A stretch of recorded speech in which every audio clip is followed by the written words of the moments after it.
A very good morning to you, wherever you are in the world. Yesterday was a fabulous day on the Nurburgring Nordschleife. This is the qualifying weekend for next month's 24 hours of the Nürburgring. We had brilliant race action, a lot of track time. Top three cars covered by just 3 seconds at the end of a very difficult race. Today, a brand new day. For starters, it's dry. We have top qualifying. We have the shootout. See how that works. 1 hour of one at a time qualifying. They don't get the entire lap to themselves. They just set off at timed intervals, but effectively it's a clear track for them. And then double the time, maybe double the fun. We've got a 4-hour race this afternoon, but from 10:30 local time at the Nürburgring to 11:30, it's going to be qualifying shootout. This is what the drivers dream of. How it's going to unfold, we do not know. But just to whet your appetite, we had a qualifying session of 90 minutes this morning, and we like variety in our racing. Top 5 positions, 5 different manufacturers. Top 8 positions, 6 different manufacturers, with a Lamborghini coming in 8th. But it was the identity of the marque that took the fastest times. The driver was Nicky Katzberg. The team was the Fricadelli Racing Team. And for the first time, a Ferrari 296 GT3 sitting there proud at the top of the timesheets. My name's Bruce Jones, all set to enjoy this with Peter Snowden. The stage is set. And what a stage to go and perform on. Say that Ferrari straight out there, the 296, you say the new GT3 car. You said yesterday, Bruce, that the 488, if ever there was a car that looked like it was doing 200 miles an hour standing still, that car did. The Evolution version of that was just another level, exactly as it should be, but often they're just a little bit of a tweak. It was another level. And you just, when you thought it couldn't get better, they came out with this 296, and you just went, oh, wow. It's one of those cars that arrests the eye when you look at it, and now it's got them getting the results as well. And then they've got the hypercar. So welcome back, Ferrari, to sports car racing. Not a bad thing to be having, but certainly when I saw those first shots, the 296 GT3, it was a sharp intake of breath. But looked great, but where it looks a lot better than the launch shots is out on the circuit. Right, the car got cars out on track, the commentary teams in position. Just to reiterate, this is a qualifying session where the cars are set out at timed intervals. They have the track to themselves, or effectively a 30-second buffer between them and the next car that is released from the start-finish straight to go round. And the track is dry. It was dry yesterday morning, but it did go to very wet indeed ahead of the race. But right now the driver's out on the track, and the number 2 Schnitzelarm Racing Mercedes just heading down the hill to the Dunlop Carer. If you're a regular following the Nürburgring Langstrecken Series races, we don't use the Dunlop hairpin. The track goes through the first 4 corners, effectively the Mercedes arena, then doubles back and right and does half the Grand Prix loop before heading out onto the Nordschleife. But for the 24 hours of the Nürburgring, it runs all the way around the entirety of the Grand Prix loop, right down to the lowest point, which is the Dunlop Carer, and then it heads off back out up to the Sabine Schmitz curves and onto the Nordschleife itself. So a little more space for them to go and play. But right now it's about the drivers getting the heat in their tyres, getting the brakes up to temperature, sticking to their track position, and then going out to set a time. And a daft thing, you said yesterday, Bruce, about that run down to the Dunlop hairpin there, the camera shots that we get to see sometimes if you look at any live feeds. Just trying to describe it for radio listening.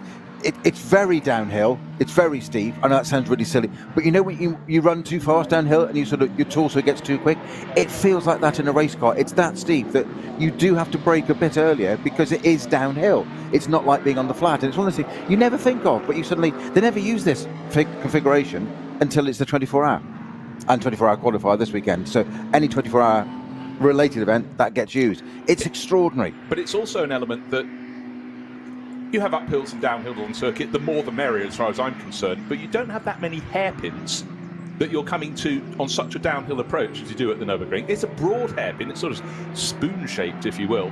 So it's sort of broader and then it narrows around the apex and then tightens as it goes back up, effectively forming an isthmus down to the bottom of the slope. But dismus, you know, it's a busy place at the moment. But the good news is there's almost blue sky. It's a greyish day, but white clouds are starting to come in, and I, the eternal optimist, can spot the blue sky behind. Hopefully we're going to be dry all day. And that would also be useful for all the teams. They're trying to gain more experience to go and compete in the 24 Hours of the Nürburgring on the last weekend in May. They tried the rain yesterday. They got the rain time under their belts. And for some drivers, that was a huge learning experience. For the Nürburgring regulars, it was nothing new. But again, rain at, say, 10 degrees, the car behaves very differently to rain at 15 degrees in terms of getting heat into tyres and so on in the conditions. So the team's lapping it all up and recording, of course, all their data. There's no downtime as a motor racing chief, is there? There's always something to study to take to the next event.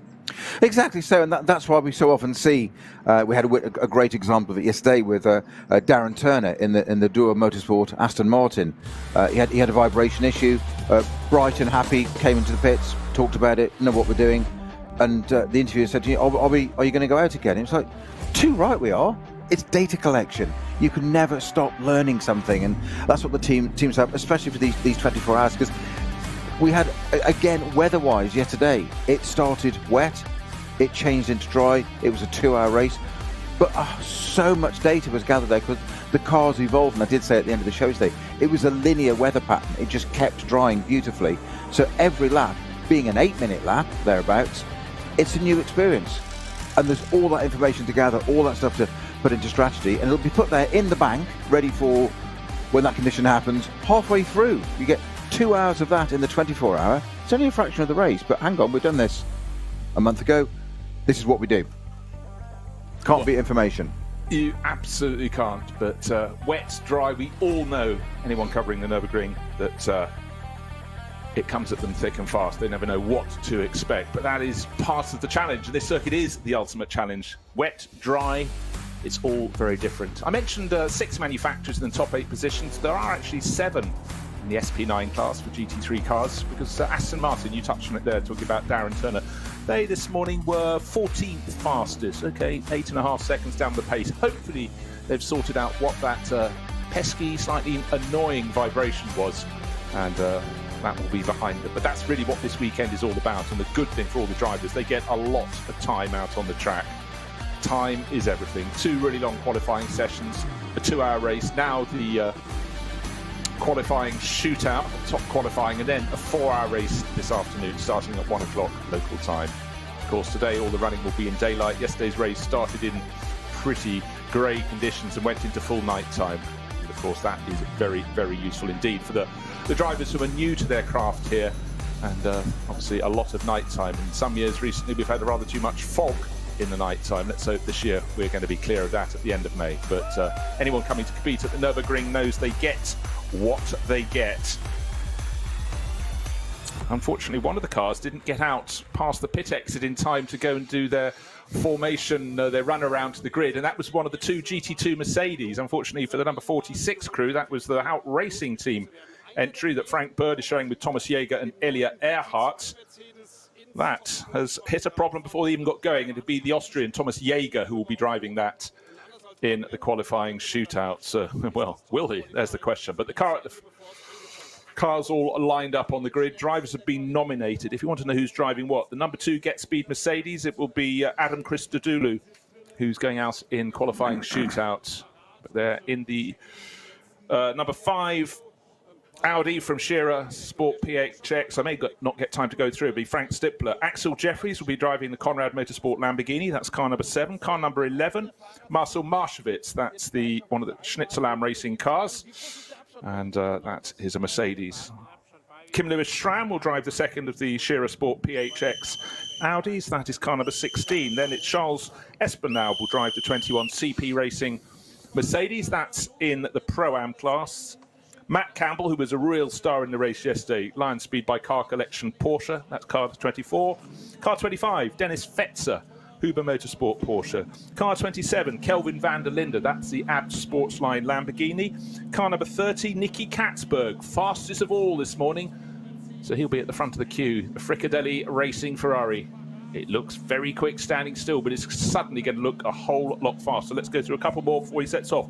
Nico Menzel, car number 33. He will go and qualify that. That's the first of the Falcon Motorsport Porsches. Car number 40, Mike Rockenfeller. It's an Audi entered by Shearer PHX, manned only by DTM champions from the past. Quite a crew on there.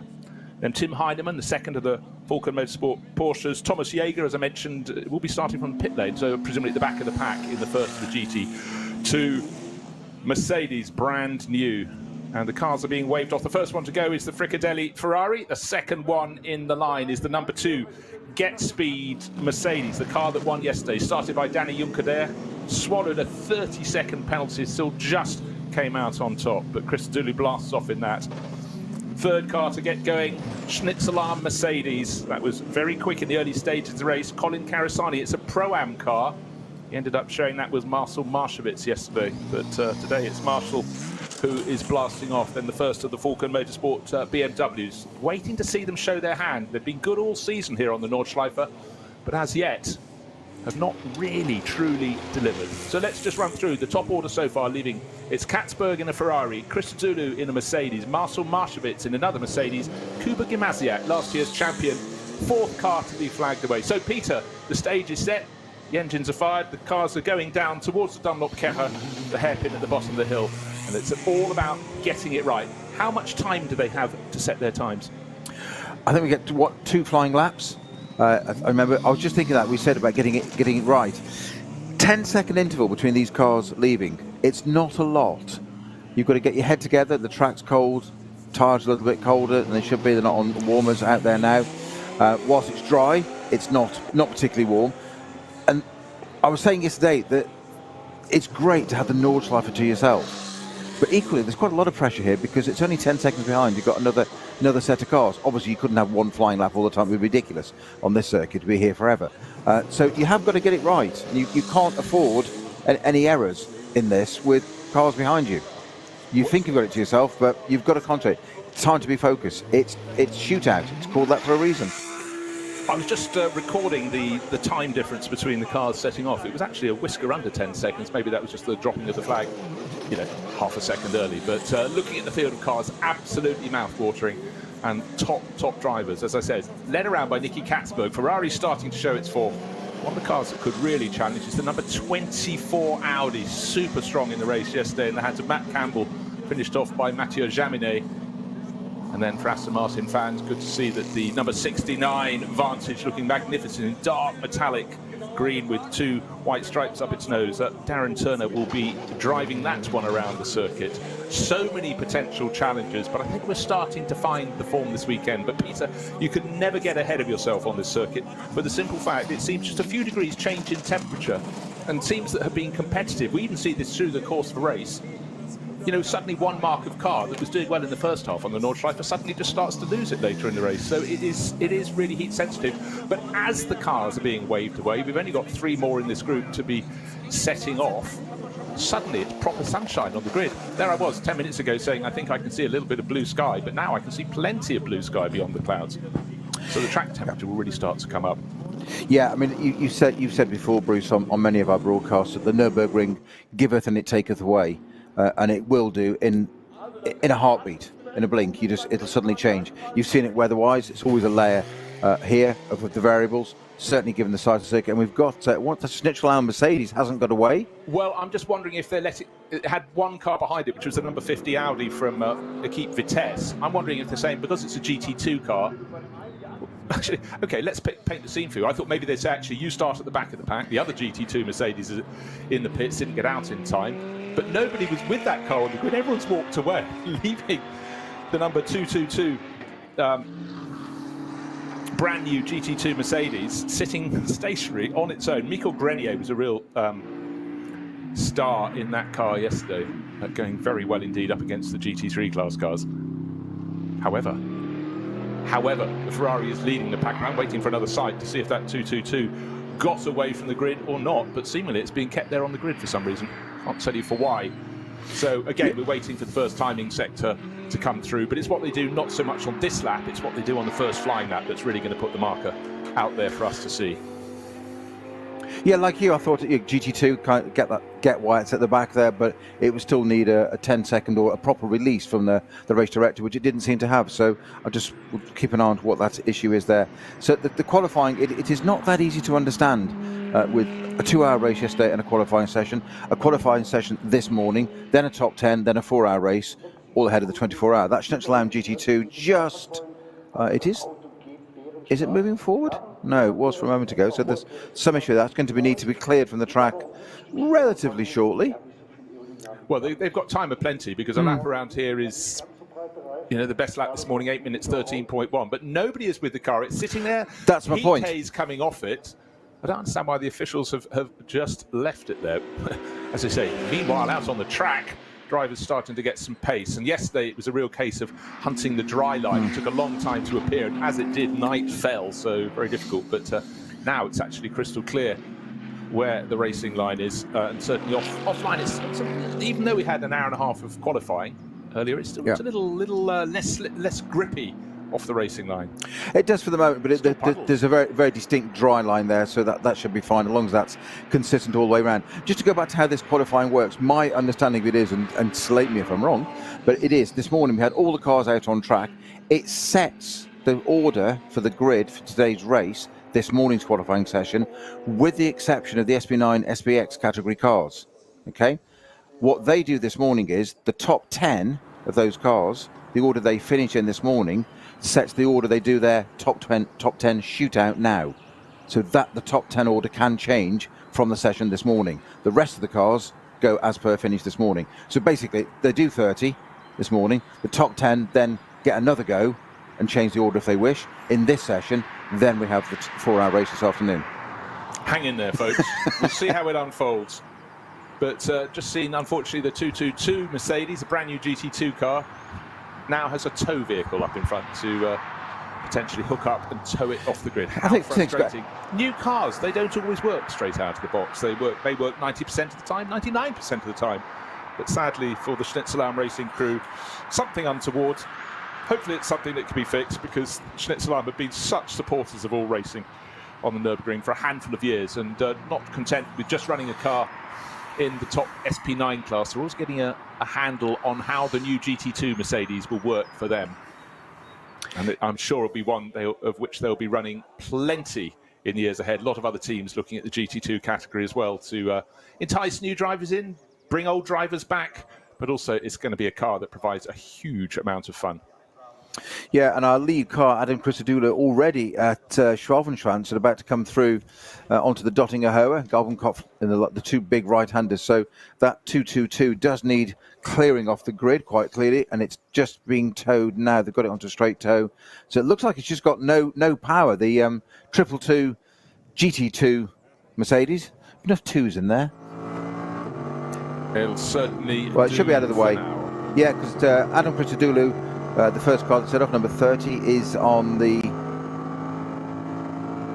He's the second car to set off. My apologies, absolutely, sorry, yes. Ferrari was in front, Nicky Katzberg, and he's weaving his way down along the Dottinger Hohe.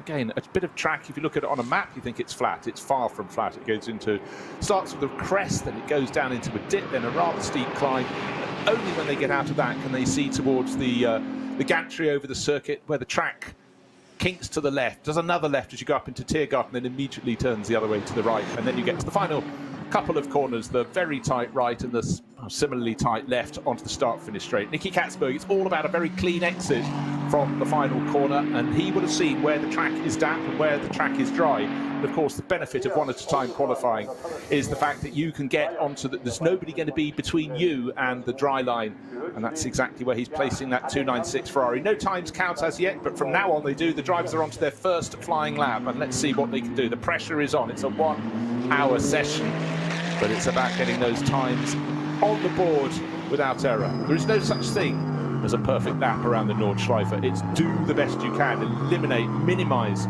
your errors. For the drivers going into turn one and immediately having to turn left instead of carrying on round to the right, they go through the cut-through, effectively cutting out the Mercedes arena. It certainly makes it very, very tight indeed. And it's those slow technical corners is where the time is gained or lost in an instant, because you spend more time in that sector. The fast corners you can afford to be a little bit different, a little bit freer, if you like, a bit more freestyle with your own particular style. But that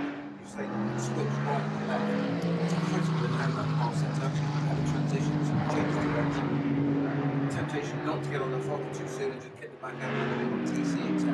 But all these things are absolutely finite in these cars at this level.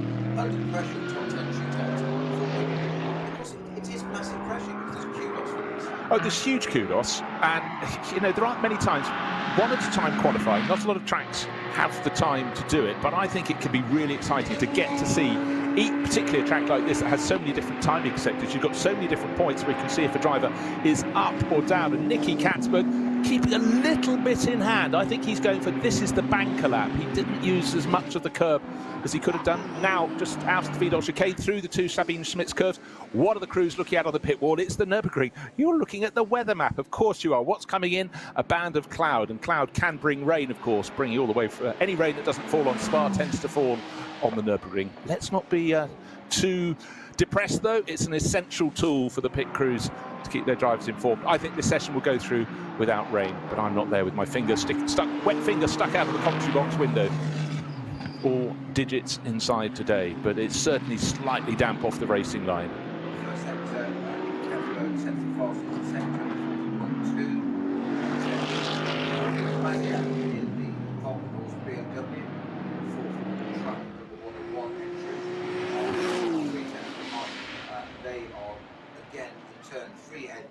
Ahead of Chris Dulu and two Mercedes for the moment, sector twos. Dropping a bit in the temps now, but it's actually I think Chris Dulu's fast through the second sector. It's a sector 3 now. Nicky Katzberg brought it back another 2/10. It's seesawing between the different manufacturers, and isn't it great to have 7 manufacturers in the top class? So at the moment we're waiting for the first of those flying laps to be completed, and everyone trying not to make a mistake. And I really honestly feel the place that's easiest to make an error is going out of turn 1 into turn 2. The temptation, as Peter said, to get the power down soon. And though the sun has been out for about 15 minutes, cutting through the cloud, it's still going to be relatively cool on the track surface. And I mean, the chance to be the chump and then to get to stand in the corner of the garage with a pointy hat on your head facing the wall for 10 minutes is fairly enormous. Peter's laughing. He's thinking back to his school days.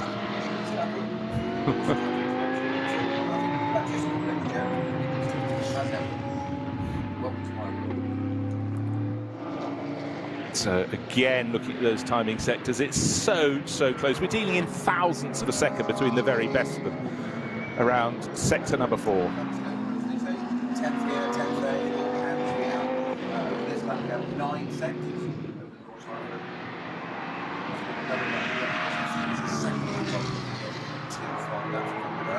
Oh gosh, the consequence of only having 1 flying lap, trying to get it right as much as you can around 25 kilometres, possibly holding a little bit in hand. Some people forget that, of course, they are racing drivers, but build up the heat, build up the experience. What are the track conditions? Where's it good, where's it bad? But certainly it is, if you're looking at the images, still slightly damp at certain points on the circuit, but looking damp and being damp, not necessarily the same things. But on the Nordschleife, you definitely get large areas of shadow where it's certainly, the track will stay damp for far longer. Great footage here of the Conrad Lamborghini 7. They're starting quite a long way back. It's Axel Jeffries.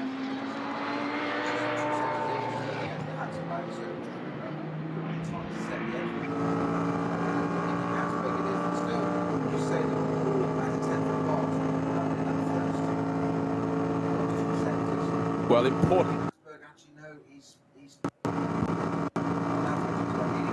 Quicker now. Yeah. Well, so far he's been through 6 timing sectors. He's got the absolute fastest time in. He's very competitive in all of them, but in 2 of those sectors he's got purple, which means he's the fastest of the lot. Of course, he's got clear track. They've all got clear track. Setting off at 10 sector intervals, there aren't that many places apart from running along the Dottinger where you can see a car that's 10 seconds ahead. So there's nothing to be learned from looking at the car ahead, because it's around the next corner or 2. For all the drivers, though, it's the gift that keeps giving. I mean, what driver would, whether club driver, national driver, or international superstar,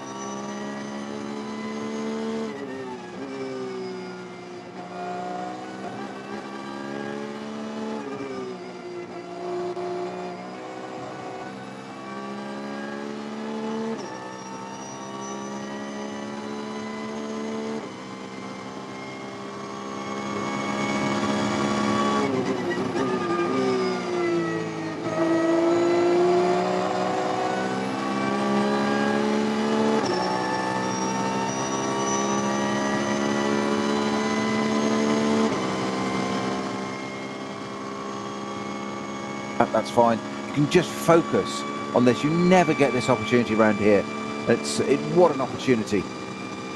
I mean, I think that's a really valid point, because when you're racing here, drivers come back year after year, but there's always someone faster or slower up ahead or catching you, just distracting you. But this is a pure sensation as drivers go around. This is why they go car racing, and it's just sensational. If people have never watched a lap around the Nordschleife, oh my word, have you got a treat or 10 in store for you, because the track is seldom straight on the level for more than 5 seconds at a time, barring the Dottinger Höhe, and even that goes up and down, but it's just one corner into another. And the consequences, Peter, for novices when they're on this circuit is they start to think they know the circuit. They go around a corner thinking there's an open stretch of track beyond it, suddenly finding it's turning tightly. That is where they can really come undone. So experience is everything. It's not just about planting the pedal to the metal, right? Sector 6, Adam Christodoulou suddenly clawed back a third of a second. That's a big chunk out of the Ferrari of Nicky Katzberg. But then in the next sector, Nicky Katzberg was 1.3 seconds faster. That Ferrari is very good towards the end of the lap. He's got 3 of the 8 sectors, the fastest of all for Nicky Katzberg. Coming up into Tiergarten now, looking very planted indeed. Little bit of precision required as he goes into the final couple of corners, and full speed out. Let's see what a lap time will be. The best this morning was 8 minutes 13.1 seconds. He's a bit slower than that, 8 minutes 15, 16. Oh, 8 minutes 13.726. So half a second or so down on the best lap this morning. Adam Christodoulou is going to come through. He hasn't got any best purple sectors on his timing screen, but Marcel Marschewitz has, and he's going to be the next car through, the Schnitzelam Racing Mercedes. So nearly 2 seconds down for Adam Christodoulou. He goes second, but these times are going to change very quickly indeed. Let's see, it looks like Marcel Marschewitz will go up into second place, just waiting for his time to come on the board. No, he's a tiny fraction, a few hundredths of a second down. So he stays in third place. 101, the BMW from Walkenhorst Motorsport, Kuba Gimasiak, last year's NLS champion. He's come through fourth. He stays in fourth position. Now, who behind has made great gains, waiting for Mike Rockenfeller to come through. Target time is still 8 minutes, 13.7 seconds. He'll be the 5th car to cross the tape. Didn't see him coming to the background of the shot, but as we said, with 10-second intervals between the starting times on these cars, the cameras can only wait so long, but it doesn't look as though it's a brilliant lap from Rockenfeller. Just waiting for him to cross the finish line. Rockenfeller comes through in 5th place, 2.5 seconds down. So that lap from Nicky Katzberg, we saw he had 3 of the 9 timing sectors were purple, best of all, and that really has been a very impressive lap. But again, who pushed how hard on their first flying lap, and what sort of pace are they going to be setting on their second flying lap? For many, that was the banker lap. Dennis Vetzer, 6th car across the line. He's 6th, but the car behind is much closer, and that will be jumping up the order. Kim Lewis-Schramm was the next car across the line, goes up into 4th place. But what we have at the moment, with still a lot of the field, more than half the field to come through, we've got Nicky Katzberg by 1.9 seconds ahead of Adam Christodoulou, and a fraction of a second down on also 1.9 seconds down on Katzberg is Marcel Marschewitz. It's Ferrari, Mercedes, and Kim Lewis-Schramm in his Audi for now. But Tim Heinemann goes in 2nd place. That's the number 44 Falcon Motorsports Porsche. And the Mante car goes into 2nd now. Fred Makiewicz goes up to 1.1 seconds down on Nicky Katzberg. Still looking very good for the Fricadelli Racing Team. Buy your meatballs now. That's their business. Well, that was a phrase I didn't expect to hear during this weekend's commentary. It's very apt, though. It is exactly their business. Frank Stippler, is he good around the Nürburgring? Tick. Is he fastest? No. Is he 2nd fastest? Yes, there's 0.37 of a second down. But then Christian Menzel goes, whatever you can do, I'll do better. He has suddenly moved 1.1 seconds ahead of Nicky Katzberg to go top. So Falcon Motorsport now 1st and 5th. And what was his time? 8 minutes 12.569 seconds. That's a bit more like it. So quite a big span of time. Top 10 cars are covered by 3.6 seconds. It won't be that much of a margin next time around on the second flying lap. So very similar to yesterday's format, or finish for us, 3.5 seconds covering the top 3 cars. Exactly the same, repeated again this morning. It's going to be a cracker of a 4-hour race. I thought 2 hours was enough. It started yesterday. Take that and double it, and that's what we got this afternoon. Right, Phil Dawes just crossed the finish line, but for the Aston Martin fans, I'm afraid they were 14th in qualifying this morning. He's 16th at the moment, but he's 20 seconds off the pace. That really was a banker lap. Maybe there is still a problem for that Aston Martin run by their family team. Still learning the car. And here we are, interesting, Conor De Filippi, one of the stars of yesterday's race, the number 72 junior team, BMW junior team M4, started square last, started from the pit lane, and it worked up to 4th place, but today, not showing his hand too much, 15th overall and 6.4, nearly 6.5 seconds down on that fabulous lap set by Nico Menzel to go top for Falken Motorsport. Too early to say, of course, but also interesting again, Bruce, at the format at the moment, it's Porsche, Ferrari, Audi, Mercedes. It's not BMW at the moment. Valkenhorst together, 10th and 11th, just on the outside of this. Jens Klingman and Kubica Maziak in that order, setting times of... Ooh, my screen's just doing something different. Here we go. 8:16s. It's interesting, you know, we've got 20 cars, they're covered by 20 seconds. Take away the Aston Martin of Fildor, 19 cars covered by 16 seconds. Another car not right at the sharp end, Charles Espenab running the Pro-Am class, he's 15 seconds off. But then 17th place, 8.75 seconds off. That's Axel Jeffries. He'll improve for sure in that Conrad Motorsport Lamborghini. But what will we have from the first car back around next time? That'll be Nicky Katzberg. He started first and he'll still be charging on this second flying lap. The target time, what did we say it was? 8:12.569 seconds. Certainly this will be the quicker lap from pretty much every one of the 20 runners out there. And of course the dry line will be drying yet more as they pound around it. Damp line, it's not a damp line, it's just a greyer line that hasn't had the cars going over it in this morning's 90-minute qualifying session, but still the potential for error is great. Drivers try to stay away from the curves where possible, but of course no curve at the Nürburgring is alike. And certainly some of the sectors after Attenau Bridge, you go over the crest and there's some horribly steep curves that if you hit them at the wrong angle, they bounce your car back across the track, and there's not a lot of width on the Nordschleife. Just getting reports, yellow flags at Dunlop.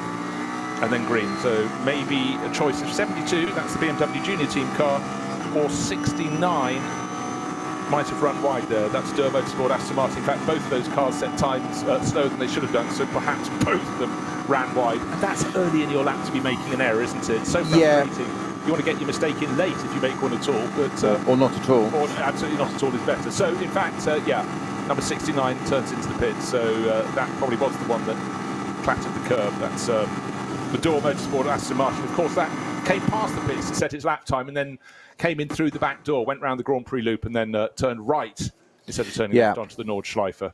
And I think the 44 Falcon, I think that had a little excursion, running a little bit wide because there were just yellow flags for a few seconds, literally. So not a code 60, which of course would damage all this top qualifying for everybody, but just a yellow flag. So I think just a little bit of running wide, bit of debris on the track type thing, but the most impact is to the lap time and your pride. Exactly so. So for the crews, it was a qualifying shootout that was an enormous amount of fun, but really quite a spread of times there. But it was about knitting it together, knitting it over that first lap, not taking too many risks, but the circuit looking better and better. That was a very impressive time from Falken Motorsport. So yesterday's race didn't really show their hand at all. The better place with their two cars was in 6th place overall. That was the 33 entry shared by Joel Eriksson and Nico Menzel. Menzel's at the wheel today. He's fastest. The sister car was 9th yesterday, but they almost sort of rose to those positions, Tim Heinemann and Martin Ragginger, because they were, whenever we looked at the race action, they were outside the top 10, occasionally, well, actually only on the opening lap was one in the top 10. Then only as other cars hit trouble did they move up the order. And obviously they run on Falken tyres, and lots of the rivals running on other tyres are included here. A lot of Michelin rubber out there. But I guess the conditions, wet turning to dry, just didn't seem to suit them. Drivers line up perfectly good enough. So Nicky Katzberg about to bring the Ferrari across the line for the end of its free runs, as it were. It's two timed laps. So this is going to be pretty quick. It's 2nd place at the moment. Currently on an 8:13.7. 8:12.5 is the time set by Menzel in the Falcon Porsche. Can Nicky Katzberg improve on that? Coming across the line to take the flag now. There's the checkered flag wave. It's the end of the session for the first car. Across the line, 8:13.7. I did slightly have a moment to consider that we may have had things wrong, because my timing screen said there was no time remaining for quite some while. Yeah.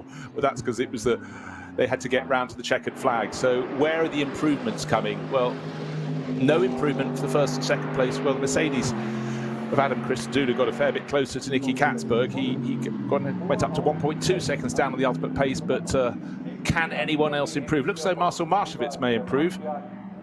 Waiting for that time to come on the board.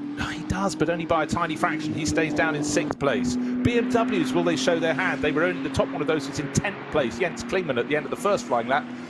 What can Kuba Jamaziak, last year's champion, do? He was down in 11th. He stays in 11th. Interesting, isn't it? I really was thinking they were having a little bit of caution on their first flying laps. Some would have certainly done that, and others would have just gone for it. But not really seeing the improvements I expected. So still that time set by Falcon Motorsport's Nico Menzel, who's quite a long way down the queue of cars. Who is going to be making the moves? Mike Rockenfeller coming up to the line. 8th for him. So far, no real improvements on that second lap. They've all got that. We thought quite rightly they were doing a banker lap, as in get one in and then maybe go forward on that second run. You've got another free lap, as it were. But nobody's really improved on it. It seems to be the other way around, where they've actually got their laps in straight away, and that's it, job done. Actually, looking at the times, a lot found a tenth of a second here, but we're not looking at big gains. Very little change in the overall order, though. So Nicky Menzel should be looking very good. And just remember, that's the number 33. Porsche, one of the two. 33 and 44 are the two Falcon Motorsports numbers. And this year, life is much simpler in their camp. They're only running one manufacturer. Of course, last year they were running BMWs and Porsches. Back to just running Porsches. The sister car is coming through. Tim Heinemann, will he improve? No. Stays in 9th position. So interesting. Good to see a few more Lamborghinis. And this year, of course, Abs Sportsline out to play. For so long, it's been Conrad Motorsport waving the flag. But the fastest driver on the first flying lap coming into Tiergarten now. It's Nico Menzel, Falcon Motorsport Porsche, number 33. Turns right, turns left onto the start-finish straight. His target time, 8 minutes 12.569 seconds. What will he manage this time around? Looking for any improvements. 8:15.221. The others have all improved by a little bit. He didn't. Is he going to stay top? Matt Campbell's giving chase. Number 24, Lion Speed by Car Collection. Porsche, he does make a move. So he goes up into 2nd place. What's his margin of deficit? 0.301 of a second. That was the big gain, the first really big gain we've seen on the second lap. And Matt Campbell, that was a cracking lap. 8 minutes 12.87 seconds against 8 minutes 12.569 set last time around by Nico Menzel. Many more cars to come through. We've got about half a dozen to go. Conor De Filippi, will we see any gains from the BMW driver racing this weekend for the BMW Junior team? He was very strong in the early stages of the race yesterday. Oh, a little bit of a struggle for him getting into the final sequence of corners. Clouted the curb on the inside, then had to haul the car across to get into the left-hander. 8 minutes 16, 8 minutes 17, waiting for the time to settle. 8 minutes 18. So that was an improvement for him, but not the sort of gain he was looking for. And Conor De Filippi down in 15th place. So the last few cars coming up to complete their second run at full pace down the Dottinger Höhe.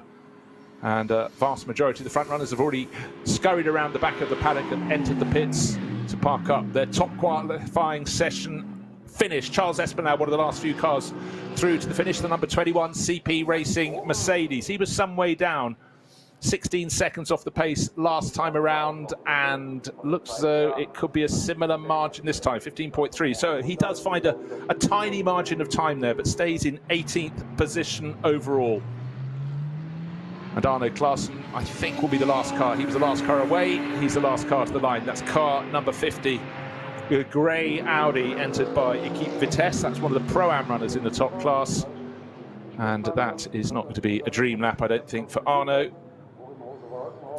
16 seconds off the pace. No improvement for him that time around. And the only car not to do 2 flying laps. Actually, I tell you what, it's been a problem for Sami Matti Trogan. Yeah, in the 100 Valkenhorst. We've seen him on track. He must have made an error. I'm going to have a double quick... yeah, I think he went off at the carousel. Ah, yes, thank you very much. Just getting a message about that.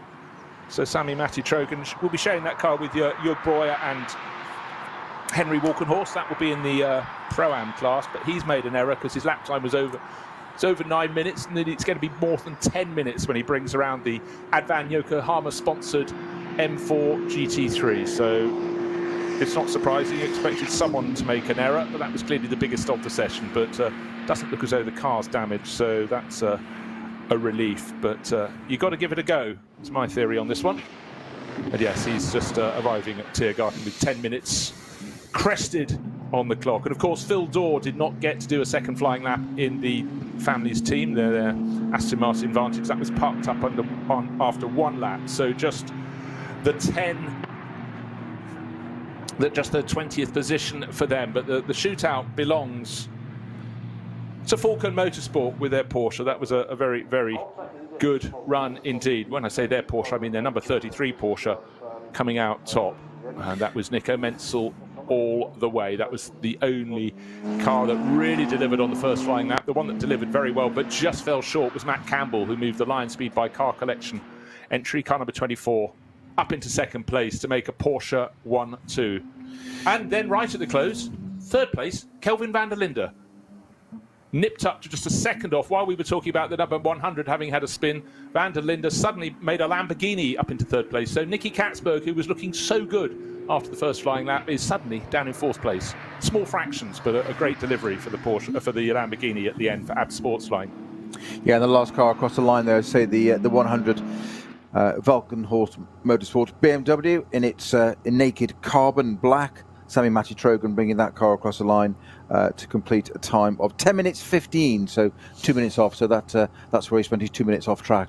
I dream of doing a 10 minutes 15. Getting it all straight.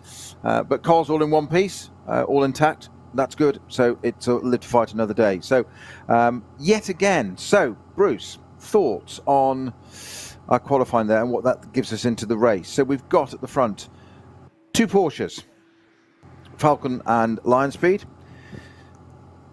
Van der Linde in the Lamborghini Huracan, and then Ferrari. So two Germans, two Italians. Then we're back to Mercedes again. BMW, fastest BMW is Jens Klingmann in 12th with an 8:16. But we've got 2 seconds, less than 1.8 seconds, covering the top 7. Yeah. So in reality, if you go to the top 10, it's actually only 2.4 seconds covering the top 10. I'm gonna put it on the line here. Predictions, yeah. 2 things. I think there'll be an Italian car on the podium.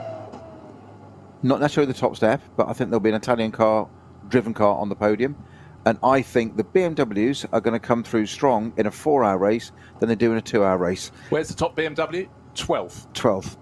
Interesting. Okay, that's bold. The car I'm really fancying for this at the moment is one of the cars that showed super strongly yesterday with Matt Campbell and Mathieu Jaminet. It's number 24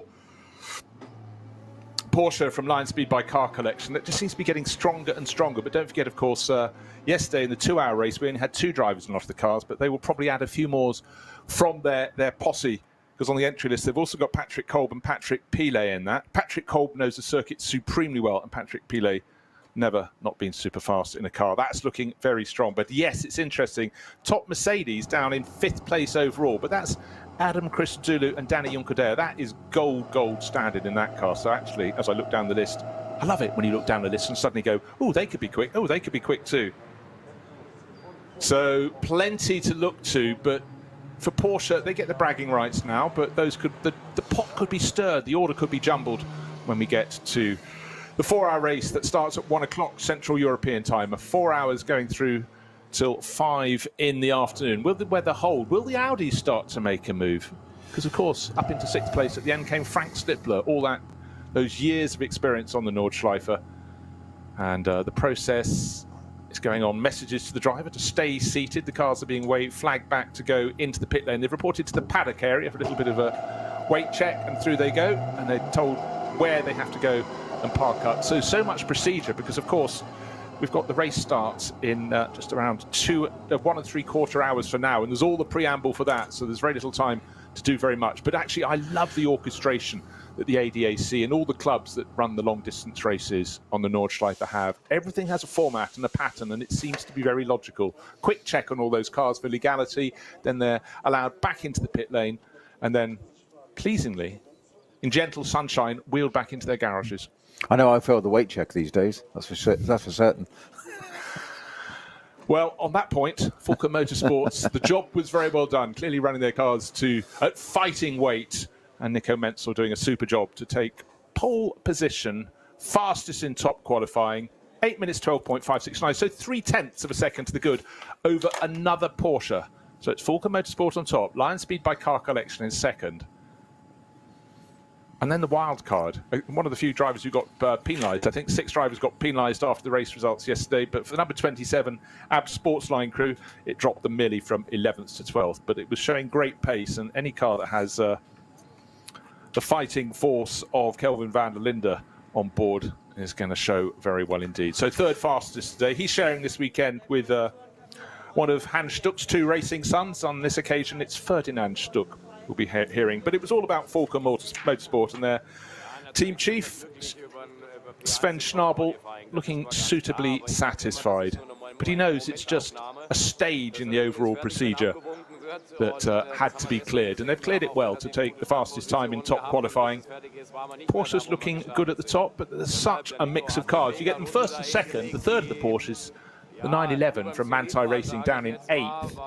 But they have shown very well indeed. Another Porsche, Dennis Fetzer driving that. That's car number 25 is 14th. But what I love, and he's for Huber Motorsport, is the spread of manufacturers. What BMW will not love, though, is their cars are 12th, 13th and 15th. Some very quick names in those, so conditions not quite to their liking, one would sense this morning. Yeah, it's almost an anomaly. I can't even say it, can I? Let alone understand it or explain it. But it is. It's just odd. But I've just got this feeling that in a 4-hour race, that car's going to come through. Why would it not be? That doesn't make any sense. But it does in my head. Stay tuned. They seem great over a 4-hour race, but they don't seem so hot in qualifying. In that setup, they have been in the 3 races we had so far this season. In a 2-hour race, they didn't exactly shine. You say, what fell away yesterday? I did suggest yesterday, because the race started wet, was it that the BMW is not so good in the wet? I don't know. I'm throwing out ideas. I'm not saying these are facts. But if it stays dry today, I think those BMWs are going to come through strong, really strong. You've had that hunch from the start of this meeting. You may well be right. Just interesting there to hear from the boss of the team manager at Fulcrum Motorsports. He said, we're really happy, of course, to take the fastest time in top qualifying, but it's only a quick impression. And it was a mega lap from Nico, but we didn't expect this pace. And he also feels a lot of other cars could and should have been faster than they were this morning, but it's ifs and buts and maybes. They have the pride of position. Fulcrum Motorsports at the top of the charts, but so much to play for. It's just a little window of opportunity. And maybe a lot of teams told their drivers, you know what, just don't take too much of a risk. We had cars coming right through the order. 3 of the front runners yesterday had to start from pit exit after misdemeanors in their qualifying session. And 3 of those worked their way into the top 10. And certainly, bear in mind that the race-winning car swallowed up a 30-second penalty. And if you weren't with us listening yesterday, Team Get Speed won the race. Adam Christodoulou and Dano Junkadea by 1.1 seconds, and that included stopping for an extra 30 seconds at pit in. So they are going to be strong. Where are they placed today? 5th fastest, so very much in the ballpark. 1.2 seconds down on Nico Menzel's best lap. But Nico's just out of the car, being chased down the pit lane by someone with a microphone. His team boss, Sven Schnabel, thought that was a cracking lap. And Nico, yeah, the smiles there even before the balaclava is off, the earpieces are out, but that was a good job. And as we said, Peter, no such thing as a perfect lap around the Nordschleife, apart from in drivers' minds, but he clearly was the one that got closest to that this morning. Well, any driver thinks they've ever done a perfect lap's just deluding themselves, as they will tell you. There never is such a thing. And the day you think that, you're not trying hard enough, or you've given up and take up sailing or golf or something, because you should always be pushing. Doesn't matter how old, what category, whatever, that's what you should be doing. There's always room for improvement, and that's what you're seeking, that 10th, 100,000th, that little bit here, whatever it is. There's always something, and that's what motivates these drivers. Literally, it is exactly what drives them. I'm still intrigued at that qualifying. I still can't work out why BMWs are that far down the order. That sounds cruel to say it that way. I don't mean it in that way, but 12th and 13th for and we've got pedalers in that car, Jens Klingman and Kuba Gamaziak. You know, they're A-listers. They bring their A game to everything they do, every lap, every corner, every meter. They don't lapse. So why doesn't that car, and it's across both cars, are Valkenhorst doing something a bit different? Have they tried different on setup? Because it's equal in both cars. Drivers of that quality in the same car, in the same team, with the same setup, strategy, etc. There's got to be a reason. It's worrying me. There's always a reason, but many reasons. I was just trying to sort of extrapolate. Yeah. But just listening to the interview there with Nico Menzel, one of his reasons why he's fastest, apart from the fact he loved the rare opportunity to have a free lap, as you like, around the Nordschleife, he said, always comfortable to sleep at home. And he lives in Kelberg, which is just 10 minutes drive away from the circuit. That's a factor too. Any racing driver who gets to sleep in his own bed or her own bed, it's just something different. Stay in a hotel, and as we joke, better at hotel stairs as you see in every hour of the night, when you'd rather just wait for that alarm clock to fire you out. But that was interesting. And I think a lot of drivers around the world watching and listening will be going, God, I'd love to do that pre-qualifying thing, to have a lap on my own around the Nordschleife, because it's a circuit that's busy in every way, but when it's busy with traffic as well, my God, you've got an excuse built in for probably every third corner, particularly in a mixed multi-class field like this. But to have it to yourself, to unravel, to try and dissect the circuit as best as you can, then that is a fabulous thing to have. Come and play next year. Why not? Undoubtedly, though, that always comfortable to sleep at home in your own bed. I think there's a little bit of gamesmanship in that as well. Just ready for the race. Get people thinking, yeah, I'm comfortable, I'm relaxed. That was no big deal. It's playing it down. It's what drivers do. Of course, of course. Or sports people do, to be fair. No, entirely. It's the mental game. You see, some people can play it far better than others. But in many ways, the ones that don't engage in that little game come out best of it all. It does take a fair bit of emotional bandwidth, I think, just parrying left and right. Politicians, pay note. Yes, pay attention. So, we've had 90 minutes of qualifying. We've had the 2 flying laps for the top 20 finishers in this morning's session. We lost a couple. Ironically, both of the brand new GT2 Mercedes. The one, car number 46, entered by the Hout Racing team, didn't get out of the pit lane in time to go around to do the formation lap. They didn't get a start. And the 222 from Team Schnitzelarm sat there on the grid, was almost at the back of the queue, and it went nowhere until a rope was attached, and that was pulled towards the pits and paddocks so repairs can be made. But again, it's always a brave thing to put cars out on a track, but that's what it's about. When they're brand new, you've got to get them out on the circuit and get the race miles on them and the testing miles on them, because that's what's in short demand. Sort out any niggles with the car, but also, Peter, it's for teams to learn the vagaries of a different car from the one they've been running before and get it right. And get it right now this weekend is one thing, but it's really all about getting it right for the 24 hours at the end of May. And that will come up for teams that aren't quite prepared at a rate of knots. Kelvin van der Linde is a driver who's certainly been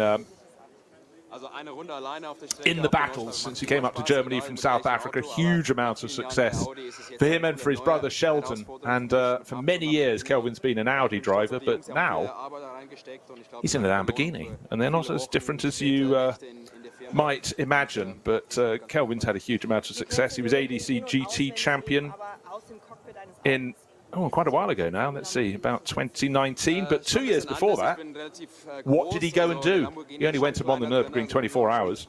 Milan Motorsport Audi with Conor de Filippi. Oh, this is gold standard. Christopher Mies and Marcus Winkelhock. And that was why he sort of cemented his place as a works Audi driver for many years. Yeah, never mind gold standard. He's platinum rated. Yeah, no, I know. Gold is a phrase we use for outside. Yes, I know. Yeah. And then what did he do last year? Only went and won the 24 hours again. This time with Robin Freit, Dries van Tor and Frederik Vervies for Phoenix Audi. But now, get used to him in a Lamborghini, sports line. And he looked very pleased because he almost caught us by surprise by nipping up. Very few drivers went appreciably faster on their second flying lap, and he was one of them. We had Matt Campbell nipping up into second place, but he moved up to third. So putting a Lamborghini up at the very sharp end with clearly a very, very good lap. And that there are some drivers that become synonymous with a particular mark or brand and stay with it and become absolute experts, and nothing wrong with that.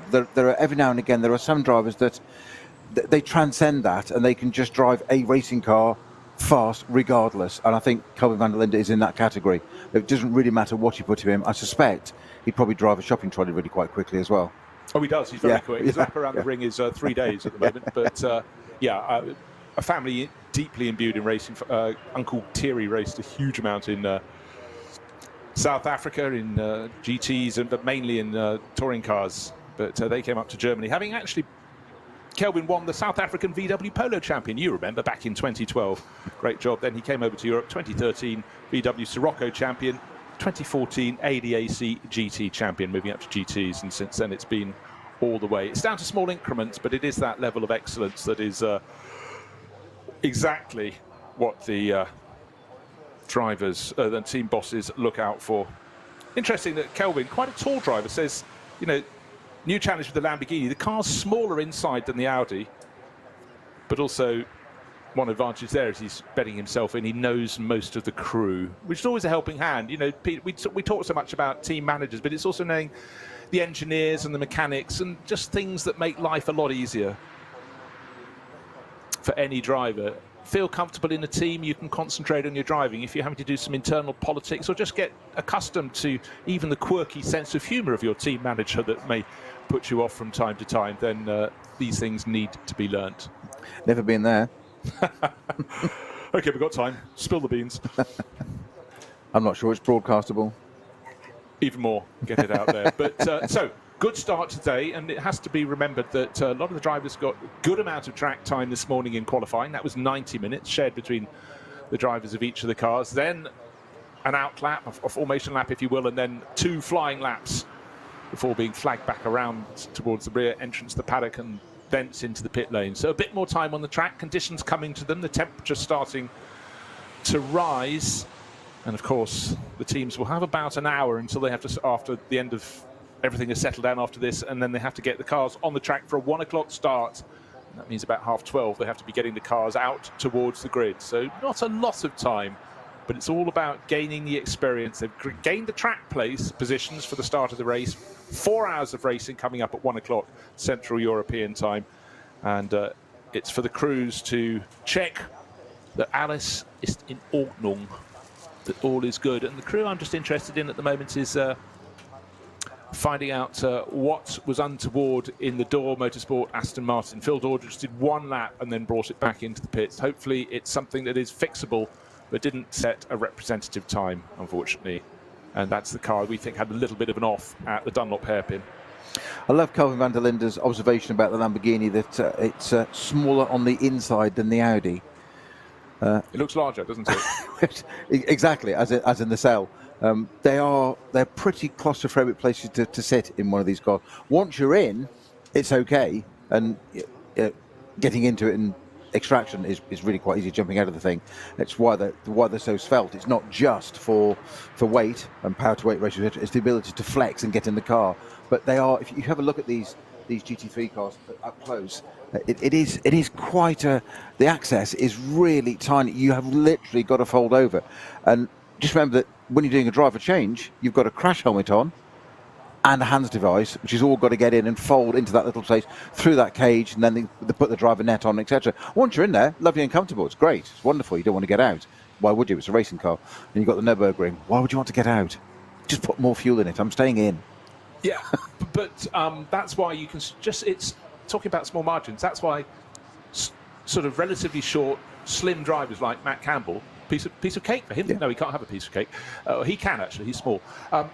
For them to get into a car. But, you know, the taller drivers, it definitely is a bit of a fold. It's down to technique, and that comes down to practice. And you watch any crew absolutely at top-level motorsport, rehearse, rehearse, rehearse. I remember doing it at the Spa 24 hours, sitting there with the 4 of us, just doing driver changes. It was absolutely ridiculous because we had to sit there, baking hot day, Spa 2004, one of those really hot ones, 30, 36, 37 degrees. And we're in shorts, T-shirts, and helmet and hands device, which seems very surreal, and practicing driver changes. And they're sitting there, the team principal, stopwatch, old school.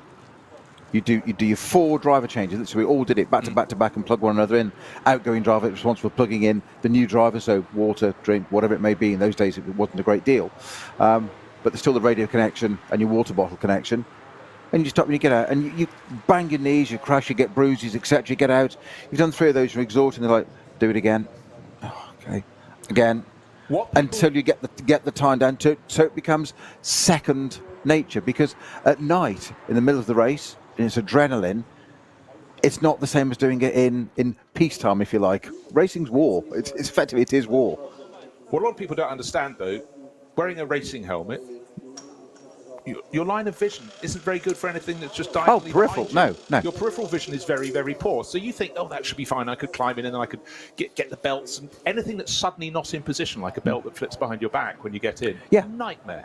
Yeah, and it's a panic, and you sit on it. I mean, what they do nowadays, they have obviously, now all the belts are on elastic, effectively, so that they're pulled out of the way, so that when you do the buckle, the belts pull out, and they are in a static place, so you all know where they are. And sometimes it's actually easier. You think these drivers are being prima donnas when they get in the car and sort of put their hands up out of the way, as in, oh, strap me in. There's a reason. It's a lot easier for somebody, a mechanic leaning in, to see where it is and put it in the buckle than you, with a belt on, a helmet, trying to look down. You can't see the buckle because the belt's, your helmet's in the way, hands device, etc. You're better off actually sitting there, not being a prima donna as it looks like, but just being service, like click, click, click and done, and then you tighten accordingly, you're happy with it. At the same time, you're getting the car ready to be in gear, ready to go. Focus on what you need to do, the driving bit. It's the only bit the drivers have got to do. One job, just drive. Let's go. Continuous forward progress. That's all you need to do. What you listened to there was Peter Snowden morphing from a racing driver into a team manager. You have now crossed That's it. sticks. Is it? You're Right. done for. A new career beckons. Now, we had the problem for not one, but both of the GT2 Mercedes, brand new, world debut this weekend. There's also one competing down at Monza, and if you're following any of the action down there, they've had a massive power cut. They've been in and out, not just the circuit, but the whole region. And every time they think they're going again, all the pit garages lose power. They're having a nightmare. But up here, neither of the GT2s got to take part in that session. Only one of them made it to the grid. The Hart Racing team, version number 46, didn't even get out of the pit lane in time, so they was banned from taking part in top qualifying. And the number 222, entered by Team Schnitzelarm, Jamo Hertling was supposed to be at the wheel of that, and we saw that sitting still on the grid, going nowhere at all. It had fired up, but then something was untoward, and it had to be towed away from the grid. And Jamo Hertling is being caught up, young German racer. And we're going to find out what he had to say about it. But let's hope from his point of view it wasn't young novice driver just not clicking something that needed to be in position. But clearly it's something that needed to be sorted out. And drive shaft failure. I'm here. Sorry. Failure. He is admonished. He is cleared of all blame. But what a disappointment. We've had all these experienced drivers with a decade and more of top-line racing saying how much they enjoyed the one-at-a-time laps around the ring. And there was Jamo Hertling at the start of his racing career, didn't get to have a go. And Bruce, you've said it many, many times, the body language of drivers can tell you a story. You can just see, they say, shoulders down, he's not happy. It's not his fault, he knows that, but it's not the point. They haven't got the result. Yeah, and it's work for the mechanics now, but you can just say utter dejection on Joe's face there.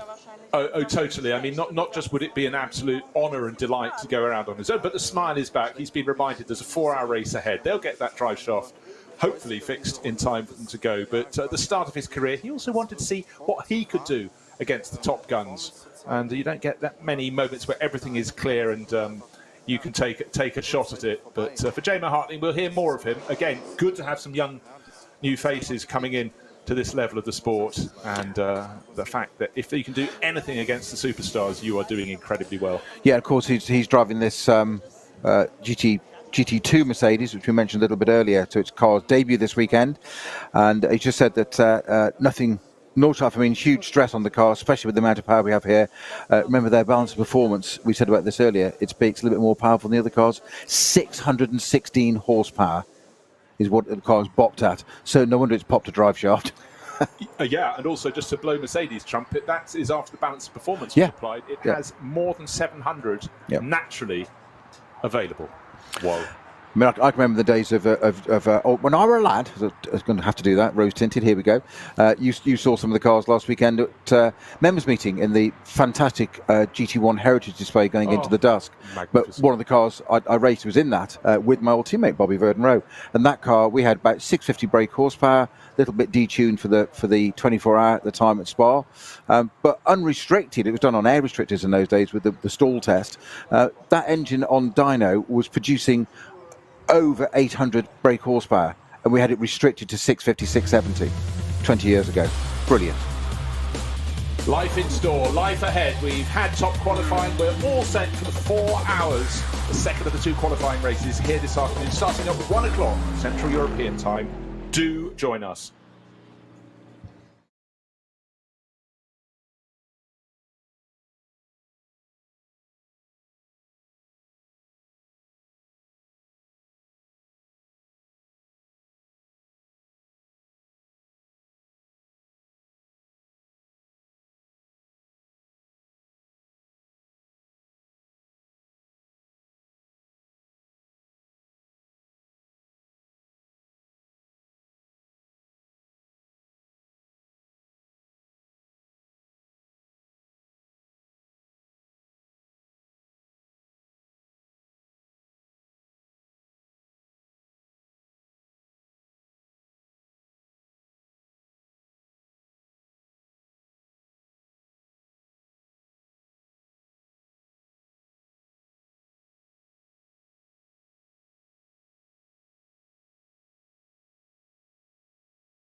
The ADAC Nürburgring 24 hours is at the end of May, but this is the second day of the qualifying weekend. We've had a 2-hour race yesterday evening and it was an absolute cracker on a wet track, gradually drying, going from gloomy to fully dark. Then we had qualifying this morning, followed by top qualifying, the one-at-a-time shootout, and now ending with a 4-hour race starting at 1 o'clock local time here at the Nürburgring through to 5 in the afternoon. Conditions are dry, it's bright but not fully sunny, and the cars are lined up on the grid in echelon formation. That means nose towards the pit wall at 45-degree angle and therefore tails towards the grandstand. It's a colourful sight. My name is Bruce Jones and I'm joined as ever by friend and colleague Peter Snowden ahead of this one. It was great yesterday. What is today going to have in store? Well, exactly. Can it get better? I think it can. It's twice as long. We've seen qualifying this morning, top 10 and combined qualifying. So we had a qualifying session this morning with all the cars are out on the track, and that sets the grid for everything except the top cars. They then get a shootout themselves. And that sets the order for this bit, hence it's combined qualifying. Going to be interesting. BMW's not where we expected them to do, 11th and 12th. Ferrari right up there, nearly took pole position, not quite. But what can come through? It's 4 hours. I think the weather's going to have a part in this. It could yet, as I said, we have cloud here, but it's still relatively bright. But if you're a Porsche fan, you're laughing because the front row is all about Porsche. Number 33 on pole position, that's the better placed of the two Falco Motorsport 911 GT3Rs, and that was a lap set by Nico Menzel and a really great charge from the Lion Speed by Car Collection. Example from the same mark, Matt Campbell. Then right at the end of qualifying, Lamborghinis hadn't really been anywhere, possibly the tail of the top 10. And Kelvin van der Linde put the Ad Sportsline Huracan GT3 Evo 2 onto the second row. He is starting third on the grid. Fourth on the grid is a car that I think has got a very good chance in this race. Earl Bamber sharing with Nicky Katzberg and David Pittard. And it was Katzberg who was fastest after the first one-at-a-time flying laps, but got moved down the order. But it's the best we've seen the new 296 GT3 Ferrari perform as yet in this maiden season. A real jumble of manufacturers. Mercedes have always been very strong, but the best place of those is the winner of last night's race. It's the number 2 example from Team Get Speed. The grid's starting to be cleared of extraneous personnel, and we'll get to see the cars in all their glory. 4 hours of racing to follow last night's 2, and it's all about gaining experience ahead of the big one, the 24 hours at the end of May. A great array of cars, not as many as, of course, you would get with 5 minutes to go before the start of this race, before the cars are released around the track. Not as many as we get in a regular Nürburgring Land Series.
So the strains of the German national anthem fade away, and we have a fabulous mix of cars. Peter is very, very interested in the progress, and it's going to need to be progress from the BMWs. We've seen great speed from them, but when we look down the grid, we have to go beyond the top 10. They were the ones that were nailed on by the finishing order at the end of top qualifying earlier today.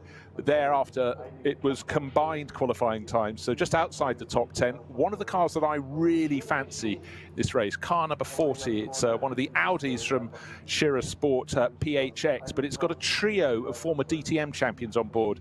Martin Tomczyk, Mike Rockenfeller and Timo Scheider. And then in behind them, we suddenly get 3 of the next 4 positions filled with BMWs. The M4 GT3 has been the car to have so far in this season, Nürburgring Langstrecken Series, and yet, not yet this weekend. take that phrase on board, a trio of DTM champions. When DTM cars weren't the current GT3 spec car, forgive me, GT3 is an absolutely brilliant series, but it's not a DTM car. Correct. DTMs were just awesome pieces of kit. I think it's a shame they're not running those two, but proper cars. Yeah, absolutely magnificent machinery back long ago now, because those titles for the DTM drivers were Timo Scheider 2008, 2009, Martin Tomczyk took the prize in 2011, then Mike Rockenfeller 2013, and Mike, of course, Le Mans winner, Nürburgring 24-hour winner, so keeps coming back to this, the big event. But look too, back all the way to 8th place for the Manthey Racing 911. That was very quick yesterday. Finished in 2nd position, and just to reiterate, yesterday, the winner of yesterday's 2-hour qualifying race was the number 2 Get Speed Mercedes. That's starting 5th on the grid in the hands of Adam Christodoulou. So they've reversed the order. Adam did the second part of yesterday's race. Yesterday's race just 2 hours. Today, a double that. So a lot of the crews who ran just 2 of their drivers yesterday will be running 3 or even 4 in this 4-hour race. Because as much as the finishing position and the pride and all the glory that goes with winning or finishing on the podium in any race around the Nürburgring Nordschleife, it's about gaining experience for 24 hours at the end of next month. What did we tick off yesterday? We ticked off qualifying in the dry. Yep, that's good, get the experience. Then we got to tick off starting the race in light rain and a very wet track. The track dried, so they learned what it's like around a drying track. Also going into the dark, we started at 5 o'clock in the afternoon and went to 7. No, it was a bit later than that actually, but we went into full darkness, so they gained that experience too. And for the old hands, you can always learn, and for the young guns, it's just a massive learning experience any time on the Nordschleife, so they grabbed them with both hands. Then this morning, the lucky top 20 went through all the SP9 cars, got the 1 at a time qualifying, which was an absolute luxury for all involved. Such a rare thing to have. The Nordschleife, and so many of the drivers were going, you know, they might be long in their career without ever having done a 1 at a time lap. So this qualifying shootout is something they really enjoy. Yeah, we heard a few of the drivers interviewed, didn't we, saying exactly that. And I think one of the great aspects of that today was there were a couple of yellow flags, but just yellow flags of a couple of cars running a bit wide, etc. One car had a bit of an issue. I think we had a drive shaft failure on the drama before, didn't we, for the 222 Mercedes, the debut of the GT2 car. Pleased to say that's been repaired, is on the grid now. They didn't get to take part in top qualifying, but it's out there now. That's good. What we had yesterday, though, was consistent weather, as I said, linear all the way through, 4 hours. Who knows what's going to happen or not. But what we had yesterday, and I don't want to jinx it, but it was very rare yesterday, we didn't have a single code 60 in 2 hours. A clean race. We had a few red flags. Sorry, my apologies. Yellow flags, not red flags. I'm thinking of F1. I've gone to Australia. How silly of me. Stay on board. It's here. It's Nürburgring. We had some yellow flags, and we even had a couple of code 120s. Just slow down, you know, to that space, and not full 60s, which was brilliant. 2 races ago, we had it so lit. We had one part where we had, I think it was 17 consecutive marshal posts had issues, so they actually linked it all up to, rather than speed up and slow down again. Eminently sensible, great organisation, great discipline as ever by ADAC. It made perfect sense to do that, but I'd never seen such a long session. I think it was 17 consecutive marshal posts of code 60, but it was the right thing to do, as ever it is here. Yesterday, completely free of it. What's 4 hours going to bring? Well, all of that and more. Well, let us find out, because certainly it's going to be packed. Much easier starting surface on which they get to play today. Again, we have the 2 batches of cars, the 2 starting groups in some of the NLS round, but we have 150 cars. We have 3 starting groups, but the second starting group is largely for SP10 and Cup 2, which is the GT4 category, effectively, and Cup 2 Porsches, etc., and the fastest of the TCR runners. And we've got a real mix of cars. At the tail of the group, we've got some production class cars in the V classes. Top group is simply for SP9, which is the GT3 category, and SPX, which is the experimental category, and that is filled just by 2 cars, but they're making their global racing debut, and that's the GT2 Mercedes, detuned with a balance of performance to a mere 616 horsepower, and glad to say that both of those will be out to play today. They've had their various problems. One didn't even quite get out onto the grid for the top shootout. That was the number 46 entry from Team HRT, but all out on the track, and cars looking absolutely fabulous. Track conditions dry, and that could be very, very good news indeed. So, 4 hours of racing coming up shortly. It's kind of like an NLS round, isn't it? It always kind of amuses me, Bruce, that they make a great point of this NLS series. We have 8 rounds. There's a 6-hour race and a 12-hour race now, and then we have this qualifying weekend, but we have the 24-hour, and it's always made great point of. It's not part of the old VLN, now NLS series. It's a standalone race. Try telling the teams that, because you see everybody data collects, builds up for it, everything absolutely right for that 24-hour race, and watch the entries tail off a little bit afterwards. Not that the rest of the season isn't any good, but they all want to do that one. It's not part of the championship, but I tell you what, though, within that, a lot of drivers, they came with the intent of competing the Nürburgring 24 hours. They take part in a few rounds of the NLS, and they realise what an incredible series it is in terms of gaining experience and also a huge amount of enjoyment. And over the years, that has upped the ante, raised the level in the series, and it's just always enjoyable. And a lot of the very top GT drivers could be racing anywhere in the world, but they choose to come to the Nürburgring when they possibly can in their packed agenda. Oh my gosh, this track is just incredible. This is such a fun place. It's amazing out there. So, all is set. It's a very, very tough race. 4 hours of racing, the final preparation ahead of the meeting at the end of May for the ADAC 24 hours of Nürburgring. But right now, it's focused on who's going to come out on top. Yesterday, we had magic. We started the race with 60 cars, and by the end, we found another 61 cars eventually took part as someone with mechanical problems wasn't there at the start, but then got to join the show. So let's see what today can bring. So, track conditions dry, the weather coolish spring, but then again it's quite often coolish spring at the Nordschleife. So let's see what unfolds. But certainly the mix of manufacturers is not a static thing on the Nordschleife. It keeps on changing. But at the moment we've got an all Porsche front row, so let's see if they can pull clear. But it's a busy weekend, and the key for all the teams is quite simply track time, but also learning how to maximise their performance when racing gets underway. yeah, I just noticed that the car that qualified 6th yesterday is 8th today. That's the Manthey Racing Grello. And most of our top category cars that did that top 10 qualifying, SB9 cars, the drivers that did that qualifying for starting the race, they've made a slight change there. They put Kevin Estre into Grello. Now, we know what he's been like. He and I think David Pittard, who's going to be driving the Ferrari later on for Piccadilly, Pitbull Pittard, as I nicknamed him, which apparently he likes. They used to have those amazing opening laps, and Kevin Estre, we did nickname the phrase, didn't we? Pass on the grass. He can just do things in that Grello that almost defy logic and physics sometimes. So I'm building it up for him. I hope he's not listening. Thanks for that, Peter. Well, worth pointing out, yesterday was just a 2-hour race, and they had 3 drivers in the car, so only took 2 for that race. That was Michael Christensen who started, and Fred Makiaviki who brought it home, getting that second place on the penultimate lap. But for Kevin Estre, he was there. He must have been itching to drive, because he has so many great results here on the Nordschleife at the Nürburgring. But quite right, it's not the Nürburgring if it's not raining. See what he can do, because quite frankly, trying to contain him in the pit guard would be quite tricky. All drivers want to be the one at the wheel, but when you come to GT racing, then obviously have to learn how to share. And again, you want to have the start of the race. This time, theoretically, things are closest, but then again, look at the end of last night's 2-hour race. It was closer at the end than it was at the end of the opening lap. That is how much it closed up. 3.1 seconds covering the top 3 finishers. The Get Speed Mercedes, then the Grello Porsche, and then in behind, Lion Speed by Car Collection. Brilliant run from Works Porsche drivers Matt Campbell and Mathieu Jaminet. So, how is this one going to shake out? It'll be another chapter in the illustrious history of the Nürburgring Nordschleife.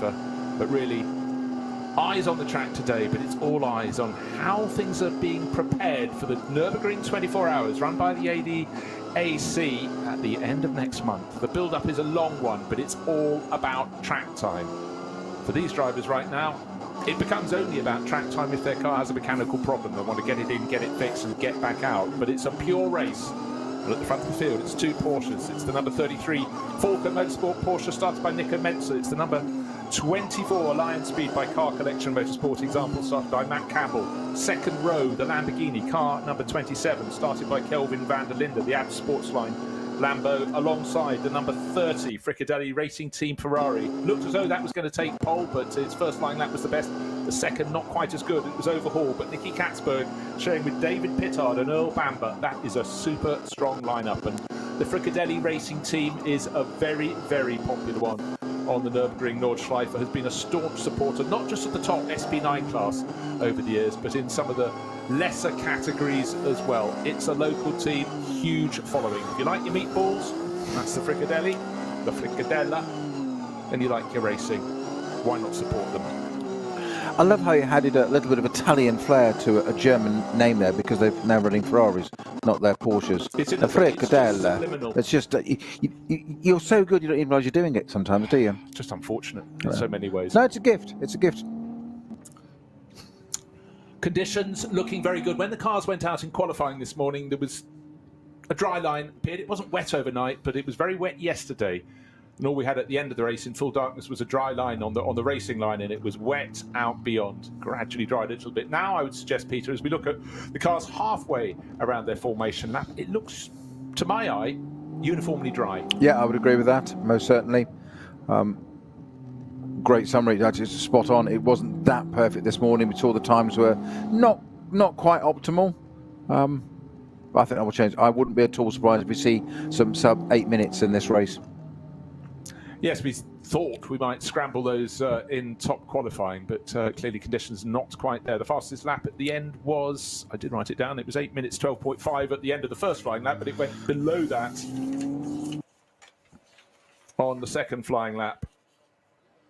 And the margin at the end was quite tight. Yes, I didn't actually scroll that one down. Anyhow, 4 hours of racing that.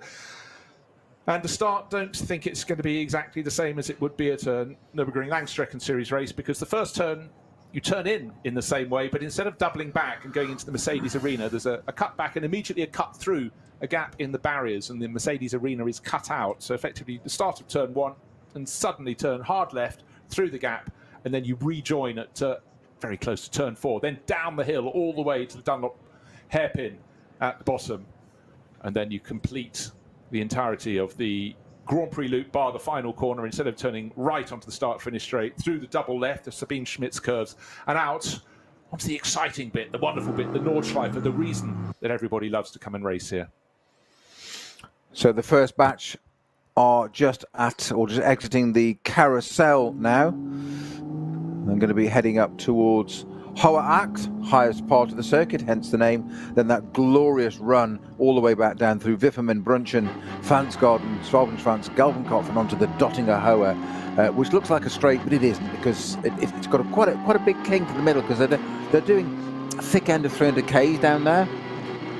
And that's where some of the drafting can work so well. And you can see, hopefully we'll see some of this a little bit later on when we talk about side drafting and how that works to one car's advantage and not to the other, and how drivers use that to slow the car down in front, which sounds ridiculous, and I'll wait until that's actually happening to explain how that works. But it's a very clever technique.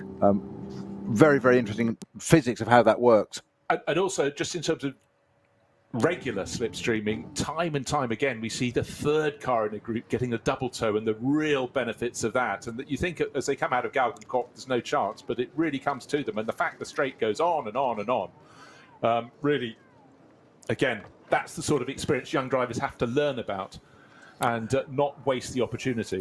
Yeah, it's not just about driving fast. Everybody thinks that's what it's all about. No, that's kind of a given. It's the understanding of the vehicle dynamics. Never mind all your electronics or your procedures or your systems. You've got to understand how to do, alt control, reset, reboots, these sorts of things. Things that happen. They've got so many things inside them these days. They've got things like full course yellow buttons. So you touch that on the through and it'll go at 80k or one at 60k, not get the wrong button. And it's all that processing and that just being disciplined. And then you've got to learn about the physics of how the car works and driving. It's this side drafting, slipstreaming, which is two totally different things. all whilst racing at this speed. And you're doing this in a highly intense environment with 70, 80, 90 other cars around you, all at different speeds. I mean, it is, as our colleague Joe Bradley often says, a high-speed game of chess. Added to which, there is the one immutable factor in this. It's around a circuit that has, you can do the adding up, but most people think around 170 turns just to be going on with. Literally not a straight worthy of the name other than the run along the Dottinger Her and then the bit past the pits down to turn 1. But again, you have to remember it's a much tighter exit to turn 1, and the little cut through brings you out to turn 4, cuts off the Mercedes arena. So many things to think of. Today we'll be starting with 60, 61 drivers just waiting for the starting numbers to be put out there. Of course, the 24 hours of the ring, there'll be many, many more out there going to play. And of course, we know all the names as well, but personally, my favourite is turn 167. To go very modern. I'll leave that with you, Bruce. He's a very wry individual, then, Peter Snowden. So, all set, following the safety car round. Just to refresh your memory, the grid is formed with the number 33 Porsche from Falcon Motorsports on pole position.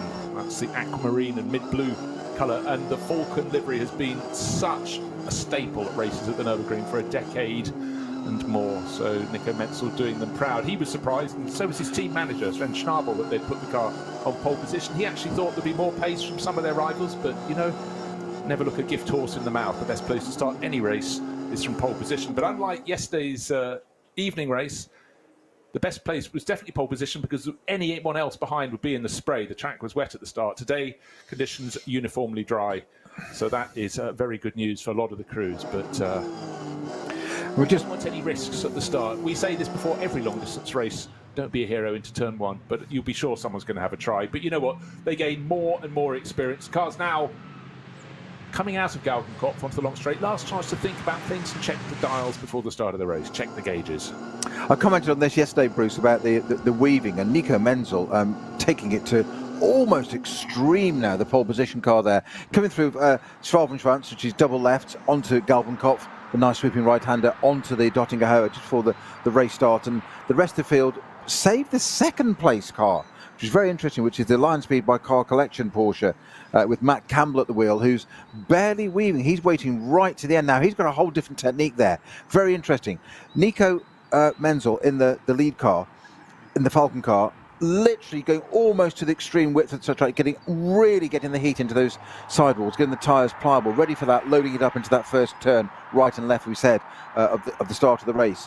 Whereas just behind, Matt Campbell, doing almost quite the opposite. What he's doing there is actually getting a lot of heat into the rear tyres. He was getting the back end squirming around, not too worried about the front, which is very, very interesting. Two totally different strategies, same brand and model of car, first and second, totally different theories. And in fact, as you were just saying that, you get a sight down the straight. You've got the top 20 cars or so, and the car in second place, Matt Campbell's, was the only one driving the straight line. Yeah. And every now and again, he'd then do a couple of twitches, but only one car width, if that, either side from that central line. But certainly Nico Menzel is getting to visit the marshals on both sides of the circuit as he weaves away. And in third place, Kelvin van der Linde in the Lamborghini doing exactly the same. What Matt Campbell is doing is he's doing it on power, just watching the car, the body language of that car there. He's putting it on power, getting a lot of heat into those rear tyres. What he's then doing is standing on the brakes and getting a lot of temperature into those front discs. That's what he's doing, totally different to the lead car, Nico Menzel. So he's relying on getting those brakes on hot to temperature for that first corner, whereas Nico Menzel looking to get the tyres at temperature. All now 2x2 Noah's Ark as they come into Tiergarten, ready for the start of our 4-hour race here on the Nürburgring, qualifying for, would you believe, the N24 in 4 weeks' time. Looks absolutely great sight. Porsche, Lamborghini, Ferrari. Great to have a Ferrari, not just in the mix, right at the sharp end of the field.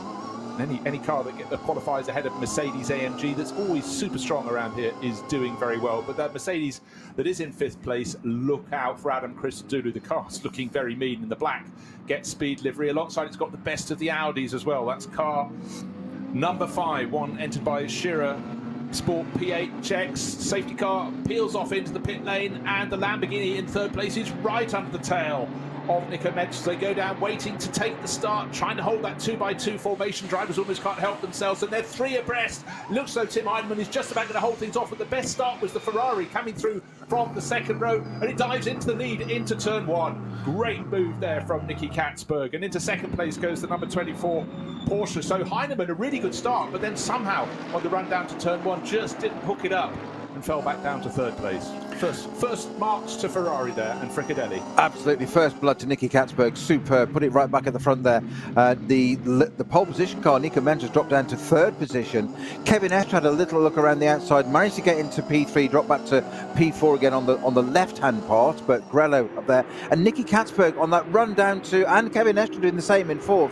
Nicky Katzberg and Kevin Estre both still weaving that car. They've had 25 kilometres to get temperature into those tyres, but they're still obviously not satisfied. They're still trying to do it. Falcon Motorsports car sitting right behind the other Porsche in front of it now. That's the Lion Speed car of Nicky Campbell. I said that car was going to, Matt Campbell, sorry, was doing, that's a Radio 2 DJ in the UK. My apologies. Matt Campbell, I said he got those brakes up to temperature on the Dottinghauer, and it's obviously worked for him into those first 2 corners. Certainly did. Kevin Estre, clearly the policy is put him in the cupboard at the back of the garage, keep him overnight, and he's fired up. He started in 8th, he's up to 3rd position, he's just moved ahead of the pole starter, and tucked in behind him also is making manoeuvres. It's the second of the Falco Motorsport Porsches, car number 44, started by Tim Heinemann. That's moved up to 5th position there, muscling the AB Sportsline Lamborghini back down the order. Well, the 2 Falcons, as you say, Linus turn at the moment, but I'm thinking Robin Williams there of Kevin Estre in the garage, like, you can let Kevin play now. He can come out and proving it there right up to 3rd position. But what a stunning start. Friccadelli are going to be so happy with that. Klaus Haviland will be very pleased to see his Ferrari up at the front there. He really will. I'm looking, when you have winners, you have losers, and the person who's really lost out started from 7th on the grid, but down to 14th this early in the race. Kim Lewis Schramm in one of the trio of Shearer Sport PHX Audis. The best place of those is running in 6th place at the moment. Or do I mean 7th? I think it's, yes, it's 7th, just behind the Lamborghini from AB Sportsline. But they're almost nose to tail apart from the first 2, which are getting clear. Nicky Katzberg and Matt Campbell. So it's the Friccadelli Racing Team Ferrari pulling away from the Lion Speed by Car Collection Porsche, and then Kevin Estre up from 8th to 3rd in the Manthey Racing Porsche, showing his intent very early on. Meanwhile, coming through Tiergarten is the second group of cars. It's a larger group of cars with around 40 starters waiting for confirmation of that. We had the top 20 released in the top group. That's being led clear by Nicky Katzberg in the Friccadelli Racing Ferrari, but the Schnitzelam 222, the brand new Mercedes GT2, starts in pole position for the second group, but in among that group, a lot of Cup 2 racing Porsches. The second GT2 racing Mercedes is starting from 4th in that grouping. It's their turn to go down to turn 1 and see who can knit it together the best. A lot of SP10 class cars as well. That's GT4 category, much bigger group of cars, twice as big. And down to turn 1, the second group goes. Keep it clean, keep it tidy. It's a much, much tighter exit with the sudden cut through around the tyre wall and the concrete barriers. Their turn 2, super tight. So far, the last handful of cars turning into turn 1 as the group gets out of turn 2 and heads down the hill, and instead of turning right and feeding into a shortcut on the Grand Prix loop, they go all the way down the bottom of the hill. As I said, it was clean. There was a bit of a touch. A Hyundai TCR class car getting it wrong at turn 4 and rubbing up the side of another. Got away with it, though. In fact, that second group,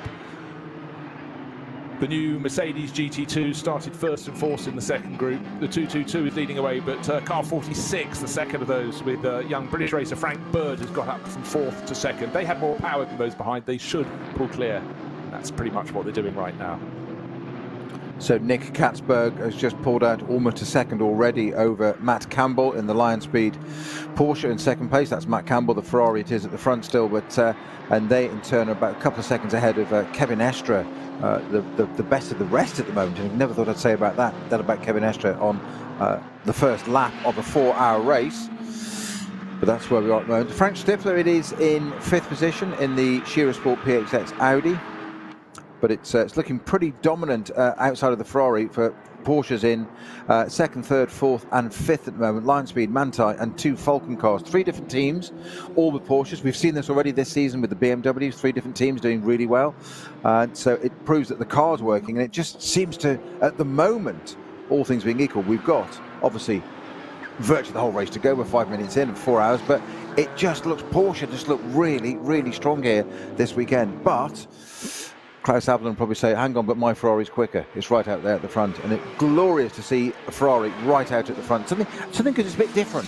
It's just great to see. Absolutely, and we've talked endlessly over the years about how certain track temperatures and track conditions tend to favour one manufacturer. It might just be circumstance, but right now it does look as though Porsche are sitting very pretty indeed, except they're second, third and fourth. They're not first, and let's see what Nicky Katzberg can do. But just to reiterate, Nicky's sharing with David Pittard and Earl Bamber, and sort of almost ironically, Earl Bamber is the least experienced of that trio of drivers. They had his wins. I'm talking about the Nürburgring, and it is a very, very special place to go racing, and it requires endless numbers of laps to really get the drivers to the very top of their craft here. It's such a technical circuit. It's also not just technical for the drivers, but for the engineers, trying to get a car set up to have the best sort of working average, Snowy, around a lap as long as this. 25 kilometres of twists and turns, rises and falls. It's a really tricky place to get the car exactly as you want it. And it's such an accurate phrase there, to the perfect average lap, put it all together. It's all about consistency, getting it all together. We've said, forget the actual number, but approximately 170 corners. The reason we say that is, put it in perspective to an ordinary race circuit of 8 to 10, maybe 12 corners. And that's called a tricky one. Yeah, nearly 200, well over 150, whatever you want to call it. It's a lot of corners. It's a lot of gradient changes down through the forest. Lovely bit of footage now on the 227 Toyota Supra from Teichmann Racing, sitting behind what looks like the Dura Aston to me. That'll be number 69. Is that not a GT4 Aston in front? It should be a GT4 Aston, I'd have thought, in front of it. It does look as though it is one, and that would have started in the group, whereas the Dur one started at the tail of the leading group. GT4, or as we call it, SP10 here, and if there is an Aston Martin in that, that's Pro Sport Racing. Guido Dumouriez, the lead driver in that, along with Hugo Sass. And that is car number 78. And just to let you know who actually is starting number 78, I'll scroll a fair way down my screen. And it's one of the drivers, isn't it? It's Yevgen Sokolovsky. So they'll probably run all 4 of the drivers in their lineup, but Yevgen is the driver kicking off in that. And he is down in, let's just find the position on the screen, 33rd position. And Griezmann running in a totally different class of car, the GT4 category Toyota Supra. But down the Dottinger Hoa they go. And I say down, they've been over the crest, they're going down into the dip, and Nicky Katzberg was, the last timing interval was 2 seconds clear down, now it's 1.9. But no one close enough to use any slipstream from him. And Matt Campbell, still in second place. He's got the Manthey Porsche of Kevin Estre getting closer and closer, trying to catch his slipstream. He's about 2 car lengths, 3, 4 car lengths down, and then come the 2 Falcon Motorsport Porsches. So second, third, fourth, and fifth for the Porsches. The best of the rest is Frank Stippler, the inimitable Frank Stippler in his Audi. He's about a second behind the Porsches, then falling backwards all the time. Kelvin van der Linde is dropping down the order. Adam Christodoulou, who started in 5th position, I think is going to come through in 8th. Has he got ahead? No, he's still tucked in right behind Kelvin van der Linde, but 8th, 9th, 10th, 11th, down to about 16th, nose to tail as they cross the finish line to complete the first lap of this race. 4 hours, of course, in all. And the margin between Nicky Katzberg in the lead and Matt Campbell in second place, between the Ferrari and the Porsche, between Fricadelli and Lion Speed, 1.8 seconds. Unbelievable on the first lap, though. That's quite a good time there from Nick Katzberg, of an 8:27.222 on that first lap. There's some great battle going on between the 2 Falcon cars there, of Tim Heimer and Nico Menzel in 44 and 33. 33, of course, being the pole-sitting car, dropped down the order there, just got mugged at that first corner. But Nico Menzel sitting all over the back of Tim Heinemann, and Tim Heinemann using all the curbs to stay ahead of his teammate there. And the 2, it's that golden rule. One thing you absolutely cannot do in a race is take your teammate out. You can, but you shouldn't. Right. Well, it's not a career move, put it that way. No, it's a move, but not quite the right one. Now, before the start of the race, the fact that the real topic that was exciting you, Snowy, was when would the BMW start coming forward? None of them, they started 12th, 14th and 15th. We've got number 102 in the hands of Jens Klinman into the top 10, up to 9th place. He's made the steps forward. And number 72, look out for this one in particular, Conor de Filippi. That's the BMW Junior team this weekend, up into 11th. And the third of those M4 GT3s, Kuba Gimasiak, the reigning Nürburgring Langstrecken Series champion, hasn't got in the top 10 either. He's down in 14th. So they've all gained a little bit, but they have got into the top 10. So, and it's very, very close. As I said, in that battle from the Lamborghini Huracan in 7th with Kelvin van der Linde, it's literally nose to tail for the next 10 positions or so. Up front, what I am sensing, a bit of an improved performance from Matt Campbell. Looks like the gap from him to the leader is coming down. Oh, and in fact, confirmation. It's all now down to 1.94 seconds. So we're talking thousandths of a second being gained, but he is starting to pull away a little bit of the third place 911, which is Kevin Estra. He's in third. He's got Tim Heidemann on his tail, and the second of the Forker Motorsport Porsches right in behind. That's Nico Menzel.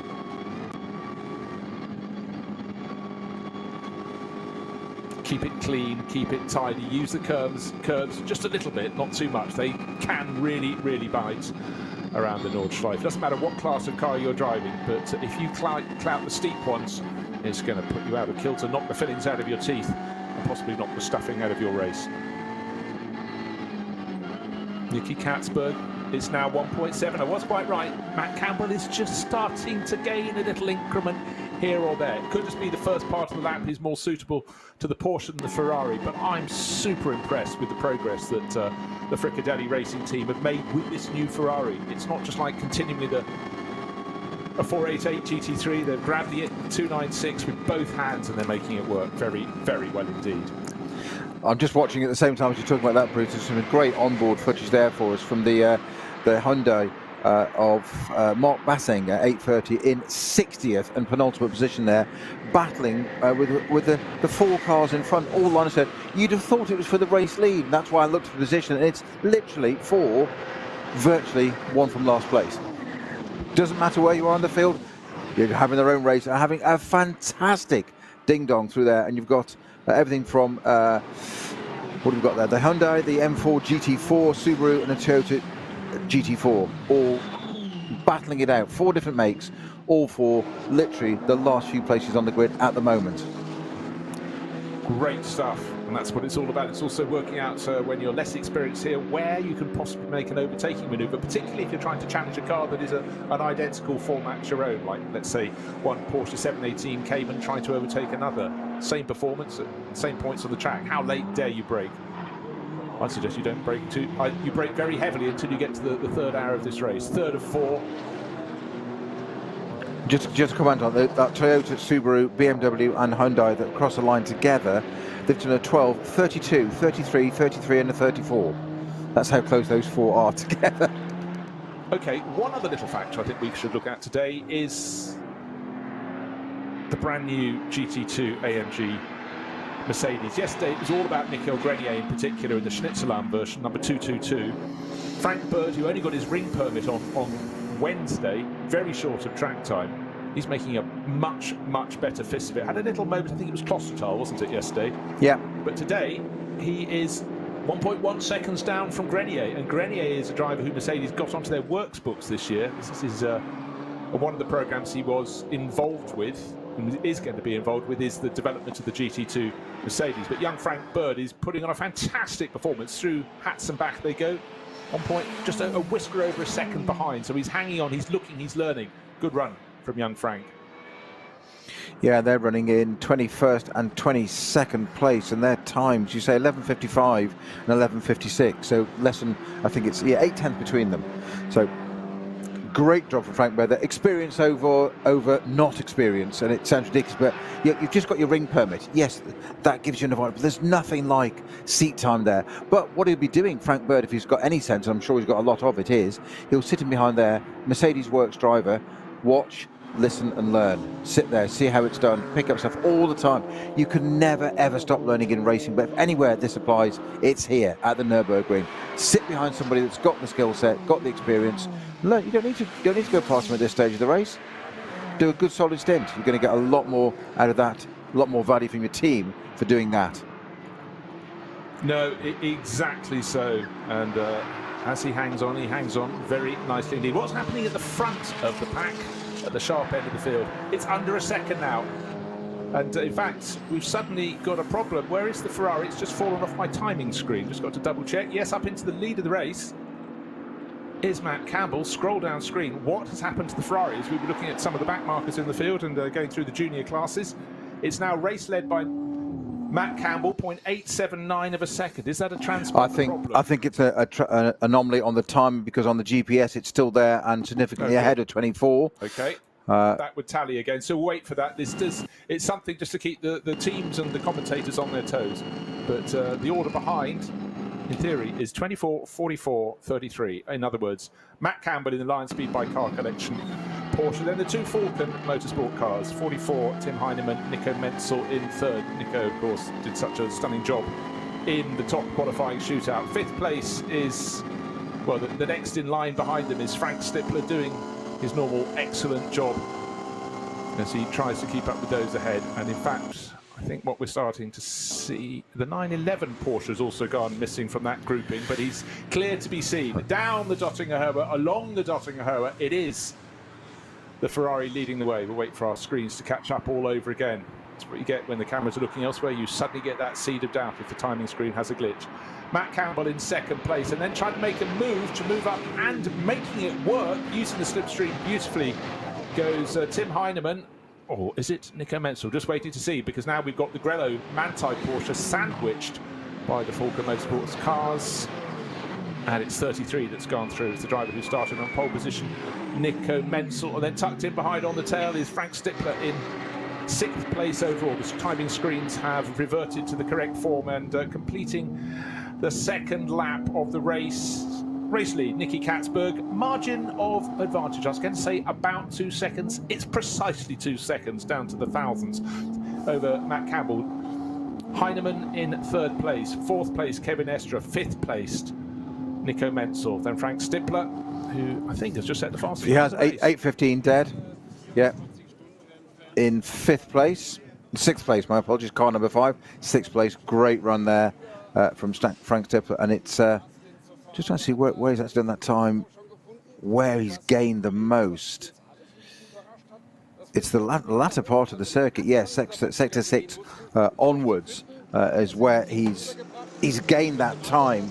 I'm just going to have a very quick look at my sector splits. So sector 6 is really from its Bergwerk onwards, so Kastelchen, Klosterdal onwards, that very fast run up through Klosterdal to the Caracciola Carousel, and that's where Frank Stippler's gained the time. And I say gained the time there, that is one of the most stupendously fast flowing parts of the circuit, and normally you think about getting time in lots of technical areas, slower bits, but on one of the faster bits, that's quite impressive to be pulling chunks back like that. So Frank Stippler doing what Frank Stippler does.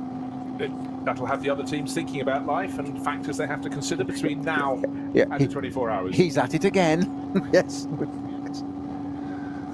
So really tidy start, quite a lot of place changing, and it actually seems sometimes you get place changing because you have to move a little bit wide when someone comes up the inside, then you gain it back, but it can take quite a few laps, and really the place to do your overtaking is running along the Dottinger, using the slipstream. Out on the back of the circuit, you've got to take many risks and really hope the driver you're trying to pass is a little bit compliant as well. What I can tell you at the moment is that Nicky Katzberg is looking very comfortable. 2 seconds flat is his margin on the start-finish line over Matt Campbell, waiting for the next timing sector to be completed. I sense he's actually pulling away through the first part of the lap all over again. It's certainly looking that way at the moment, isn't it? Now, one of the things that the Nürburgring, in all its manifest forms, or the series that raced here, do is they quite like experimental machinery. And your Griesemann was just explaining about what the number 227 entry is doing, and that is the Teichmann Racing GT4 class, GT Supra. They're using an e-fuel in that. That's why they're not in the regular GT4 class, which is SP10 here. They're in AT, alternative technology. Jörg is sharing with Bjorn Griesemann, so 2 Griesemanns in the car, Felix von der Laden and Michael Teichmann, and that's e-fuel. There's always something new, something different, and I really am a fan of experimental things. We're going to need many of these projects to work, I would suggest, in the future, when I think it might be harder to be using regular gasoline in these cars. And at the moment, I think this is the area of automotive technology that's having the greatest advances. And I think full marks, all power to their elbow, as we say. 100%. And I think synthetic fuels is the way forward, and hydrogen rather than electric. I think we're going to see that happen. We've already seen the European legislation change very slightly, moving the use of internal combustion engine, or stopping them moving that 5 years further down the line. And I think that's because everything is developing so quickly. And I think electrics, it's been what it has. I'm not going to comment much more about that, but I think synthetic fuels, that's really going to be a way to go. So we can still use these engines, but not fossil fuel. That's what we need to avoid. And that car 227, the Typeman Racing Super GT, not only doing that, but it's also got one of our cameras on it today as well. Long may it rain. And lovely comment. Well, hopefully not. Yes, indeed, from George Griezmann, though. Many spectators like a good sound from the exhaust, but we know we need to do something. The automotive industry knows it needs to do something, but again, the direction of travel isn't clear, but we need these experimental cars, and we need them out in racing to prove that we can still go racing when perhaps things will be a little harder. Well, racing's always been the proving ground, hasn't it? You go back to the very, very beginnings, literally. I've mentioned it before, you know, the Brooklyn circuit back in the UK, you know, opened in 1907, not as competition, not as racing, but as a proving ground for the industry, along with aviation there as well. But that's exactly what it was. It was to develop things, research, experiment, and this is, I would say, it's almost like a modern day Brooklands, Nurburgring. Manufacturing, there's a reason we've got that techno park opposite, and manufacturers have their bases there, Aston Martin, etc. The BMW Junior team is based just down the road. Literally, that's where they live. It's the ultimate testing ground, and it has to be. And it has to be progression. It has to go forward. We have to evolve. We can't just stay where we are using fossil fuels all the time. I love the sounds, but we've got to move forward. Now, thank you very much to Lucas Gajewski down in the pits. I mentioned it's a GT4 spec. That's SP10, but actually they're running the SP8T specification. So these little minutiae, different classes, but again, that enables cars to go out and do their racing and take on rivals that are trying to do roughly the same thing. Everyone's trying to do exactly the same thing as Nicky Katzberg, but that 2-second advantage still seems true as they go halfway around lap number 3. Who is making gains? Haven't been too many overtaking manoeuvres, but then of course we get the timing of the pit stops. Who's carrying another lap's worth of fuel, or are they all going to stop at the top of the hour? These are the cars in the top class. Wait and find out. Did we mention we started yesterday with 60 cars, ended with 61, I think we did. Today we started with 61 cars, and if by magic another one has been added, car number 300 has pushed that up to 62 when I go to the bottom of my timing screens. That's a Team Matol, isn't it? Porsche Cayman in a VT3 class, yeah. So production-based cars. So you have Caymans running in various classes.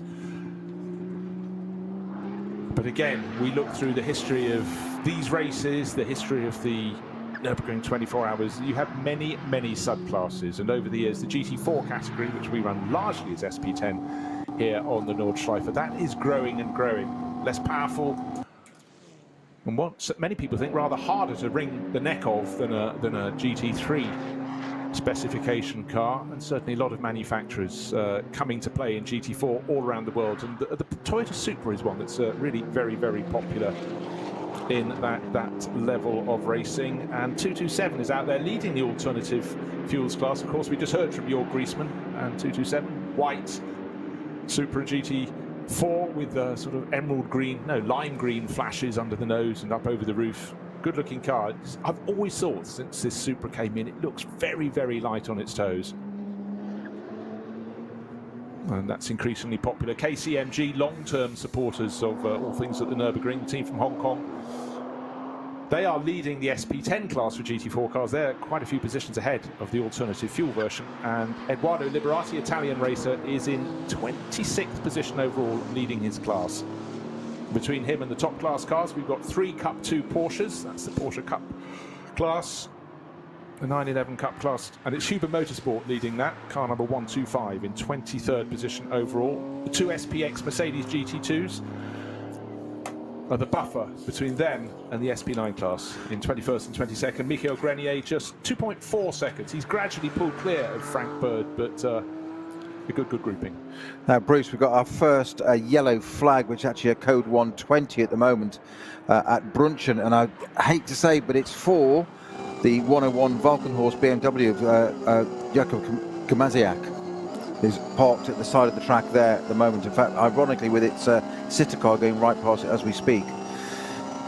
So it's my predictions of BMWs coming up through the order. It's not going to be Kamaziak, is it, today? And he's the driver who didn't put a wheel wrong in 2022 to win the NLS title. And week in, week out, he was not only taking top positions but wins. We just had to change a position down. Frank Stippler's decided he doesn't want to stay behind Kevin Estre. They've got the number 33 Tim Heinemann driven Porsche behind them, so suddenly we're having a lot of sorting out. The Ferrari is still leading. Nicky Katzberg 1.7 seconds clear of Matt Campbell. In third place is another Porsche, that's 44 Heinemann, sorry, 33 Menzel is the one that's gone backwards. So let me just unscramble those words. It's Katzberg from Campbell, Heinemann from Estre. Estre has now been passed by Frank Stippler and is being lined up by Nico Menzel. So for Estre across the line in fourth place after the end of 3 racing laps, he's down to 5th, and Nico Menzel's looking if he's got the key to unlock this particular predicament. But Estre went so well from 8th up to 3rd, but now he's going back down the order. Best of the Mercedes is still down in 8th place. Adam Christodoulou doesn't have the answers to Kelvin van der Linde's pace in the AB Sportsline Lamborghini. That's 7th. Christodoulou's 8th. Marcel Marschwitz in the Schnitzelarm number 11 Mercedes is 9th. And Jens Klingmann down 1 position now for Walkenhorst Motorsport. But that's not as much of a problem as it was for his teammate, Kuba Gamaziak, who went for a spin. And just refresh my memory, that was where? Was that Flansker? Brunchen. Brunchen, okay. Didn't get as far as Flansker on the 3rd racing lap.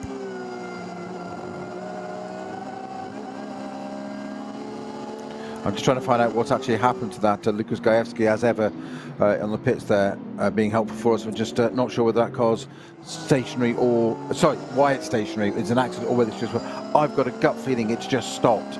And not that's the only one, because not that I have a gut feeling about that, but Axel Jeffries doesn't appear to have made it round, and getting signal that 7, that's Jeffries in the Conrad Motorsport Lamborghini, and 522 appear to be stationary at Schwalbenschwanz, and 522 right correct towards the exit. Yeah, our first code 60 fully now, or second code 60 already. So I did have a feeling going on, didn't I, that not tempting fate, far from it, that we had 2 hours clear of it yesterday, which is unheard of here around the Nordschleife. I just thought today might not be the same, and it's a law of averages more than anything else, not wishing to happen. But Axel Jeffries certainly stationary in the Lamborghini. We've got the intervention vehicle coming to that, and just ahead of it is, as you say, 522, which in Sorg Rennsport BMW 330i. And I have a feeling that was the car that started. No, was it that or the Team Massol Racing Cayman that made it 62 cars? Either way, no problems at all at the front of the field for Nicky Katzberg, but no, it was car number 300 was the last. Team Massol was the 300. Lieber Hahn driving that. Oh, right. The Cayman. Yeah. It's moved up a position or two as the others have had their problems. But yes, you're quite right. That went through. Well, that's because Lindbaum has now stopped, as you say, in the 522. So he's now 2 laps down already in the 330i. Team Sorg Rennsport BMW. So, code 60, we sensed one was coming, and Peter Nostradamus Snowden was correct. We have one right now. Can we just get that written into a contract, please? Yes, sorry. Oh, I don't know. He's going to edit that bit out for us. Peter Snowden was correct. You heard it here first. Exactly. Breaking news. So, of course, code 60 enables the marshals to get out there and clears cars from unfortunate circumstances and remove them to the track. And Stefan Beloff curve, that's an upgrade. That's Marshals Post 177. If you just come across racing on the Nürburgring Nordschleife, you think, no, you mean Marshal Post 17. That might be on a normal circuit. This is not a normal circuit. This is a Nürburgring Nordschleife, around 170 corners. And I think the final sequence of corners are Marshals Post 201 and 202. There's an indication of how many you have around the course of this lap. And you think how many marshals are required to marshal a circuit of 25 kilometers? It's a huge, huge number. Right, it appears that 101 Kuba Gamaziak in the Valkenhorst BMW has indeed had an accident as the cause of that car being stopped at the side of the track at Brunch, and we just get the GPS saying we've not got any onboard footage there. We just get the ticker and the GPS. We can just see that it's stationary, but it does appear it has been the result of an accident. So we've yet to see what that is, and as soon as we know, we'll update you. But great shame. Out at Marshall Post 164. As we said, all the way around there, it beggars belief, doesn't it? So that's to the track now. We have a code 121st before a 60. Obviously, speed down gradually, and there it is at the side of the track, and it's and that's the Lamborghini. That's actual Jeffries. That's had an accident as well. Oh, the rolling wheels back from a lot further back. So now it looks like there's damage further on the right side. That's the is that the 552 car we said? 522. Yeah. So I've got a horrible feeling there that the 522 and actual Jeffrey 7 Lamborghini have had a little bit of a coming together, and both trying to claim the same bit of track at the same time. Ring permit or not, no matter how much you do it, it's going to happen on this circuit. There's such a closing speed. Sometimes you're just not going to get it right every single time. But a great shame there for Axel Jeffries, Conrad Lamborghini. That's certainly out as a result of an accident, but we believe that 101 Gamaziak is also as a result of an accident. What a great shame. Two of our front-running cars there out within the first half hour. And what's extraordinary about that, of course, when it comes to overtaking in the top-class cars, they've got to seize their moment, particularly when you've got one or two rivals tucked under the rear wing. And it can be very, very narrow around the Nordschleife. And I mean, last year, Kuba Gamaziak literally didn't put a wheel wrong. Came through to win the Nürburgring Langstrecken Series title. But today, there I am banging on about the experience is everything here. But you also have to sort of slightly ride the fortune that's put in front of you. Because a faster car and a slower car don't necessarily have the same ingredients here in terms of where they need to be on the circuit. So push has come to shove, or shove has come to push. We won't apportion any blame. Haven't seen the incident. And of course, just to point out, we have many cameras around the circuit, but not every corner is covered, and they don't just have a habit of having their moments where we can see them. Nicky Katzberg, though, 3 racing laps on the board, leading by 1.734 seconds from Matt Campbell in the Lion Speed by Car Collection Porsche. So it's Ferrari from Porsche, from Porsche, from Porsche, because Tim Heinemann is third for Falcon Motorsports, Kevin Estra fourth. He's got back ahead of Frank Stippler's Audi to make 3 Porsches in the top 4 runners. So first of our penalties coming in, and that's for 816 entry, which is obviously right down the order for me. 816 is Shearer Automobile Cupra from a TCR class, and that's for, would you believe, start procedure breach. Well, if you remember yesterday, they didn't get to take the start. Exactly. Was it that one or the Smurlis Racing? No, it was 718. 718, yeah. Smurlis car that didn't start, so I'll just rewind that comment. But a little board's being pushed out on the pit wall. In fact, from pit presenter Patrick Simon, he was having a go, just pushing out the illuminated sign that said 816. Come and visit the pits. I think it's good to be versatile. Oh, he's nothing if not versatile, Patrick Simon. Racer turned excellent character up and down the pit lane. So still cars needing to be cleared up. And for Conrad Motorsport, they've had so much form, but so much misfortune in recent years. That Lamborghini is parked on driver's left, and about 200 metres further up the track is the 522 white BMW 330i, against just parked on the very, very narrow grass strip next to the barriers on the opposite side of the track. So perhaps with the laws of physics being what they were, they clashed. We certainly saw a wheel being pushed back towards the Lamborghini, having coming off with the impact either with the BMW, but one would suggest with the barriers on the left of the circuit. Yeah, you mentioned the 522 BMW just being parked sort of nonchalantly on the side of the track there, but it doesn't look, we've just seen some onboard going past that, it doesn't look to be terribly damaged, but there's an awful lot of debris, soil, and been onto. I think it's hit the barrier once and then ricocheted down and then come to a halt, and it's possibly the side that's against the barrier we can't see is too particularly damaged, but there's certainly a lot of evidence of detritus on the track there. Ahead of the Lamborghini. And that is the voice of experience. Races at Nürburgring, you get sight of a car that's gone off and you think, actually, it doesn't look too bad. And then they pick it up and turn it around to put it, or however they put it on a flatbed truck, and suddenly, oh my word, far, far more damage than we estimated. Right, racing is rejoined, and suddenly it's not Matt Campbell in second place, it's not Matt Campbell in third place, because he just got monstered down the Dottinger Höhe, first of all by Tim Heinemann to put Falco Motorsport Porsche to the lead of the Porsche group in second overall, but also who else grabbed the moment? Frank Stippler. So Stippler is going to cross the line in third place, and suddenly Matt Campbell, who was sitting pretty 2 seconds down or less on the race leader, has fallen 2 positions. And just, if that's not bad enough, he's now got Kevin Estra all over his tail, and his only hope at the moment is the fact that Nico Menzel is equally all over Estra's tail. So the people who gained, Tim Heinemann up to second, and Frank Stippler, the best of the Audi drivers, up to third overall. So Matt Campbell's got to do it all over again. Then there's a gap back behind Nico Menzel, who's 3.3 seconds down on the race. He's got almost that margin back to the 7th place car, which is the Lamborghini of Kelvin van der Linde.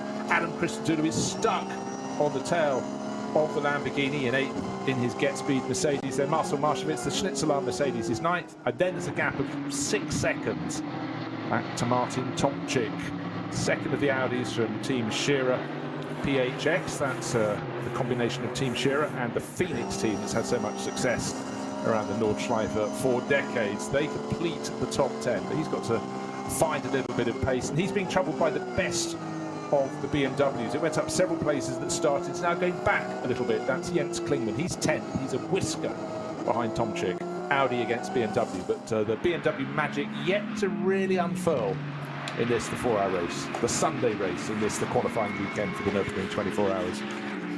Very quick update on this 522 BMW and number 7 Lamborghini scenario. Most important thing to say is that both drivers are absolutely okay, but it does appear that our driver in the two have definitely connected.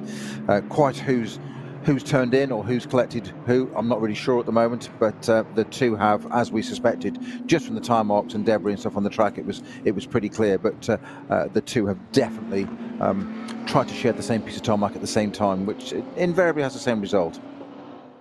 Yes, immutable. So, as the other classes continue on their way, all the drivers now conversant and being kept up to date by their crews where the yellow flags are, where the slow zones, the code 60s. But like many a time, it's a real case of just seeing how quickly the rescue crews can get cars away from the edge of the circuit. They know full well where the gaps are in the Armco, where they can get the cars safely away from the track, and only then, provided also the barriers are still in tip-top conditions or acceptable conditions, can the racing resume at full speed past that point on the circuit. But all these things, and it's not just hard enough for the drivers to learn the many corners around the circuit, but also if you've got a car, Peter, that has a problem and is slowing around the Nordschleife, it's quite good to know where the gaps in the barriers are. If you can drive it towards them to park it, that is a real helping hand. And again, you will have learnt that from racing around here, but breaking down in the middle of the night in the 24 hours, it's a little harder sometimes to place the cars and where to get them away from the side of the circuit. Yeah, and it's probably one of the most difficult circuits to do that on because of the very nature of it. It's so narrow. You don't want big gaps in the barriers. Getting drivers, provided they're able-bodied, out of the car, which they usually are. Cars, the technology is so safe these days, they can usually hop over, and we see it many a time of what would be, on the road would be a monumental accident, and they just think, oh, okay, we're out of the race, and skip over the barrier, take the lid off, and they get that walk of shame and that phone call back to the pits. And most lay people are looking at that car thinking, you had a 100-mile-an-hour crash. You say that to somebody in normal circumstances, you're like, are you okay? We just go, oh, they're out of the race.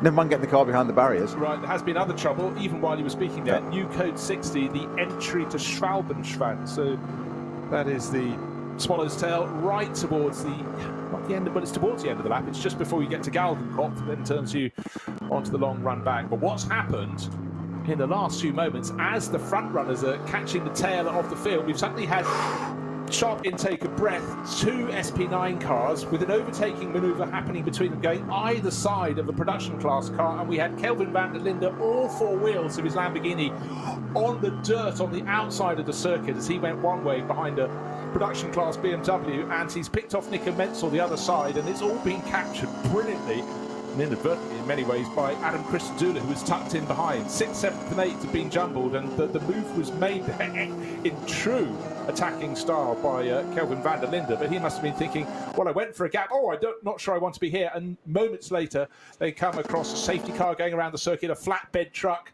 and a course vehicle going towards a moment, an incident to clear a car from the side of the track. So the drivers always have to be conversant of that. But the replay is phenomenal. And it was a case of the BMW just having nowhere else to go. He tries to pull out of the way of Nico Menzel's Porsche, then pulls straight across the nose of the Lamborghini that has to take to the dirt. And at the next corner, I think, where are we? Adenauer Bridge. Down the inside went Kelvin van der Linde. Great move, but he had no choice. He was committed at that point. No, and to be fair, the BMW that was, I think, looked like a 330, was trying to keep out of the way of the Falcon car, but wasn't expecting a black stealth Lamborghini on the left-hand side. Kelvin van der Linde, you say nowhere else to go but down the grass. He'd got his eyes focused on Kevin Escher in front, pass on the grass, therefore he did exactly the same. But out of all that, whilst that was happening, you've got the BMW keeping out of the way, the Porsche taking his line, the Lamborghini on the grass. Who takes advantage of the opportunity? Adam Christodoulou. There's a gap there, I'll have that, straight through past two of them and two places for free. It's free places, and that's what professional drivers do. And you can sit in that pack for lap after lap, waiting just for a little chink in the armour, and it suddenly came, and then you have to be in a position to not go, oh, that was a gap I could have gone through. Right, down in how many positions down? We find the leading car in Cup 2. It's 21st position overall. Obviously, it's moving up the order as we have a few clashes with number 7 Conrad Motorsport Lamborghini falling out of the race from that top class, and it's honours to 125, which we've got 2 cars from K Kramer Racing. They're 2nd and 3rd in Cup 2, but 125 for Huber Motorsport. It's Tom Kiefer leading the way. What's his margin? Have a little look. He's got 22nd margin, so he's really built that car looking great, and it's looking even better because there's proper sunshine bouncing off the nose of that car. Brilliant livery. Pale, if you look from the front, pale blue all the way up on the left-hand side of the car. White, broad white stripe over the nose, and red on the right-hand side as you look from the front. So it was looking as though it was regular race order up and down the last couple of laps.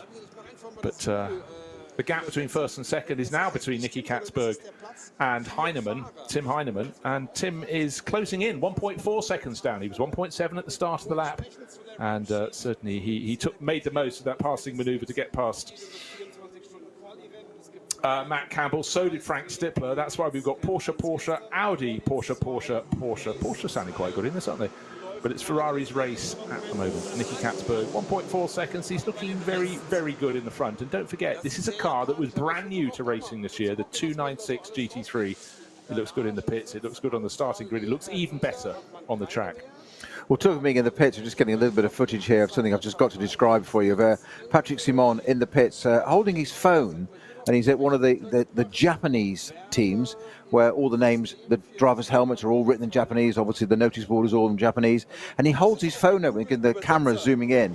He's obviously got an app on his phone where he holds it and films it, and it translates it into German for him. Google Translate or other programs. It's the Subaru WRX crew. We heard from Tim Trick driving last night. His name was quite easy because it said Tim on his little label on the shelf. But the Subaru being shared with 2 Japanese drivers. It's Hideki Yamauchi and Takuto Iguchi.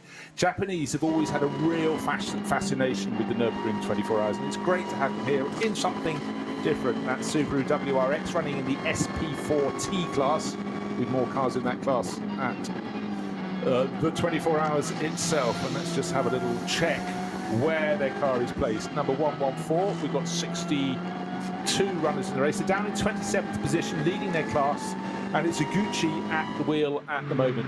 But those translation programs are really, really entertaining. A little aside, so going down a back street in a town somewhere near Suzuka, and I was going along with a group of colleagues, and I said, we were trying to decide which restaurant to go to, and I jokingly said, well, that one looks a little more like a place that doesn't provide food. And someone said, no, it's a restaurant. Put the Google Translate up, and the first word that came up on the translation was horny. I said, should we move on to the next one? Oh, you've got to laugh with travel, haven't you? Your radar was as accurate as ever, Bruce. I just stumbled on it. Now, the field is really, really jumbled up at this point. Several laps in, we've got 5. We're on the 6th racing lap. We've got time of plenty remaining in this race, 3 hours and 15 minutes. The first, the pit callers, is the 27 Lamborghini. This is the one that Kelvin van der Linde put on the grass. It's going to be a driver change, but was there any damage as he was bouncing up and down on the curbing? No, it never touched anything. It's going to be a change of tyres with that as well, I'm sure, given those tyres. But we've mentioned this before, haven't we, Bruce, about those that do a short stop now, a short early stint, get it in there 5 laps in, can pay dividends later because of the way this works of the aggregator and how long your pit stop is later in the race. And does that apply in this race or not? I don't think it does, because it's a qualifying race, not an NLS round. Exactly, but what we do have, it's not the only car in the pits. The Schnitzelarm number 11 Mercedes, Marcel Marschowitz has brought that in, and Jens Klingmann has brought what was the leading BMW, the best of the BMW pack, which was in 11th last time around. He's brought that in for a pit stop as well. So the 3 pit stoppers in the SP9 class, the lead class, the big class here. We were going to have 30 starters, had slightly fewer than that. In fact, in the end, we had 20 starters from the SP9 class. We've got a spinner and contact. Unfortunately, we've got one car sideways in the track, a BMW bright green, running in what had been 47th position over the start-finish line, which is, well, okay, I can tell you the one that spun. It's car number 527. It's a Hyundai i30N, and that from Teichmann Racing. That was one of the old, no, sorry, 527, not 227, can't read. Hyundai driving experience. We've got a multinational driver lineup in that. I'm just going to have a little check who was at the wheel. It was Michael Bohrer, so a German driver, sharing with 2 other Germans, Markus Wilhardt and Gerrit Holzhaus, and Taylor Hagler from San Antonio, Texas. So maybe those other 3 will not get a race unless that car can be recovered. Doesn't necessarily have any damage, but it's stationary at the end of some very long skid marks. Yeah, I was thinking that it's been turned around, hasn't it, in one way or the other? On the approach to turn 1, breaking over turn 1. Kelvin van der Linde being interviewed. Been good to hear what he's about to say, because he got on the grass in that Lamborghini. So it's the other car is the 244 Schnitzelarm BMW. That's got severe front left damage now. Should be able to potentially limp its way round. Yeah, that is a case of if you can get back to the pits, it's one thing, but you won't be getting back into the race, and that was Michael Sander at the wheel of that. Yeah, M240i, but I'm not sure it can get round, because that front left wheel isn't just, no, I think he's going to pull it onto the side of the track there. It's smoking heavily, even at a very, very slow speed. It was trying to pick up a bit of speed again, but the wheel it's completely 90 degrees. It's been torn off its housing structure, whatever there, so it must have been quite a clout with that Hyundai. I just wonder, I don't know if it's a replay, but starting position as he snakes down the grass, it was actually further down the hill. I think it was on the approach to towards the Dunlop. Yeah. Just waiting to see. So, well, the yellow flag is at turn 1, so maybe I was right to start with. There's a yellow flag out at Kesselchen, the second Kesselchen turn, halfway around the circuit. We'll try and find out what has happened in that instance. So all super quiet in this race, and then suddenly got a little bit busy. It's on the 244 Schnitzelarm BMW. It's looking like it's a complete, almost hub failure.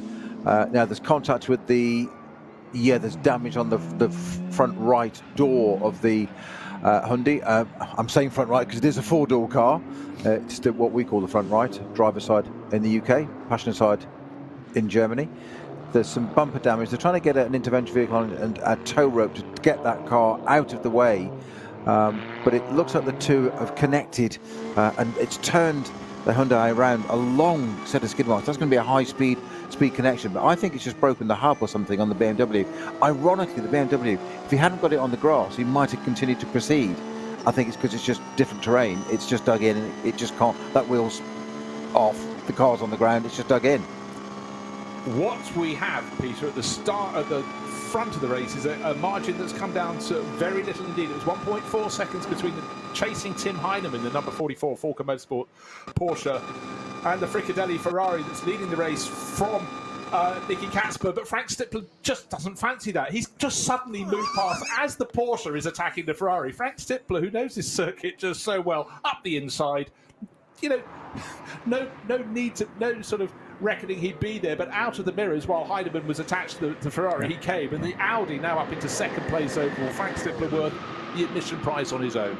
What did I say earlier about Frank Stippler, that when he put in that super quick sector, it was on the super fast part of the circuit, Kastelchen up to the carousel, and he's just done it again. We're sitting there watching that in-car footage, and all of a sudden, out of your left appears, hello, you've left a gap, so I'm going to use it. Thank you very much. What we have with Frank, though, we saw him somehow get up into 4th place, then the Porsches that were cooker got back again. He just takes every opportunity as it comes. But we've just heard from Kelvin van der Linde, and he said, he had the other side of that equation. He goes, on the Nordschleife, you have to take decisions. I have the feeling all of my decisions were wrong. I really had to push. So, again, we saw the decision that was wrong, which was to go to the left-hand side of that white BMW production class car, got it on the grass. Now the car is in the hands of Ferdinand Stuck. Maybe the fight back will start here, but they've made their pit stop, one of 3 SP9 cars to do that time around.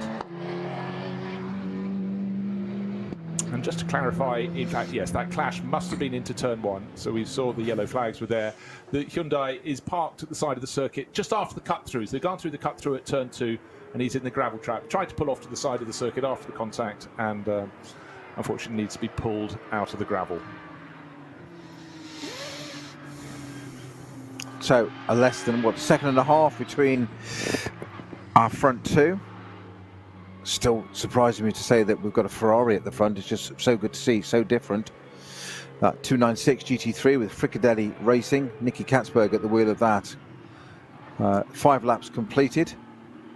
Now, just to point out that what was a yellow flag area, waved yellows, is now a slow zone. It's been upgraded to that on the exit of turn 1. Suddenly the next cars that were going past the Hyundai and then on down the slope to where that Schnitzelarm BMW had pulled off and then slid across the grass with its front wheels down, or certainly off, and everyone had to slow right down. So those cars are going to have to be rescued. In the pits at the moment, we've got car number 300, so we've got not all the top class cars, that's up on the jacks. It's a Team Mathol Racing VT3, so a production class Porsche Cayman. It looks racy with its race livery, but clearly in a lower spec and regular wheels on that. Certainly no centre locks for them. Yeah, we've got a whole bunch of Code 60s. We've got a whole series of on our GPS tracker there of Marshall's posts at 10, 12 in a row at one point. But unlike the race we commented on earlier in the year, Bruce, where they've got a whole bunch at Brunchen, it then goes back to full green, so cars can pick up speed again. Then just before they get to Schwalbenschwanz, it goes into a 120 into a 60 again. So you get that chance to speed up, taking advantage. And from a driver's point of view, that little bit there of you're all sitting in a Code 60, that opportunity to pounce, that coil spring, bounce out again, particularly knowing there's going to be another Code 60 ahead. That's a great opportunity to nip by if you can and catch somebody napping, and it's a free space, free place if you can do it. Car in front may feel exactly the same. Now, we've had a little glitch on the timing screen, you lose cars, but in clear visual, Tim Heinemann's back to 2nd. Where is Frank Stippler? He's not coming through in 3rd. Matt Campbell is in 3rd. Kevin Estre tucked behind him. 4th, next car behind is Adam Christodoulou up to 5th. So it looks as though we may have lost Frank Stippler, having just got up into 2nd place. Was there an incident we didn't see while we were looking at timing screens, looking away? So the brilliant run from the Nürburgring veteran, just looking to see where we have possible yellows. Well, interestingly, he's on the Dottinger Hohe, so it's almost as if he's had an off and a spin or something and rejoined. That's very, very odd. Meanwhile, we nearly had a Mercedes collecting the back of Grello coming into the pit lane. That was Adam Christodoulou right on the tail, and literally on the tail of Kevin Estre. They hit the white line, and the Grello slowed a little bit sooner than Adam Christodoulou fancied there. Luckily, no contact. And also coming in was Nico Menzel in behind them. I just imagine Adam Christodoulou can tell us the boot capacity down to the last litre of a Porsche 911 right in front of him, because he got close enough to have a really good inspection of it. So Nicky Katzberg in from the lead of the race. Tim Heinemann continues, though. He is now the leader, the number 44 Four-Code Motorsport Porsche. And Matt Campbell has gone by as well in the Lion Speed by Car Collection Porsche. They continue. The rest of the front runners coming in. That's Nicky Katzberg, Kevin Estre, Adam Christodoulou, and Nico Menzel. So the top 6 suddenly reordered there. And the slow zone, not a bad time to come in when there's a slow zone on the exit of turn 1 all the way down to about turn 4, and then they get released all over again. And you lose a lot of time while that's happening. And again, always so difficult in the Nürburgring Nordschleife races on here. You're trying to look at sector times, lap times, and you get a slow zone here, there, and everywhere. And suddenly there are no representative times to be seen, other than if you're comparing a car that's running very, very close. Because the worst thing for a driver, you've just gone through a slow zone, and someone who could be 10 seconds, even 2 seconds behind you, the slow zone is cleared, bang, they don't have to decelerate as much. And a lot of time can be gained. Time that if you're in regular racing with nothing interfering will take you many, many laps to gain. Now, number 16, Audi, going along the track out of turn 1. That is the car that Kim Lewis Schramm is driving. And to differentiate between 16 and 5, 2 of the cars from the Shearer Sport PHX team, yellow flashes and door mirrors on 16, red on Frank Stippler's car. So here's our Conrad Lamborghini just being brought back on the flatbed with the right rear completely missing. That was the wheel that we saw being rolled back up the road. So heavy right rear damage. The wing's straight, but the entire corner suspension torn off that number 7 Conrad Lamborghini. So that's days well and truly done. No two ways about that. That was the one that was involved with the 522 330 BMW, wasn't it? Those two obviously having some kind of connection there. Nicky Katzberg it is that brings the Ferrari into the pits. So we've got almost everybody in there. Heinemann still out at the moment, and Nick Campbell. And Nick, I keep saying it, Matt Campbell is out there. It's in there. It's there. You've said it now, yes. I'm struggling to keep it out of mind. Right, the Ferrari. Sorry. Rejoins the race, just waiting to see if Nicky's going to do the first half of this race or if he's going to be a nice guy and share with his teammates. That's car number 30, Fricadelli Racing. His teammates are Earl Bamber and David Pittard. Pierce is staying in it at the moment. Yeah, well, he was the driver who did the qualifying. He went in that top, just went so well, the top qualifying shootout. He's going through the slow zone now. It just must feel as though they're walking. They managed to get the Hyundai away from the side of the track and tuck it behind the barriers. Need a wider camera angle to see if the Schnitzelarm Racing BMW has been cleared as well. Because further down the slope, I sense we're about to have stuff cleared up. But at Flansgarten, we've now got a yellow flag, and Brunchen 2. So it all keeps happening. Every time you try and get one part clear, we saw the cars that were brought back in, including that Conrad Motorsport Lamborghini. Someone else has a little moment. But the big question to me is what happened to Frank Stippler. How I think it's a tyre. I think it's a tyre. I've just seen some footage in the garage of the tyre being filmed. It looks like the number 5 Audi, and there's a tyre completely delaminated. So I'm guessing he's had a puncture, which is why he slowed down that much. I said it was an off or a spin, but to suddenly be that far back from the field when he was in the leading pack, was he third? No, he was, second. That's right, he just takes second. And they were all at Tiergarten, and he was at Galbenkopf, not even on the entire Dottinger-Hohe straight. So, yeah, puncture, that's what will do it. That will slow you down. But the trick there is, and Frank Stippler, if anybody's got experience, he's got the car back in one piece. Yeah, it's frustrating, but the worst thing you can do is then create a lot more damage, make it exponential from it. It's a puncture. Deal with it, get it back to the pits, get the car back in the race. Right, let's observe this, though. Yellow flag at Flansgarten, reported that. That was Marshalls Post 175. Then 177, yellow flag at Stefan Belloff term. That's 177. Then Marshall Post 180 and 181. Schwalbenschwanz, yellow flag there. When you get a consecutive run of yellow flags between the Marshalls Post, that's where you quite often suddenly having something turned into a code 60. Yellow flag at Exmuller, that's halfway around the lap. So things are coming at us very, very quick. And I think the case with that yellow flag, in fact, between the Marshalls Post, that was probably to signify where the flatbed truck was as it works its way around towards the end of the lap. So it's not a case of someone's just crashed at corner A, B and C. It's a case of they're getting, and it's all clear, I think, now through those corners. So that's very good news. Yes, in fact, it keeps reporting now where it was along the Dottinger-Hohe. So yes, that was the flatbed truck coming back. So pit stops made here by all the front runners, bar the number 44 pretty much, which is Tim Heinemann, and then Matt Campbell. Now, Bruce, I mentioned earlier about this early pit stop strategy and how the aggregator works to define that. The aggregator is this: the later you leave your pit stop in the race along the stint, it changes the time you pit stop at the end of the race. I said it may not apply to this race. It does. I've just checked the rules and it does apply to this race. So stopping 5 laps in gives you a shorter pit stop later in the race. So it's a double whammy. Certainly is. I'm just looking to see those who pitted early, because of course we had Ferdinand Stuck taking over from Kelvin van der Linde in his Lamborghini, and that would have changed it. Well, Frank Stippler's back in the pits. We think it was a delaminated tire, but certainly that came after some brilliant racing. Frank looking at a trolley of tires as it come past, exhaling a little bit, because that was a superstar run from a driver we know is pretty much the superstar. And oh dear, the car we're seeing being brought back in now is the 101, one of the Walkenhorst cars, and that was the car that Kuba Gimasiak went off in. So Christian Cronjes, his teammate, didn't get to start this 4-hour race, the second of the 2 qualifying races here on the qualifying weekend. But that's a car that's bounced down the barriers, quite a lot of body damage, front corner and rear corner.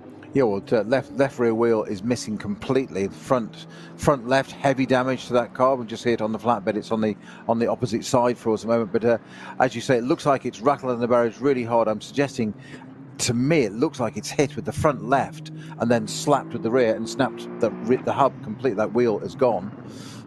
There's not a lot of damage to the rear, apart from the fact that the wheel's missing. And in fact, it's there on the flatbed. You can see the centre part of the wheel is completely missing, so that will concur with it being smacked hard on the barrier. So it looks one of those situations where you've just run wide, and that's it. Not the kind of thing that Gimasiak does. He's not known for mistakes. He's known for winning.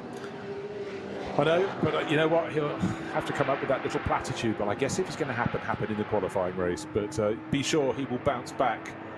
The reigning Nürburgring Langstrecke Series champion. Another person who'll bounce back will be Frank Stippler, but that was just picking off those in front of him. The Audis don't seem to have the ultimate pace this weekend thus far, but he was certainly putting up a great performance. And the best of them now is in the hands of Kim Lewis Schramm. That's one of the teammate cars from Scherer Sport PHX. That's in 7th place overall, just ahead of Timo Scheider, who's 2.5 seconds down in an 8th place Audi. That's the car in which we have the plethora of DTM champions. And that was started by Martin Tomczyk. Now Timo Scheider's taken it over, and Mike Rockenfeller, third driver, to go in the car later in this 4-hour race.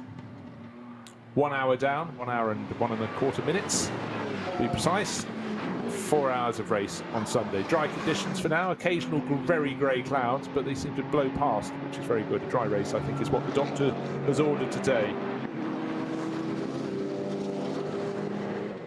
Just looking to see how many runners have yet to make a pit stop. It's in the front top class, it's Tim Heinemann who's leading the race, the 44 Falcon Motorsport Porsche, and the driver who's giving chase is Matt Campbell, who's just over 4.5 seconds down. They will come into the pits. As I say that, they do come into the pits, so first and second in. But will the Ferrari that pitted a lap ago, still in the hands of Nicky Katzberg, be the one that's in front when this car, the 44 Tim Heinemann car, goes back out onto the circuit and goes down towards turn 1?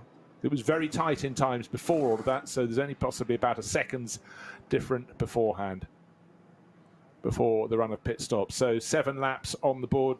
Tim Heinemann in, Matt Campbell in. They are stationary in the pit lane, while those who pitted a lap or even 2 laps ago are coming at full speed along the Döttinger Höhe. Pit stops seem to take forever, but you have a limited number of mechanics on the cars. That's obviously something, if you have too many people touching the car, you will pick up a penalty, all being observed in the pit lane. And Kim Lewis Schramm comes in the, sorry, I forgot to mention that 16 Audi also had come in after 6 laps, has done so after 7. His pit garage is down towards pit exit. He's now at a standstill. Well, it's going to be tight, because the leading car that we're talking about, or potential leading car we're talking about, is Nicky Katzberg in the Fricadelli Ferrari. That's just currently coming. It's coming out of Plants Garden. It's heading up towards the left, and then the right, and then the double left. That is the Svalbardschwanz. That will then lead on to 2 right-handers, fast-flowing, tight right-hander, Galbenkopf, that gives you traffic. So just probably a bit of traffic there for the Lamborghini. Coming onto the Döttinger Höhe, and there's no room to run wide onto the Döttinger Höhe there. You've got to get it absolutely precise, as you have in so many places. And they say, oh, contact there. Is that the carousel? No, that was further on. That was the mini, what I call the mini carousel. Yeah, yeah, that was Adam Christodoulou tapping the Lamborghini. Yeah, well, fancy getting past, and let's see. Well, he's got by. I'm not sure it was the most efficient way of doing it. No, it was a little robust. Now Christodoulou's got his tail up. He's right on the tail of the GT4. Sorry, it's the CP Racing Mercedes. That's running in the Pro-Am class, and that is past Shane Lewis, not making it difficult for him. They're running in different classes, both SP9, but the Pro-Am class very strong in SP9 and really brings the number of top-class cars up to them. And now Shane Lewis, American Race, is going to have to look in his mirrors because a black Lamborghini from AB Sportsline is tucked in there as well. Oh, I think the Lamborghini was lucky to survive that contact, to be honest. I thought that might have gone off and speared off and collected the barrier on the right. That was more than robust. I wouldn't be surprised if there's a penalty for that, to be honest. It was just a little bit too much, but from what we saw. It's very hard. There's nowhere to hide if you're running the onboard camera, one of the onboard cameras on your cars. No.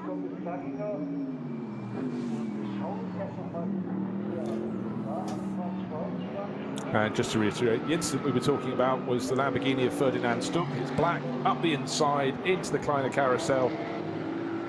Goes Adam Christodoulou in another black car, but this time it's the Get Speed Mercedes, and certainly Ferdinand Stuck was shoved towards the outside there. I think it'd be very hard to deny any contact. We're gradually getting driver changes. The number 44 Porsche that stayed out for quite a lap longer than most of its rival has just been handed over from Tim Heinemann to Martin Ragginger. Patrick Pilet has taken over from Matt Campbell in the Lion Speed by Car Collection Porsche. That's car number 24. Looking for other changes, Andy Soucek has taken over the 102, one of the Walk on Horse Motorsport BMWs. That's the 102. As mentioned earlier, Ferdinand Stuck took over from Kelvin van der Linde, but they only, I think, have two drivers in that car, so that's a fairly natural change. Still, at the moment, we have this slow zone down the slope from turn 1 through the cut through down to turn 4, and only after they leave turn 4, that's the left hand over a slight crest, can they then accelerate down the right hand and then through the long kinked run down to the Dunlop hairpin. And just going through other changes, Joel Eriksson has taken over number 33 Falcon Motorsport Porsche from Nico Menzel. Nico went so well in qualifying. Now the car is fighting for 8th place overall with the number 27 Lamborghini Ferdinand Stuck. That's the car that was given a little bit of a push wide by Adam Christodoulou. Doesn't appear to have any damage that we can see, but often, Peter, it's hard to pick up any damage on the flanks of a black car, just simply because you can't tell if it's indentation or whatever it is in the shadow. Henry Walkenhorst jumping up and down in the pit lane. He's waiting to take over his Pro-Am, SP9 Pro-Am class car from Jörg Breuer. That's car number 100 from his family stable, the Walkenhorst Motorsport crew. Yeah, and it's always the collateral damage. What else you do? What appears a little tap, and it can so easily just break a toe link or something, and that puts the car as in suspension or something, and it's or even just a tap on the end of a hub. If the wheel survives it, but you've put an impact down the drive shaft if it's a rear wheel drive car, has that damaged the gearbox, the diff, the transmission, and it may not manifest it immediately, and you take that sigh of relief. I've got away with it. And then half a lap later or two corners, there's a vibration. You're like, maybe not, and it's just that it's horrible. But that moment where in the driver's mind they think, I've got away with it. I've got away. Of course, not me. Got away with it. Fine. Yeah. No extra lines today, and all of a sudden you are. Extra lines. There we are. Peter back in his school days when they let him out the dungeon. Yeah. At the end of term, that is. I'm glad when it was a club of school that had a dungeon, not a cellar. So yeah, you're quite right. Pit stops almost all being completed in the SP9 class. Charles Putman is taking over number 21. It was started by Shane Lewis. That's the CP Racing Mercedes AMG, run by, for the All-American crew. Charles Espinal will be finishing the race, one presumes, in that. But waiting to see the pace the drivers can find when the slow zone is removed, because with that slow zone between turn 1 and effectively turn 4-5, it's adding about 30 seconds to a good lap time. I think once that's clear, I don't think it should be too long. They've just got to move that Schnitzelarm BMW out of the way. Last time I looked, it was still there.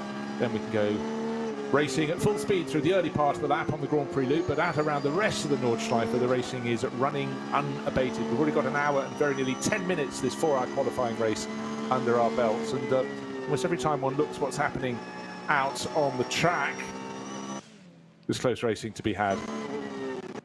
4h Motorsport have been looking very good, and they listed as race leaders last time around, but they were late to come in and make a pit stop. The order are clearly not in that order, because out on the track at the moment, the 44 Porsche is tucked in behind a host of its rivals, including the sister car, number 33 from 4h Motorsports, which lapped a lap earlier, and that is in the hands of, wait for it, Joel Eriksson, of course it is.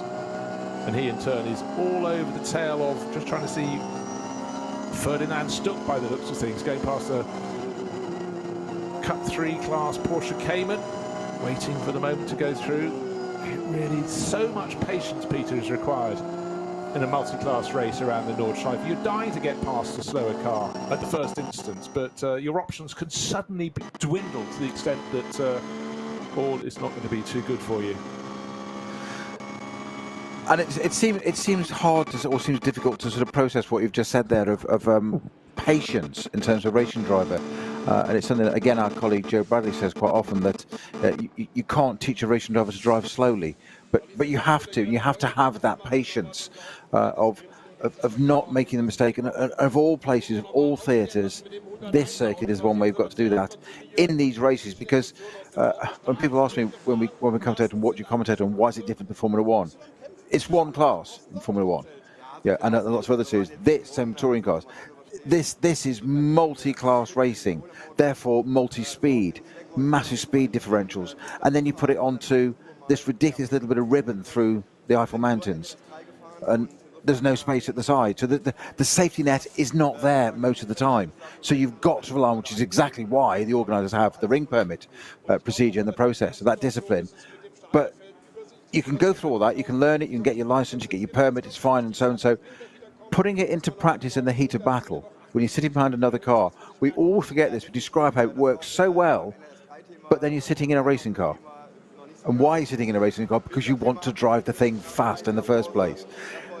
But the car in front, you've got to be patient. And it doesn't always work, and to err is human, and it does happen. It just... The outset of that conversation just made me laugh. How does it differ from Formula One? I mean, we could still be going. Exactly. When the cows come home, but yes. Again, it could not be more different. If it chalk tried. And cheese. Yes, it springs to mind. Chalk. Well, which is chalk, which is cheese, doesn't matter. But which races on a 25-kilometre circuit and which doesn't? That's just the start of it. The multi-class element, but also the friendliness too. Nicholas Königsbauer, team manager at 4h Motorsport, all smiles. He's standing in the pits. His team running 3 cars in the SP9 class. They're also running another BMW down car number 74. That's a GT4 version in SP10. So he's got plenty on his plate, but he's still got time to talk to Patrick Simon, the pit interviewer, have a smile on his face. He'd probably like to get back to his screens, but that's another reason why I love endurance racing. You know, there's a little bit of time to be had, and they haven't got that many secrets to give away. It's not, you know, their cars are what they are. It's up to them. You have an R factor. Yes, we've just been a German television interview going on in the background, of which has got a little bit of a translation from about the Valkenhorst car. We say cause and effect. I said that that car, the 101 Gamaziak car, it looked like it hit the barrier really hard at the front left, and the rear wheel was broken. It was there. It was on the back of the flatbed, and there was minimal damage to that car. So I made the supposition that it hit the front left, slapped the back. It's the other way around. It's the left rear wheel that failed, that then caused the car to go into the barrier. So it was a mechanical failure. I did say Gamaziak, you've got to get out of jail card there. It's unlike him to make mistakes, so it's a mechanical failure. The rear wheels failed on that car and pitched it into the barriers. There's not a lot you can do, no matter how talented you are and how experienced you are at the wheel of the car or the circuit, when the wheels fail on it and you suddenly become a 3-wheeled wagon. As you say, get out of jail. Right, lottery time. Who's leading this race? Is it Nicky Katzberg in the Ferrari? No, it isn't. Is it Marcel Marschewitz for Schnitzelam Racing? Mercedes? Yes, it is, by 3.8 seconds. A similar margin, again, 3.8 seconds from Katzberg in second place in his Ferrari to Andy Soucek. So 4h Motorsport, we were just hearing from the team boss down there, Nicholas Königsberger. He'll be happy. 4h 102, the BMW up into 3rd place. Adam Christodoulou up to 4th. Mercedes AMG, that's entered by Team GetSpeed. Michael Christensen has taken over the Grello Porsche. He is up to 5th. So here we had Porsche filling all but the top position for the first hour of this race. Now they've only got one in the top 5 positions. Ferdinand Stuck, plenty of company. He's in 6th place. He's got the 2 4K Motorsport Porsches right behind him at the moment in the order of Ragginger ahead of Ericsson. Connor De Filippi and his BMW is up to 9th. And Patrick Pilet in the number 24 Lion Speed by Car Collection Porsche is 10th. But that car will come back in because that's one of 3 that pitted after 7 racing laps. Some of their rivals pitted after 6. And of course, the AB Sportsline Lamborghini that's sitting in 6th place overall in the hands of Ferdinand Stuck. That stopped after only 5 racing laps. They will effectively have to pay a little bit more later in the race, whereas the final pit stop can come later in the race for those that stop late at that first pit stop. So you sort of carry the advantage. You take the deficit, Peter, and then you get the advantage. Yes, indeed. And it's also, which maker car's in 3rd place? A BMW. Ah, right, okay. Did I mention earlier on that the free race that they might come on strong? No, unfortunately for you, you forgot completely. Ah, yes. Damn, knew it. Put it on my list for next time. But with any of the endurance races at the Nürburgring, pit early, you seem to gain an advantage. You move up the order, but that means your final pit stop will be earlier than your rivals. They will be able to have a shorter final pit stop, so it sort of works both ways. But if you're at the back of a line of 15 cars in SP9 and you've tried for several laps and don't think you're going to get past, or more to the point, if your team manager decided you're unlikely to and they start you with a little less fuel on board, so you're lighter and it's still not working, they bring you in. Now, BMW Junior team entry, Connor De Filippi, that's in 9th place, as I said, but being monstered at the moment. He pushed very, very hard indeed by those around it. BMW Junior team just sometimes out of sorts, but today just moving past one of the 2 4K Motorsport Porsches, so actually not out of sorts whatsoever. Connor De Filippi moving ahead presumably of car number 33, which is in the hands of Joel Eriksson. Oh dear, and as soon as he gets past, suddenly gets blocked by one of the slower class cars in the 4K Motorsport Porsche right onto his tail all over again. You've got the choice, left or right, and unfortunately for Connor De Filippi, having made his passing manoeuvre, he guessed right, which was wrong, not right. Yeah, left, right, or don't. The only 3 choices you've got, really. Well, the good news is the 244, the stricken 244 BMW has been cleared. That's the team Schnitzelarm entry that was abandoned at the side of the circuit with its front left corner dug into the grass. That has been removed, which would be great because we've just got the 5 marshals posts down there onto the GP circuit. Marshals post 21 through to 26, the ones at the only areas of the circuit that are currently under code 60 there. So that car, as you say, on the back of the flatbed, being taken away now, and once it is, we should be able to go back to full course green, which would be great. And one advantage, Peter, of course, if you have a car that has to go on a flatbed on the Grand Prix loop, which that one was, it's never very far to a gap in the barriers, but certainly you see many of those that go off around the Nordschleife. You need a flatbed to take quite some distance. That leads to that sort of rolling, not roadblock, but rolling run of yellow flag areas and sometimes even slow zones. But now it's all clearing up early in the lap. And Connor De Filippi, we talked about him a moment ago, having a really good battle with Joel Eriksson. Having got ahead, he then suddenly got completely compromised and the gaps came straight back down again, and VW Sirocco being passed by Connor De Filippi and being chased through by Joel Eriksson. But I think now this will settle down. I expect Connor, who's been on superb form this weekend, to pull away. But what's our little phrase? The traffic giveth and it taketh away on the Sabbath at the Nürburgring. And that's quite strange racing on a Sunday at the Nürburgring, isn't it? Because apart from the 24-hour, it's the only time we do it. It is quite odd because it's always a Saturday event. And that's when we're talking in terms of the Nürburgring Langstrecken Series, of course, years gone by when we've had the World Endurance Championship and many other rounds. Aside from that, and even the DTM, they do race on the Sunday. But one of the beauties about the NLS is the fact that they decide that do it on the Saturday and you can recover, or you can just drive gently home on the Sunday. I think that's why it works. With 2 hours 41 minutes to go, we are full course green for the first time in quite a while, actually. It really has been. It was long may it last. Yes, exactly so. You want to get to see the real true pace of all these runners. What we can tell you, the start of lap number 9, Marcel Marchewitz for Schnitzelarm Racing, as the sister car, but in one of the junior classes, was removed from the track on the flatbed quite early in the Grand Prix loop. He is going to be going flat out now to see if he can stretch his advantage from 3.8 seconds from Nicky Katzberg in the Fricadelli Racing Team Ferrari. But you know what? This weekend, that Fricadelli car has been looking better than ever before in its very, very short racing career. Started at the outset of the 2023 season, and I've been really deeply impressed with its pace. And the fact they've got David Pittard and Earl Bamber to take on that car in the second stages of this race, the second half of this race, there's not going to be a drop in performance, is there? Unlikely, isn't it?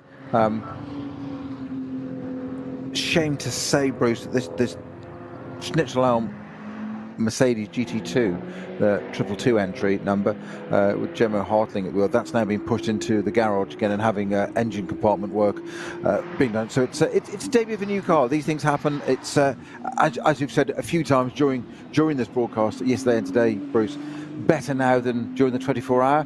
And this is exactly what you do. We've said it's a proving ground. It's a new car, it's a new model, it's based on the GT3 car. That's fine, it's going to have teething issues.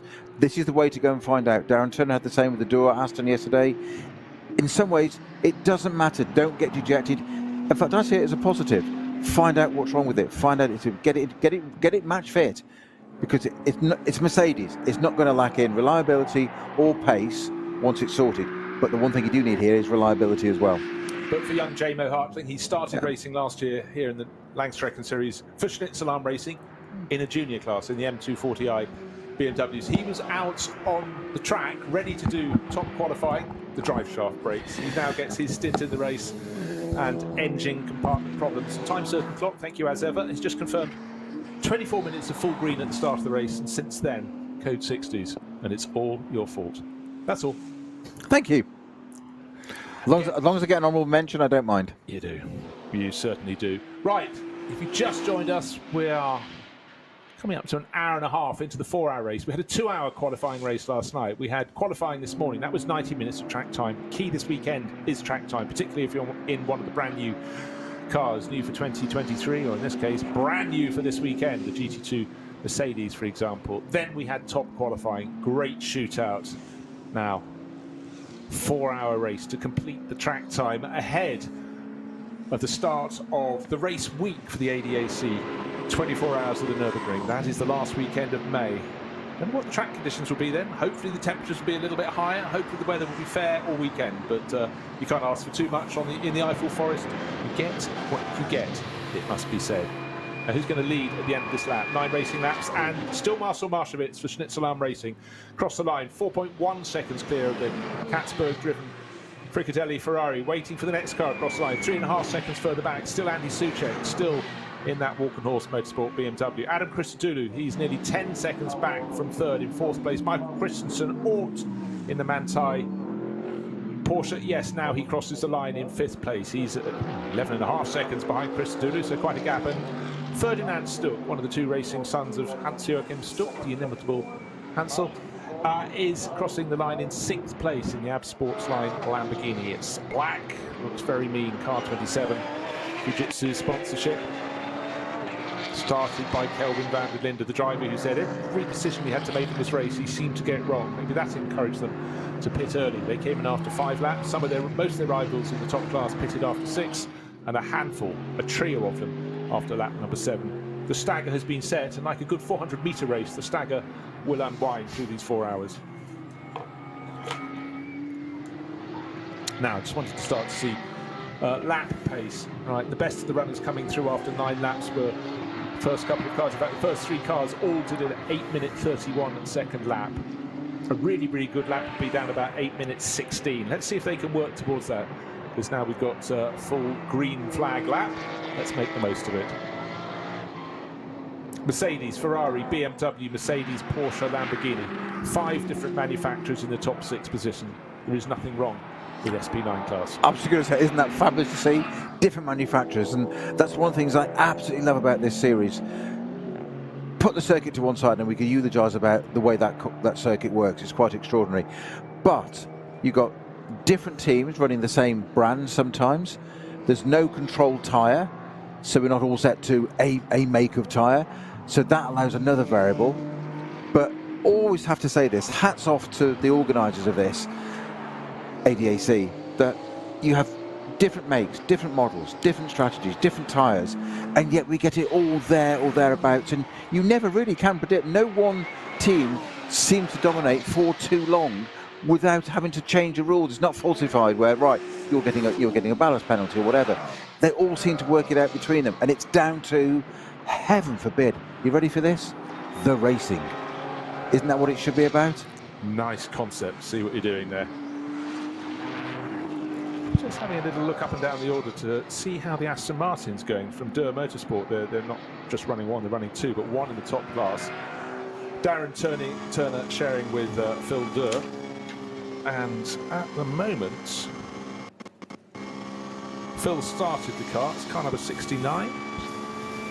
15th place overall, just waiting to complete his 9th racing lap. He's down towards the tail end. We had 20 starters in the SP9 class. He's now completed his 9th lap in the race. Darren Turner will presumably take over this in this two-driver lineup to do the second 2 hours of this race, but he's just even to get up to 14th place has to find a minute and a half. 14th place held by the number 5 Audi, and of course that's further back than it should be. Vincent Kolb now driving, but Frank Stippler had worked his way into the top 6, up to the top 3, into second place. And fortune is a cruel mistress, because suddenly, as soon as he did that, picked up a puncture, limped back to the pits.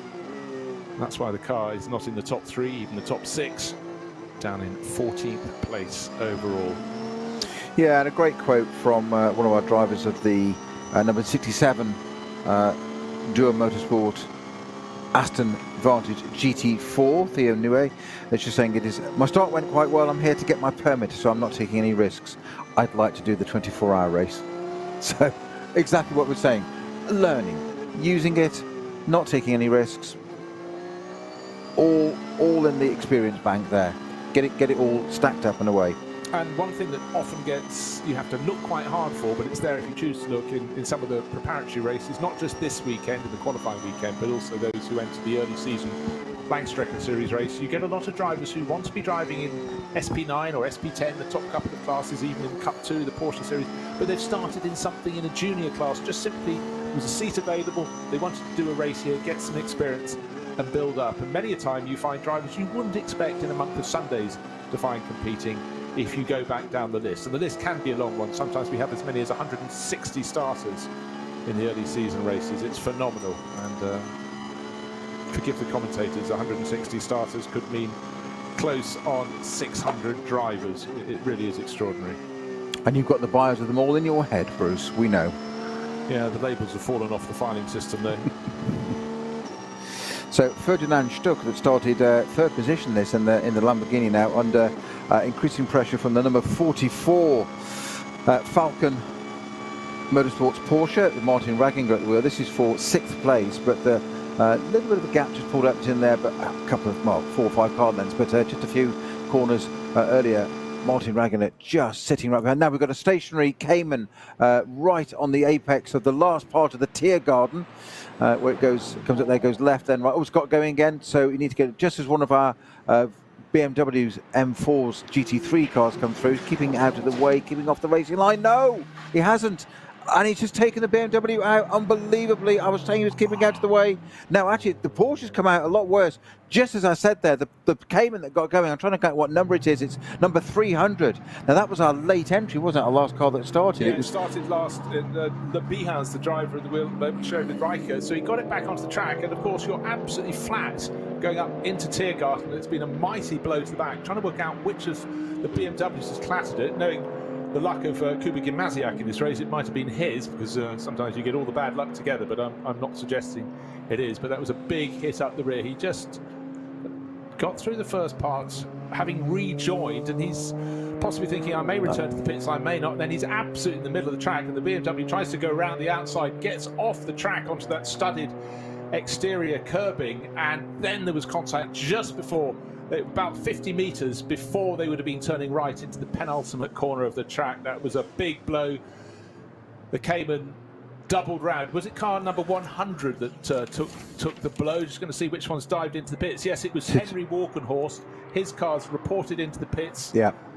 Oh, running in the Pro-Am class. He's got 3 cars from his team in the top class, and unfortunately his is the one that clattered into the back. But Henry could have done no more to try to avoid that number 300 Porsche Cayman. He was left with diminishing returns, diminishing options. He drove off the edge of the circuit onto the studded concrete on the outside, so like the grasscrete, if you can give it a trade name or whatever, and there was no more space to put his large BMW M4 GT3, and contact sadly was inevitable, and so it came to pass. Yeah, and that's I think it's Le Bihan at the wheel of that. It is Le Bihan, the wheel of that. Yeah. There's debris all over the track there on the right-hand part, just before we get to the Dorint Hotel, as it were, in the background. And I don't normally like to do this, Bruce, but I've got to say I'm sorry that was entirely the Porsche's fault. He'd stopped at the top. It looked like it was a reset, got going. We saw the BMW coming up behind the Tiergarten. He got going and stayed on the right-hand side, and then he just moved across right in front of the car in front. He was only just going again. That's where the discipline needs to apply. Should have stayed to the right and just kept it out of the way, as if you're going for pit entrance, and leave any other traffic to come through. Absolutely so, but think about the factor. You're coming all the way along the Dottinger Her. You can go up the rise, under the gantry, the track kinks to the left. You're now going up towards Tiergarten. What speed are you doing? You are nigh on flat out. You had the little lift. You're now thinking the break about Tiergarten. Someone started from stationary. What speed are they going to be doing? A third of your speed? Yeah.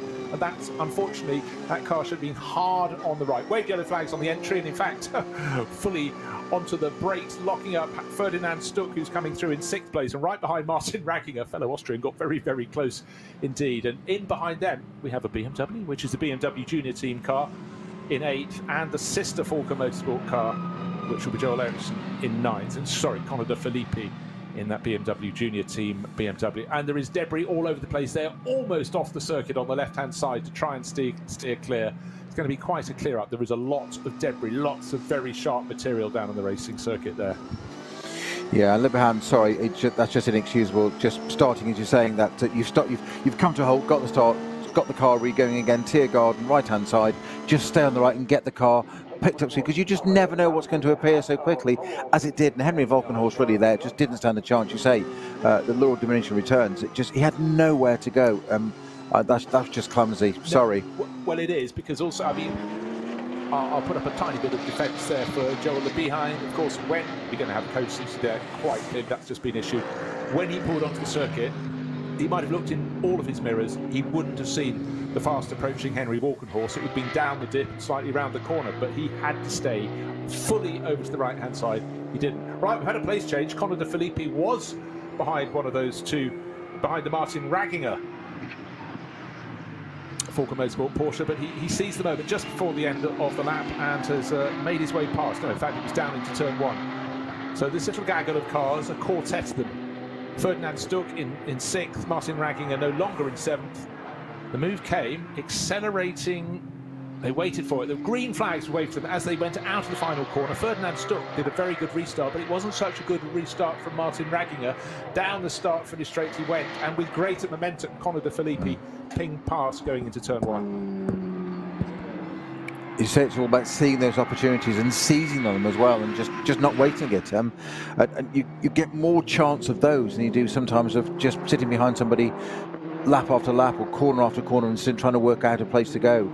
And it's that, to me, is where the real top drivers never let you down. The Stiplers, the Christodoulos, etc. of the world, and there are many others. I'm not just highlighting those two, but they never miss an opportunity. That's the point, is that they're always on their A game, they're always concentrating, they're always ready. Because compared to racing hard, literally neck to neck with somebody, it's effectively free places.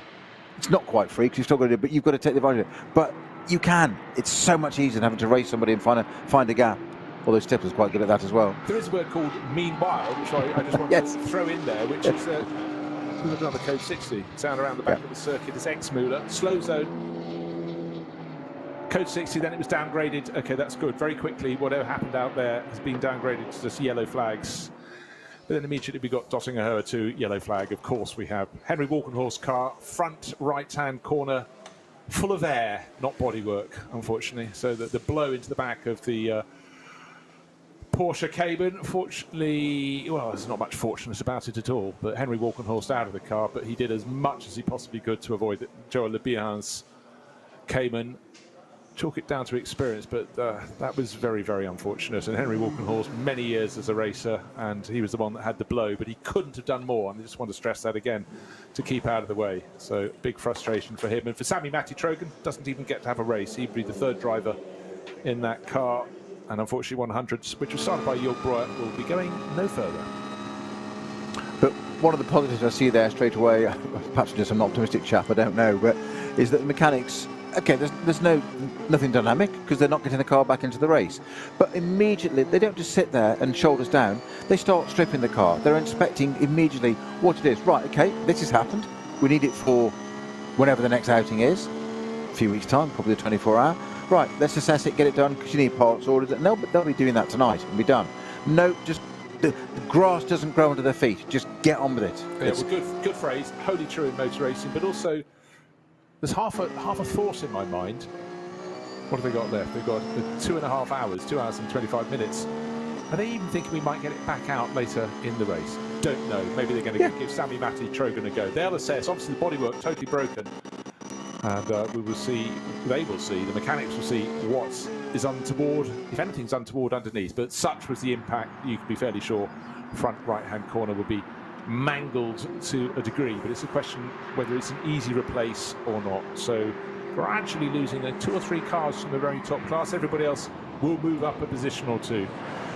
But that car in the SP9 Pro-Am class was down towards the tail of that top 20 anyhow. Up front, however, it's still Schnitzelarm Racing. The gap for the race leader, 7.4 seconds. Marcel Marshevitz, who's such an expert around the Nürburgring for Schnitzelarm Racing, ahead of Nicky Katzberg's Ferrari. But still, for all the runners, when they get to the end of the lap, there is still so much debris in the final couple of corners. The penultimate corner, it's strewed across the track on the entrance. You literally have to drive off the circuit left-hand side, the outside line around that corner, to avoid the worst of the sharp stuff there. And just seen car number 21, the CP Racing Mercedes, Charles Putman at the wheel, do precisely that. Almost 2 wheels on the grass through the final couple of corners. Yellow and red warning flags, slippery surface. Someone has been off across the grass. Now, we had heavy rain yesterday, and the grass is very, very soggy indeed on the Grand Prix loop, or probably elsewhere around the circuit, but that's the only area we have a wide expanse of grass, and a marshal holding up the flag there. So some liquid has been dropped, and people have been off accordingly onto the green and now increasingly brown stuff, leaving their signature at the edge of the circuit. That's what we want now. Halfway through the race, we want a little bit of rain. As Austin Powers would say, yeah, baby. He certainly would. Right, I'll tell you who else who might be saying, yeah, baby. He's that sort of guy anyhow. Andy Soucek. He's under half a second down behind the Fricadelli Ferrari in second place. So for our BMW standard bearer and flag waver today, alongside me in the commentary box, Peter Snowden, he said the BMWs would come good. It could be up to second place very soon indeed if the Austro-Hispano driver, Andy Soucek, can make his mark and get past Nicky Katzberg. But yellow flags out around the circuit. Well, it's kind of going to be the only one that's got to fly the flag for BMW, hasn't it? Because it's not worked out well for others. Kubica Maziak, what appears to be a left rear wheel failure, which is, you know, again, not ideal. Certainly where it went off. A lot of damage to that car. Henry Volkenhorst, we've just seen that incident with the Cayman, entirely not of his making, but it's still 2 cars out of the race.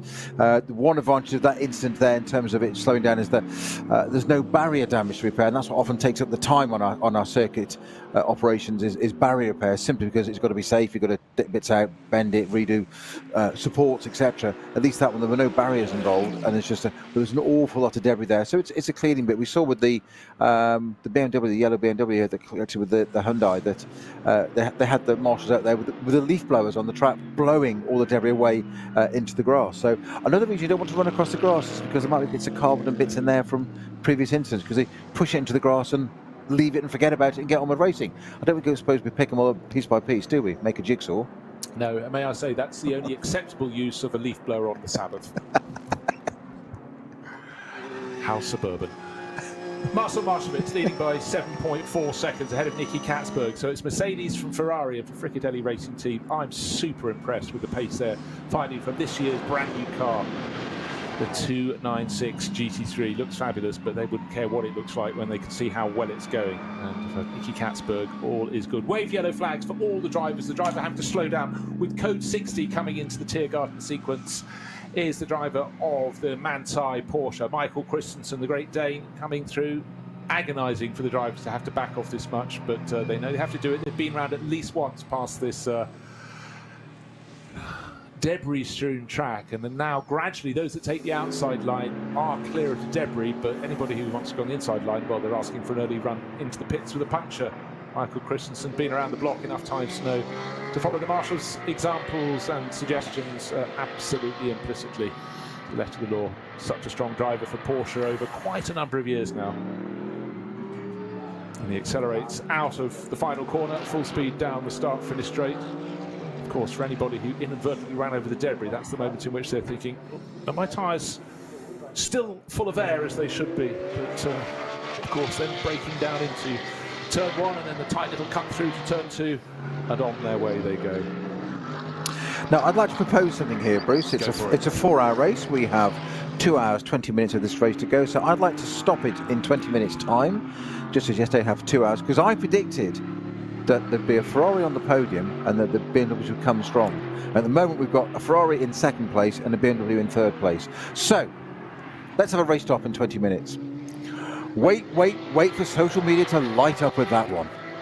Ladies and gentlemen, let's vote against that. He will be insufferable. So we're almost at the end of the second hour of the race. 20 minutes, 19 minutes, and falling for Peter Snowden and his happy wish. But certainly one BMW that won't be there at the end. Nicholas Kerning-Bauer of Walkenhorst Motorsport is explaining what they're having to do to repair that car. That incident at Hernrhein, which is the name of the final couple of corners. Tiergarten feeds into Hernrhein.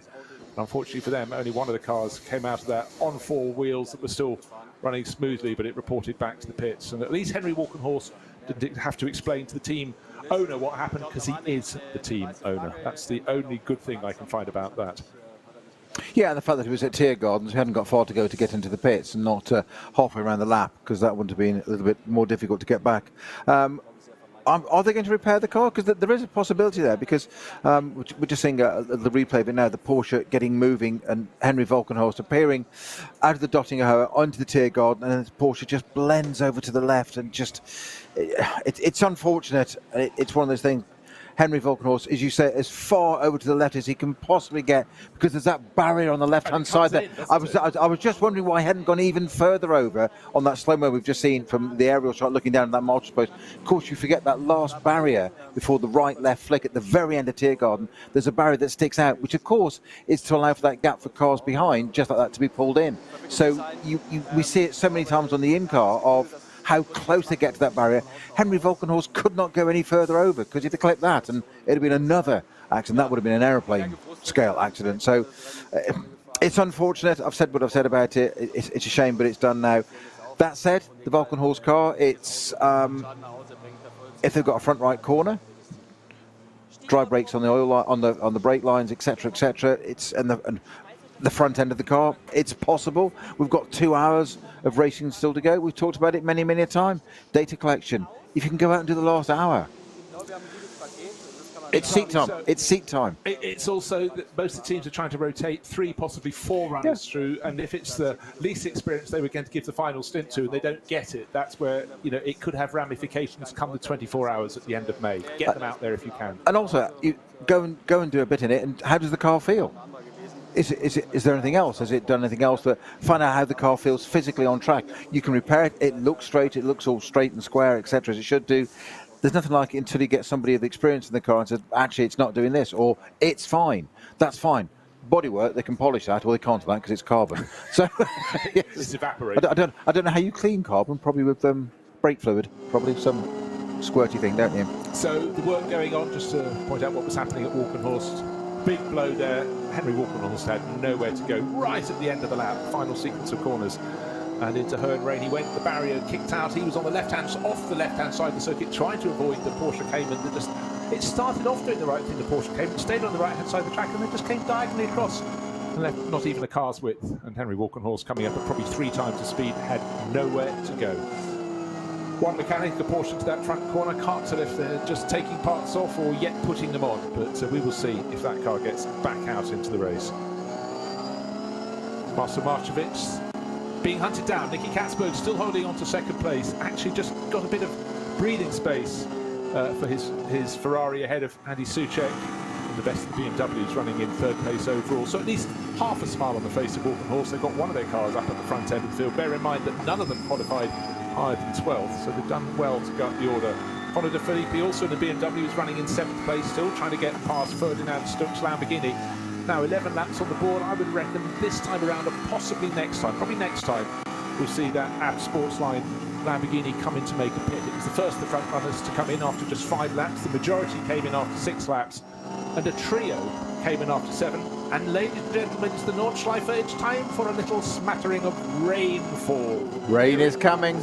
So the timing of the pit stops, you probably want another lap or maybe 2 to just check which way the weather is coming. And for AB Sportsline, they don't have much breathing space because they made that very early first pit stop after 5 laps. Some of their riders came in after 6, some after 7. It's light rain at the moment. The track will still be dry, is what happens next.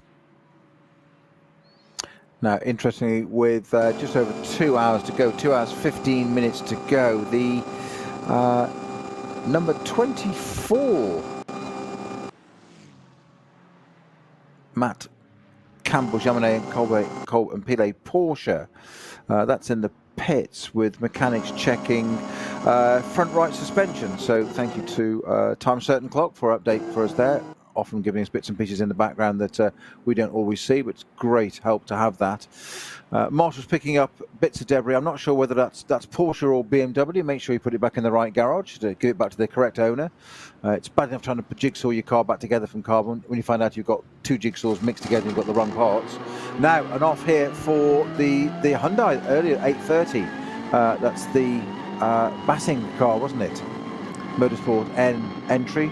Yeah, the TCR. Daniel Lau couldn't wheel of that. He's doing the first half of the race, and Mark Bassing.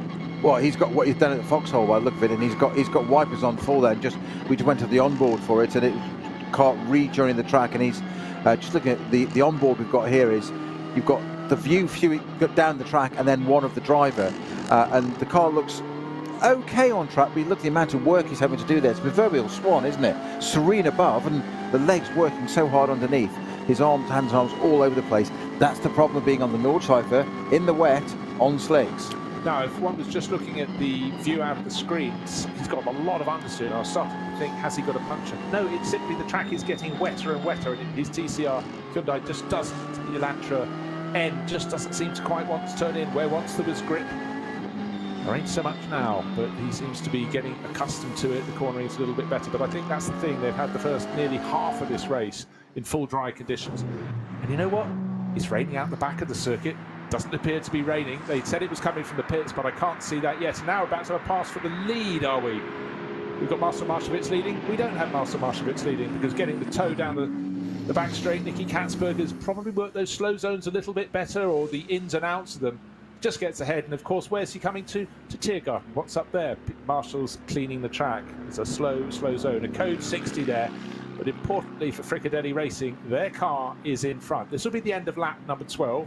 Tiny distance behind them is Andy Soucek. In the back of the image is a car that's very close, but that is at least a lap down. It's, yes, 1 lap down. It's Thomas Jaeger in the remaining car running in SPX, the brand new Mercedes GT2. I just wanted, that's in 17th place overall. I just wanted to see where treble 2 is. Of course, they had some trouble with that. J-Mo Hartling didn't get much of a run, and that is still in the pit garage for Schnitz Alarm Racing. Nick Katzberg there did the absolute perfect pounce. Just got ahead, just ahead of the code 6. He used that entirely to his advantage. So he's got to maintain that. Soucek now, of course, in the front-engined Mercedes, right behind the mid-engined new 296 Fricadelli Ferrari, into that first sharp right, which is the same corner they use on all of our NLS races. And then, of course, you don't go through. It's actually entire barriered off, so you can't go up there. You can't even use it as an escape road. So it's actually a flick right, flick left.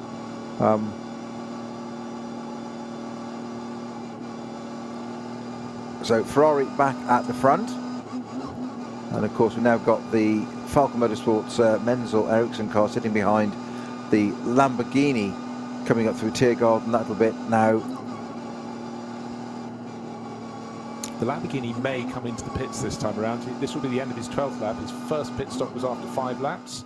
There have been slow zones. They may have enough fuel accordingly to go into the pits. Just waiting to see if he dives across. I think he's done it already. Yeah, he has. He's off the track. Yeah. Slight aside as they come back down to the first corner. Looking at... No, he hasn't. No, he hasn't. No, he hasn't. You're quite right. Sorry, the car up ahead slightly confused me because it's a lap down. It's the number 50 Audi from Keep Vitesse. Little aside, the view of turn 1, where traditionally we go into the Mercedes arena, as you said, that's blocked off with a tyre wall. There was an occasion, only this morning at breakfast, we were talking about Damon Hill for one reason or another, and he unfortunately had not one but 2 extraordinary incidents when he was doing Formula 3 at Brands Hatch, turning into Surtees, and the driver in front of him, I think it might have been in practice or qualifying, turned hard left across his bows and went onto the Grand Prix loop when they were only using the Indy circuit. Damon has an enormous moment across the grass, collects it, and maybe a lap later he comes to the same point and turns through Surtees, going around the Indy circuit, and then another the same car that cut across his nose is now rejoining from the end of the Grand Prix loop right across his nose. So lightning can strike twice. And for Damon Hill, he must have thought, what is going on? I always like to get to the bottom of an issue, and I've discovered it now. What threw us there was we were watching the number 33 Falcon Motorsport with the Lamborghini right in front of it, onboard camera. It then switched to the 44 car as it came out of Tiergarten, which made it look like there was a gap in front. So we thought, so the Lamborghini's gone to the pit. They switched to the other Falcon car 2 places ahead. So it's cruel. It's mean. It's mean. Thank you, producers. You think you could catch us, but you've got to get up early to beat us. Yeah. Haven't we, Jonesy? Come on. Like a minute before the race to beat us. So Nicky Gatzberg leading with that overtaking manoeuvre along the Döttinger to get the Fricadelli Racing Ferrari back in front of Marcel Marschwitz. May I point out, he worked that lap incredibly well. He was 6.8 seconds down at the start of the lap on Marschwitz, and the Schnitzelarm Racing driver didn't make as good a fist of it in and out of the slow zones. Got the Ferrari on his tail and was passed, so he lost 7.2 seconds. But importantly, as well as that, not just the time interval, but the margin. And that margin was second, becoming his property rather than the first he had at the start of the lap. Falcon Motorsports Porsches, the 911 GT3 Rs, looking very handy in these changeable conditions. Little flurry of rain at the far end of the circuit, dry on the start-finish straight, but certainly both of them finding their form. Martin Ragginger doing the passing manoeuvre on it's not Hans Stuck's son, Ferdinand Stuck, and Stuck is now about, potentially, to come under another passing challenge from the second of the Falcon Motorsport Porsches, Joel Eriksson at the wheel, the Swede right onto his tail. But of course, all the drivers know, still wave yellows when they get to the end of the Döttinger, still the clean-up taking place between Tiergarten and Hohenrhein. And for all the drivers, it's a point at the circuit where they're just so accustomed to taking huge speed through that left-hand kink and then coming up the rise into Tiergarten. Can't do that now. They've got to switch to a different part of their brain, run slowly. How slowly? 60 kilometers as fast as you're allowed to do it. Let's hope everybody keeps that code 60 symbol. How do they know that's the code? There's a sort of pinky mauve flag or board being held up with a diagonal white cross on it and a large 60 written in white, rounded by a white circle. And the marshals have done a fantastic job. Pretty much all the debris has been removed from the racing surface, from the circuit at that final sequence of corners. Took a few laps, but they also very cleverly use course vehicles to protect the marshals and as many flags as they possibly can. And of course, the ultimate sanction there is to have a code 60. That's the best you can do without having to throw the red flag to stop the race. Right, 2 hours and 7 minutes remain of this 4-hour second qualifying race here this weekend on the Nürburgring Nordschleife.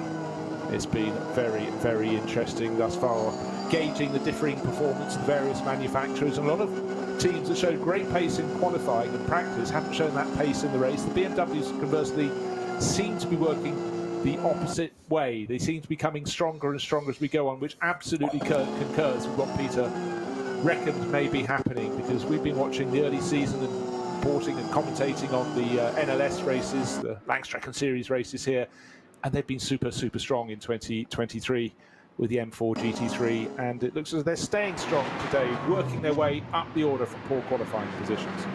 Joel Eriksson in the Falcon Porsche there conducting a very close diffuser examination of Ferdinand Stuck's Absport Lamborghini Huracan. I don't think you could get much closer without actually taking some DNA off that diffuser. No,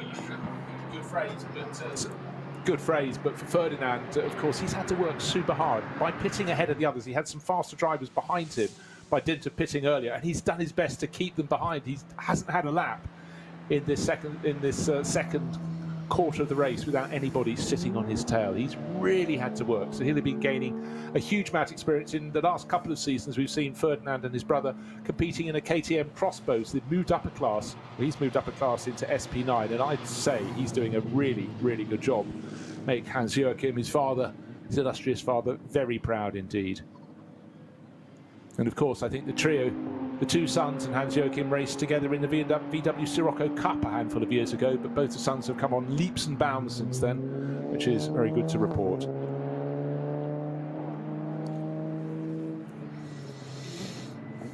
So 816 into the pits. This is from I'm thinking that's our TCR class, is it not? 816 it is indeed. It's the Shearer Automobile Cupra coming in for one of its pit stops, same as everybody else.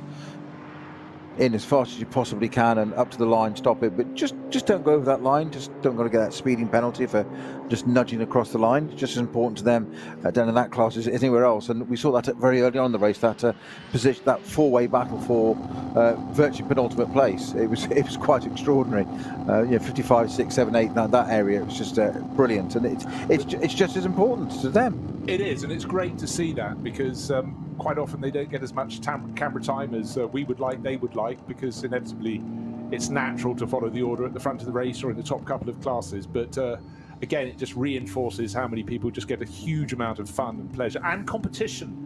Whatever car they race, doesn't have to be the fastest. As long as you've got people in your class you can race against, then it's always well worth waiting for. Who's going to pit this time around? Well, I'll tell you what, I think almost all of them are. They will have 13 laps on the board. It will be almost on the nose of halfway through this 4-hour qualifying race. Again, at the back half of the circuit, little dots of rain on the screen. And by the time the drivers get through towards the end of the lap and come along dotting her up, for now, it's not raining there. But looking at the cloud, it's broken cloud, dark grey cloud, light cloud, almost a bit of clear sky above the drivers. Just depends which way the cameras are pointing. The cameras on the onboard, providing the onboard footage, and as they come towards the end of the lap it seems to brighten up, but when facing the other way, heading out to the far end of the circuit through Kallenhardt, Exmüller, Bergwerk, that is where the dark clouds appear to be at their darkest. Well, not a phrase you want to use in a motorsport term where it's facing the other way. it's well, that's suboptimal, is it? Yes, it could lead to whatever the phrase at the moment is about the, what's the phrase for sudden retirement? An instant terminal deconstruction or whatever. If it's an accident, yes, instant unexpected disassembly. That's it, disassembly. Right, we do have some pit stops and the pit callers from third and fourth places. It's Andy Soucek and Marcel Marshevitz. Actually, that's second and third places. Nicky Katzberg had just taken the lead from Marshevitz, and Soucek and Marshevitz come in. The number 11 Schnitzelarm Racing Mercedes up onto the jacks. Driver change about to occur in that department. So a lot of the two driver lineups working through the driver changes this time around. Slick tyres being brought out. We only saw those in the latter stages of the 2-hour qualifying race last night. So around they delayed that first pit stop. Slicks off this time rather than rain tyres off, or inters off last night, and slick tyres on. And Schnitzelarm, they're using the Goodyear option here. Full course green with 2 hours and 4 minutes to go. That is good news. So almost half distance. Yes, of course. So if they stop the race now, suddenly your element of BMW in the top 3 wouldn't exist. No, it was a win, wasn't it? That's what you were going to say. Half the length of the race. He's still on for Ferrari in the top 3, because we've got one leading the race. But Nicky Katzberg will come in next time around, the end of 14 laps. Don't talk too much about Manthey Racing. Michael Christensen took over to do this second 1 hour stint effectively. He's now moved up to 3rd overall. How far behind? He's about 17 seconds behind Adam Christodoulou, who's 2nd in the number 2 Get Speed Mercedes. Super solid weekend. And Christodoulou, he and teammate Danny Juncadella won last night's race. What chance they can make it a double today? Juncadella, the reigning Intercontinental GT Challenge champion, and much more besides. He's going to do the second half of the race. And in many ways, I think if you've got just a 2-driver lineup rather than a 3 or even 4-driver lineup, I think it's an advantage. And do you think in a month's time, when we're doing the 24-hour race here, we're just a 12th of the way into that race, but 2 hours in? It's just doesn't bear thinking about, does it? Well, you know, sometimes when you cycle through a commentary team, you may not be the start commentator, so you could easily be 2-3 hours into the race. You watch, and then you start your stint. But it is quite strange. You watch it in such a different way.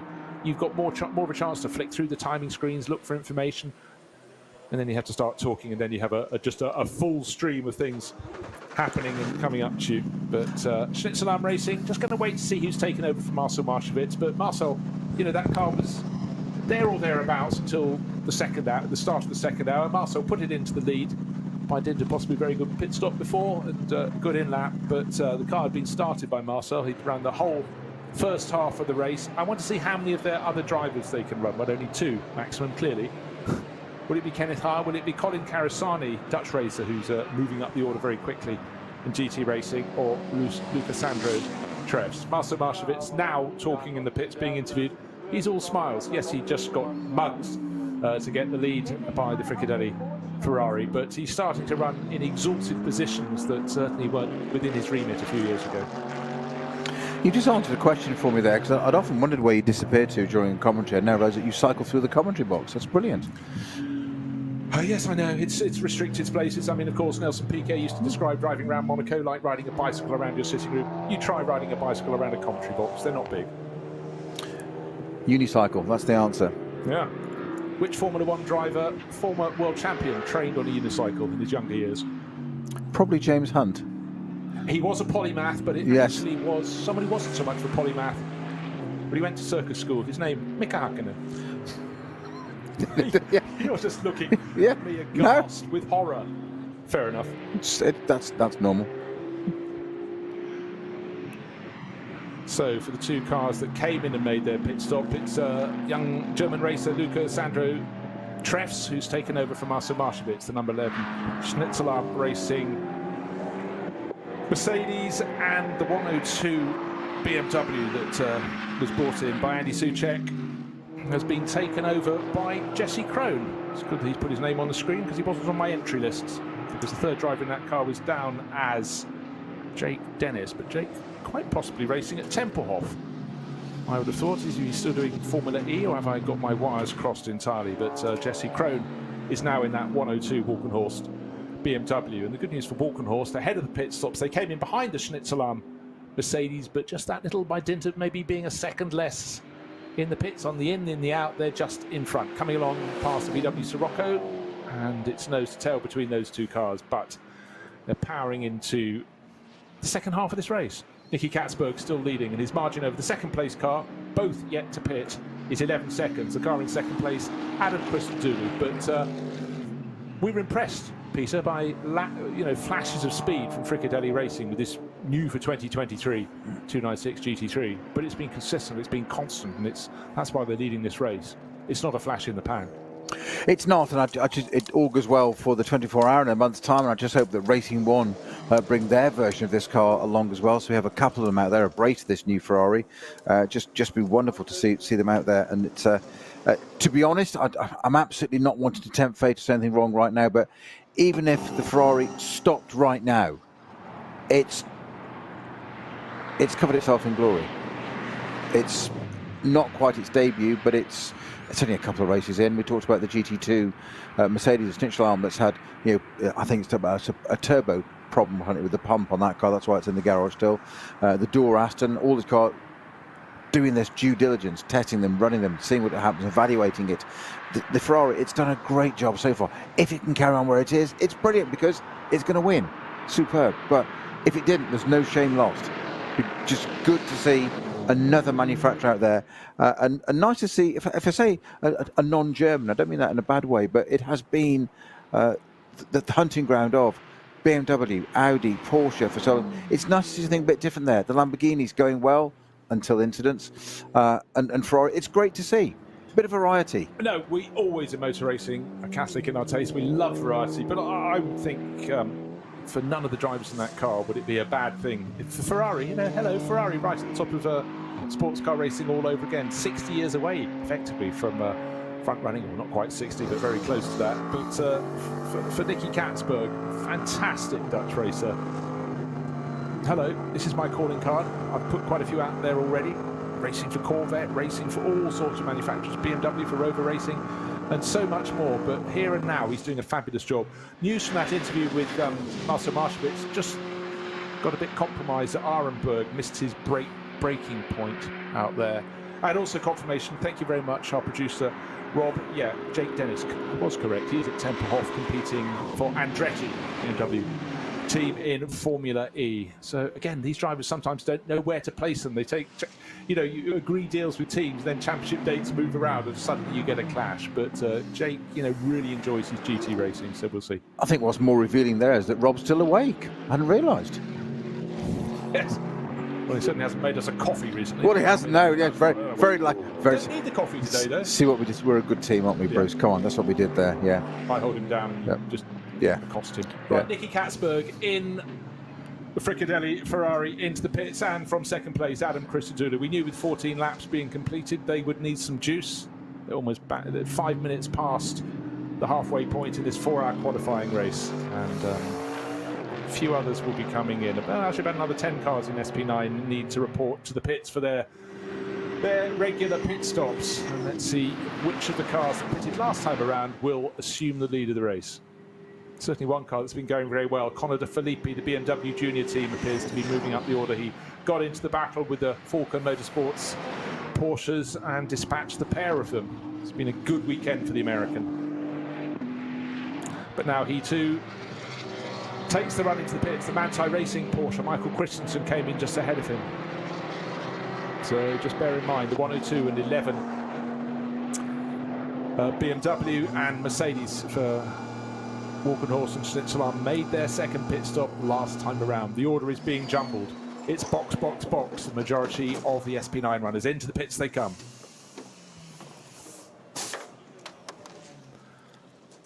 Up on the jacks, time for a driver change. Connor De Filippi hops out. The 72 car did really well last night. Came up starting from pit exit. So at the back of that 20 car bunch, Eric Johansson will be taking over from him.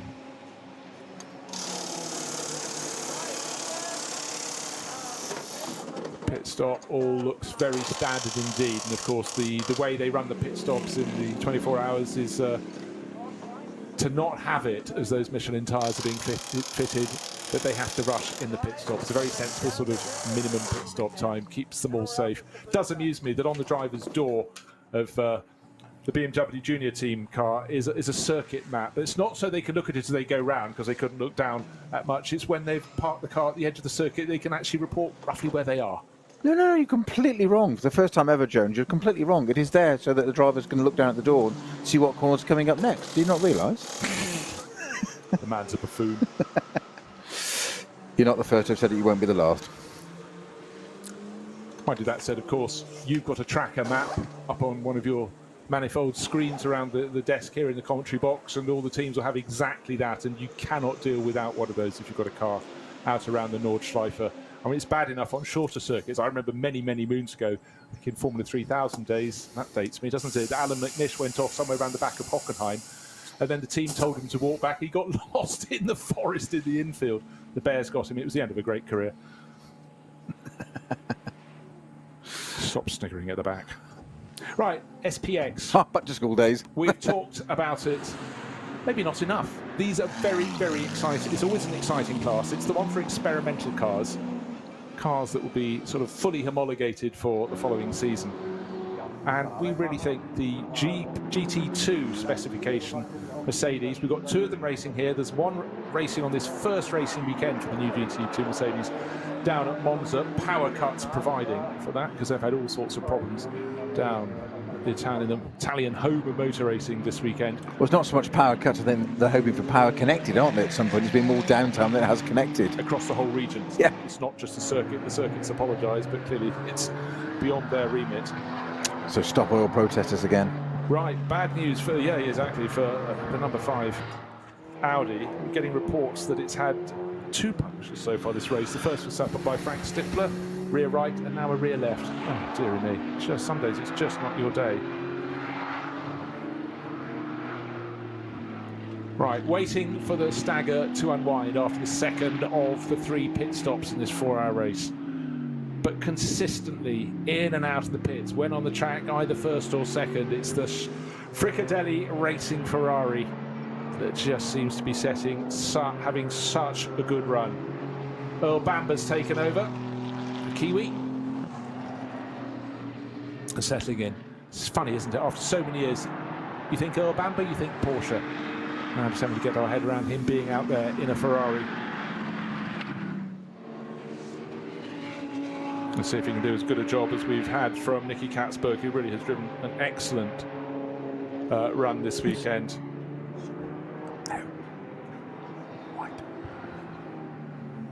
Still cars coming in, and who just set the fastest lap of the race? We talk about car number 5. Frank Stippler's got back on board. 8 minutes 13.9. That's more like it. So this is the car from Shearer Sport PHX that suffered not 1 but 2 punctures, and he's just put in a lap. The veteran ring racer, clear by about 2.5 seconds over anybody else. Maybe he needed that encouragement, but unfortunately for them, it's dropped them to 14th place overall. God, oh, Bamber taking to the curbs and bouncing around those as he goes off the early part of the Nordschleife. Wanting to get up to speed. Nicky Katzberg out of the car. Say that, and suddenly on the screen there is the amiable Dutchman being interviewed by Emily Miller, and all smiles. That would be really, that was a really good run. First half of the race, and didn't put a wheel wrong. And also, he had bumper-to-bumper racing with rivals from other manufacturers and a chance to prove the 296, and he really did that.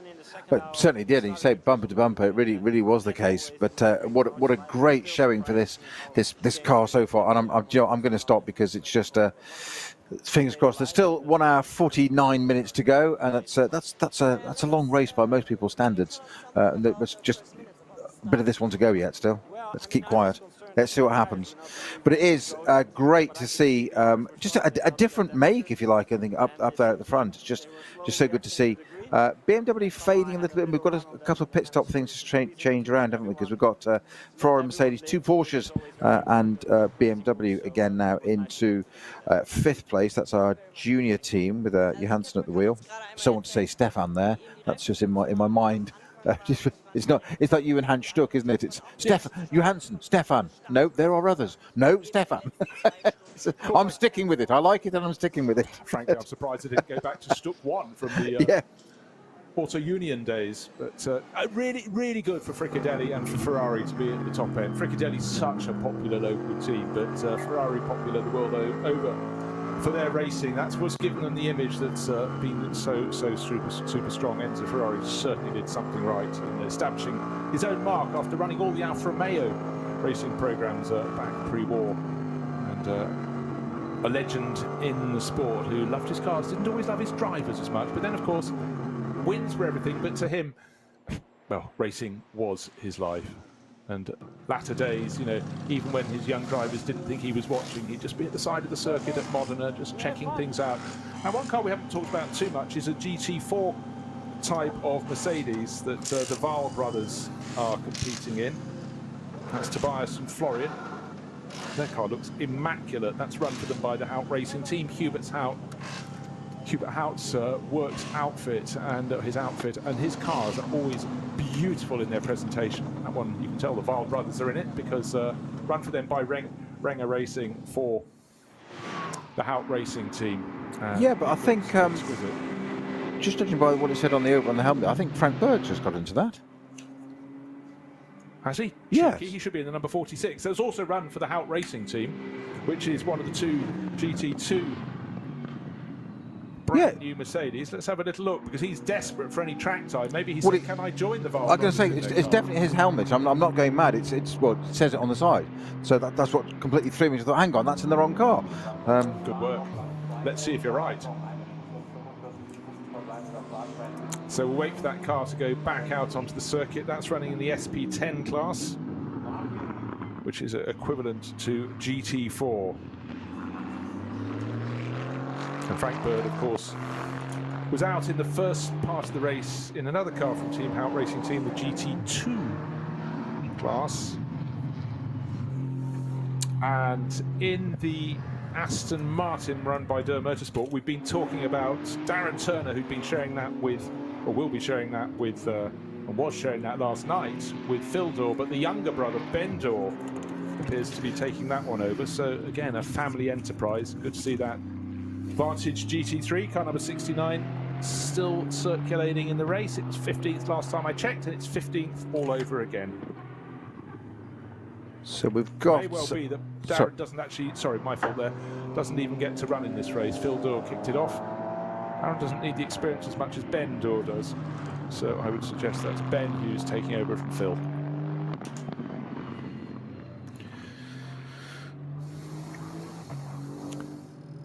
15 laps on the board for the, oh no, the 21. CP Racing. CP Racing Mercedes just went too deep into the final corner, and for Charles Putman, I think he just missed the barriers on the outside. It was a messy end to the lap, and I tell you what, that was probably his in lap. You know, that happens so many times. A driver's done all the hard work, and they just sort of take their attention off a little bit. He's probably just thinking, right, must do this procedure coming into the pits, and just got a little too deep into the final corner.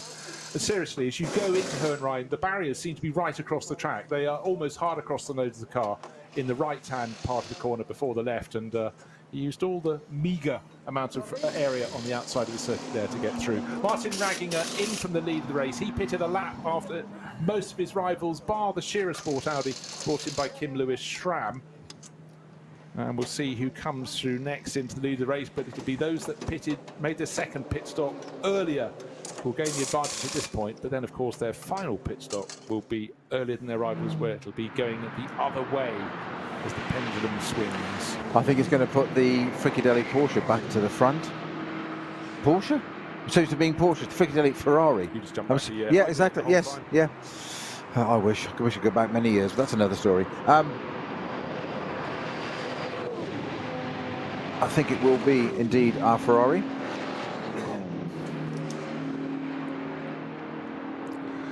Yeah, that was very, very close for Charles Putman. Just trying to see if he brought it into the pits after that. No, he continued on his way, so maybe next time around for him. But this point in the circuit, you just get this sort of interregnum. You get the changing of drivers going out for their first flying lap, or their first lap, getting the feel of the circuit. You never know what you expect to find underneath your tyres when you go out onto the circuit here. Would it be fully dry? Those drivers who've just been taking over a car will have seen, before they started, they will have seen that little flurry of rain. It now seems pretty much uniquely dry. Oh dear. There's rain due again on the radar fairly shortly there. Thank you very much. In a few minutes, but where? We only had the other flurry of rain at the back of the circuit. Now, did we give you an answer about Frank Bird? He started the number 46 GT2 Mercedes. That's now in the hand of teammate Elliot Earhart. What we need to do is check another car from Team HRT. It was the Mercedes number 89. And the name on the driver's column is blank, so maybe they expected to have either of the Vals, and they've got neither, and they've got Frank Bird. We'll keep an eye out. I think you've got a very good spot there. Martin Ragginger, who came in from the lead of the race, but went into pitting behind the rivals. That number 44 Falker Motorsport Mercedes Porsche, I'm getting the disease there, back on the track with Timo Heinemann having taken over. They've been a very, very good lineup, that pair. And frustration from Martin Ragginger there, said he just couldn't get past the Lamborghini, and that was the Lamborghini we saw sitting across his nose for many laps with Ferdinand Stuck at the wheel. Now, Joel Eriksson's at the wheel of what was the pole-sitting car, now running down in 9th position. That's our Falcon Motorsports Porsche, number 33 of the two, 33 and 44 of the two Falcon cars. The 33 car, though, is subject to a time penalty for a breach of minimum pit stop by 3 seconds. That's the sister car, that's Joel Eriksson's car, and that is a big, big setback. We had penalties yesterday. It's only 3 seconds or thereabouts that we will get for transgression. Yellow flag at Exmuller, bottom of the timing screen. You get a flash of colour, which is very nice, but unfortunately it's not nice because it means a yellow flag on the approach and through Exmuller, halfway around the back of the lap. Now, one car that we bigged up, dreadful phrase, but I just accidentally used it. It's out there now. Only 13th place overall. It's the DTM Champions car. It's the number 40 Audi. That should be setting good pace. Haven't really worked out why they've not been there or thereabouts, but they've served the same number of pit stops as all their rivals. Number 2, but they're down in 13th place. I'm just trying to see what their best lap is. Is it competitive? Is it not? Let's just wind across the ginormous screen. 8 minutes 20, not that competitive. The best lap we've seen is an 8 minutes 13.8, so not come their way as yet, but that's now in the hands of Mike Rockenfeller, winner of everything, that has the number 24 attached. Le Mans, Nürburgring, and on his career goes. I think we've got a code 60 here now at Exmule for 84 entry is stopped at the side of the track there, which is GT Tyre VW with Stefan Schreurs, Ulrich Schmitz, Robert Hinze and Andrea Sidorenko driving that. Obviously not all at once. Well, you can't always be sure. You never know. It's a 4-seat car. Doubling up, work still going on in the pit lane, and it's the number 24 Lion Speed by Car Collection Porsche in the pits now with Patrick Pilet. Now that looks as though something untoward. So that's listed down in 10th place overall. Bear in mind this was a car right at the front end and on the podium yesterday. Qualified very well today. Started this race in 2nd position, finished 3rd in the 2-hour race, down in 10th and tumbling down the order at the moment. So really unfortunate for Patrick Pilet. And that's in the pits for the 3rd time, which for most of these runners shouldn't happen for another 40 minutes or so. 4-hour race, 3 pit stop. They've served 3 with an hour and 40 minutes remaining. So repair work going on there. So Patrick Pilet will be feeling very frustrated indeed, because they've shown really good form. Matt Campbell's been a massive star in that car. We were waiting to see if it was Mathieu Jaminet or Patrick Kolb taking it through to the finish. I would suggest it'd probably be Patrick Kolb, of the Kolb variety, rather than the Pilet. To do that, and Patrick Kolb has just been caught in the pit lane. He hasn't got his helmet on. He's talking to the cameras, so he's going to explain what exactly is going on that Lion Speed car. But what, regardless of the outcome of this race for them, they've got to be pleased. They've shown really good form through a day and a half here so far at the ring. Yeah, I can just confirm also that the Andrei Sidorenko at the 84 GT VW has got that car going in, albeit slowly. In fact, the race leader's just coming past him now as they come up to Kesselchen. He is returning that car to the pits, so that should, in theory, take away our code 60 up there, but it hasn't, unless there's any barrier damage. So we do still have the code 60 at Exmuller with no car there. So potentially some barrier damage, and it's been reduced, as I say, that to a green. The second half of Exmuller, the right-hand part, and the left going in is still a 120. So probably just a bit of debris, something on the track. The marshals just tidying up and whatever. We'll see when the 84 Golf comes back to the pits as to what state it's in, but it's on its way back. Good to hear. And again, Peter and I often talk about body language, and Patrick Kolb here is the sort of low energy version of the normal Patrick Kolb, because they've decided they've had to sort of flick to option C, which is we now treat this as a test towards well, the last test before they head to the actual 24 hours of the Nürburgring. So you know, it's very hard for a driver. They want to be out there racing. Something has occurred on the car, it needs to be fixed, and now they're just going to use it to fine tune. But what they have is a very good base car there for Lion Speed by Car Collection. Their Porsche have been very competitive every time the cars are together out on the circuit, and the smile is there, but it's not a driver hopping from foot to foot, knowing his time in the car is coming up. Yeah, but it's a very calm smile. It's a knowing smile, isn't it? Of we're confident, we're comfortable what we're doing and where we are, and going into the fabled 24-hour in at the end of June for us, of course. End of June. I did it. You did it yesterday. End of May. Yeah, you're allowed to do it on Saturday. 1-1. Well, Yes. I thought you were doing that just to tease me, just to refresh people's Well, memory that I was going to be going to the Eiffel a month late. But since we're travelling out, I would presume together to that event, we better make sure we get the start date right. Well, exactly. Let's get that together at the right time. But you did break the golden rule of broadcasting a little bit earlier on when you swore. Again. When you swore on air, you used the word understeer. How dare you? Filth. Absolute filth. Unbelievable. There's no place for such language in the commentary box. I apologise to all and sundry for such shocking language. I'd just like to apologise on behalf of the broadcaster. I am the broadcaster. Right, let's carry on. Right, leading the race, the number 44, Tim Heinemann, Falker Motorsport Porsche, but not really, because that is in the lead on the timing screens by dint of serving its second pit stop after all of its rivals, obviously now getting back up to full racing speed. One more scheduled pit stop for all the runners in the field. Anybody making an unscheduled pit stop will go back. But one person we've not even talked about so far this weekend, Alexander Sims, the number 16 Audi. First half of this race from Shearer Sport PHX belonged to his teammate Kim Lewis-Schramm. Alexander Sims, still getting used to him, driving for a different manufacturer, for an Audi this time around. But Earl Bamber ought to be the race leader. Surely coming through as the stagger unwinds, those two cars that came in late for their pit stops, 44 and 16, the Falker Motorsport Porsche and the Shearer Sport PHX. Audi now in the hands of Alexander Sims, but it should be the Fricadelli Ferrari, as you predicted, Snowy, retaking the lead of the race. It crosses the start-finish line. Hey presto, Earl Bamber at the top of the pile, but I think he's got a really quite a chunky lead. Next car just coming into view now. Looks blank of snout as it comes down. There's a BMW in the background. There's Mercedes. So the Get Speed Mercedes, Danny Juncadere, comes through in second place. He's just a third of a second of the car that has its headlights flashing. The 102 BMW. BMW stuck at the front end, Snowy. Right, what have we got left? An hour and 35 minutes. Can it stay there? Can it move up the order? Some very, very tight racing behind. The two Falker Motorsport Porsches have got two rivals with them. They've got the BMW Junior Team M4 GT3, Jesse Crone aboard that. Sorry, no, he's in the 102.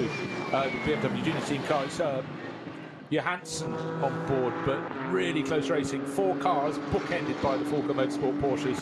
And yet again, that Lamborghini from App Sportsline in the mix as well, coming across the line to take effectively 6th, 7th and 8th positions, and 9th as well, just for good measure. So pretty good, isn't it? That 6th, 7th, 8th and 9th. We can have some of that. They are nose to tail. That's 6th, 7th, 8th and 9th. A few seconds ahead of them, in fact quite a lot of seconds, 28 seconds ahead of them. Frederick Makovici, 5th in the Manti Porsche, ahead of him by 3 seconds almost on the button. Luca Sandro Chefs, he's 4th in the Schnitzelarm Racing Mercedes. He took over from Marcel Marshowitz. He in turn is 11 seconds or thereabouts behind Jesse Crone. The last of the podium positions at the moment, Danny Juncadere, just a third of a second ahead of him, and we have overtaking going on out on the circuit, and it's the recovering and increasingly impressive App Sportsline Lamborghini. That's Kelvin van der Linde. He was off the track in his first stint. He very nearly collected the barriers, but what he has done, he's moved ahead of Eric Johansson up into 7th place. So great racing today. Really, really enjoying this. Well, we said it was going to be a corker. You described yesterday's race as an absolute cracker, and boy, was it ever. I think changed position there, just seeing a little bit of a replay for us. I think it was a couple of change positions there. I think the Lamborghini got the job done as well. Yes, so one Falcon Porsche benefits, one Falcon Porsche loses out. Certainly the case, and we're not complaining here at all, because the Nürburgring is spectacular in any form, in any weather, but it looks absolutely at the best when you get the SP9 class cars duking it out. What they have this weekend is a lot more track space than they have come in the 24 hours, and certainly much, much more than they have in the NLS. We started this race with 61 cars. Magically, like yesterday, it went up one with the late starting car, went up to 62. Nice sense. I'm trying to work it out how many are not still going. We know that Schnitzelarm BMW was parked up. That was a Sander-driven car, 244. But I think we still got about 55, 56 runners from the 62 starters. So it's good. But the really good news is for Fricadelli Racing Team, Klaus Abeland's team. They've been a Porsche team for so many years. They opted to run a Ferrari this year. And that famous white and red race livery on the brand new 296 GT3 Ferrari is 13.5 seconds the good over Danny Juncadea. Expect, I would say, Juncadea to start closing in. He's certainly far more conversant and accustomed to the Mercedes AMGs, had so many years of success in that than Earl Bamber is with the new 296 Ferrari. But Earl, the Kiwi, is leading the Spaniard.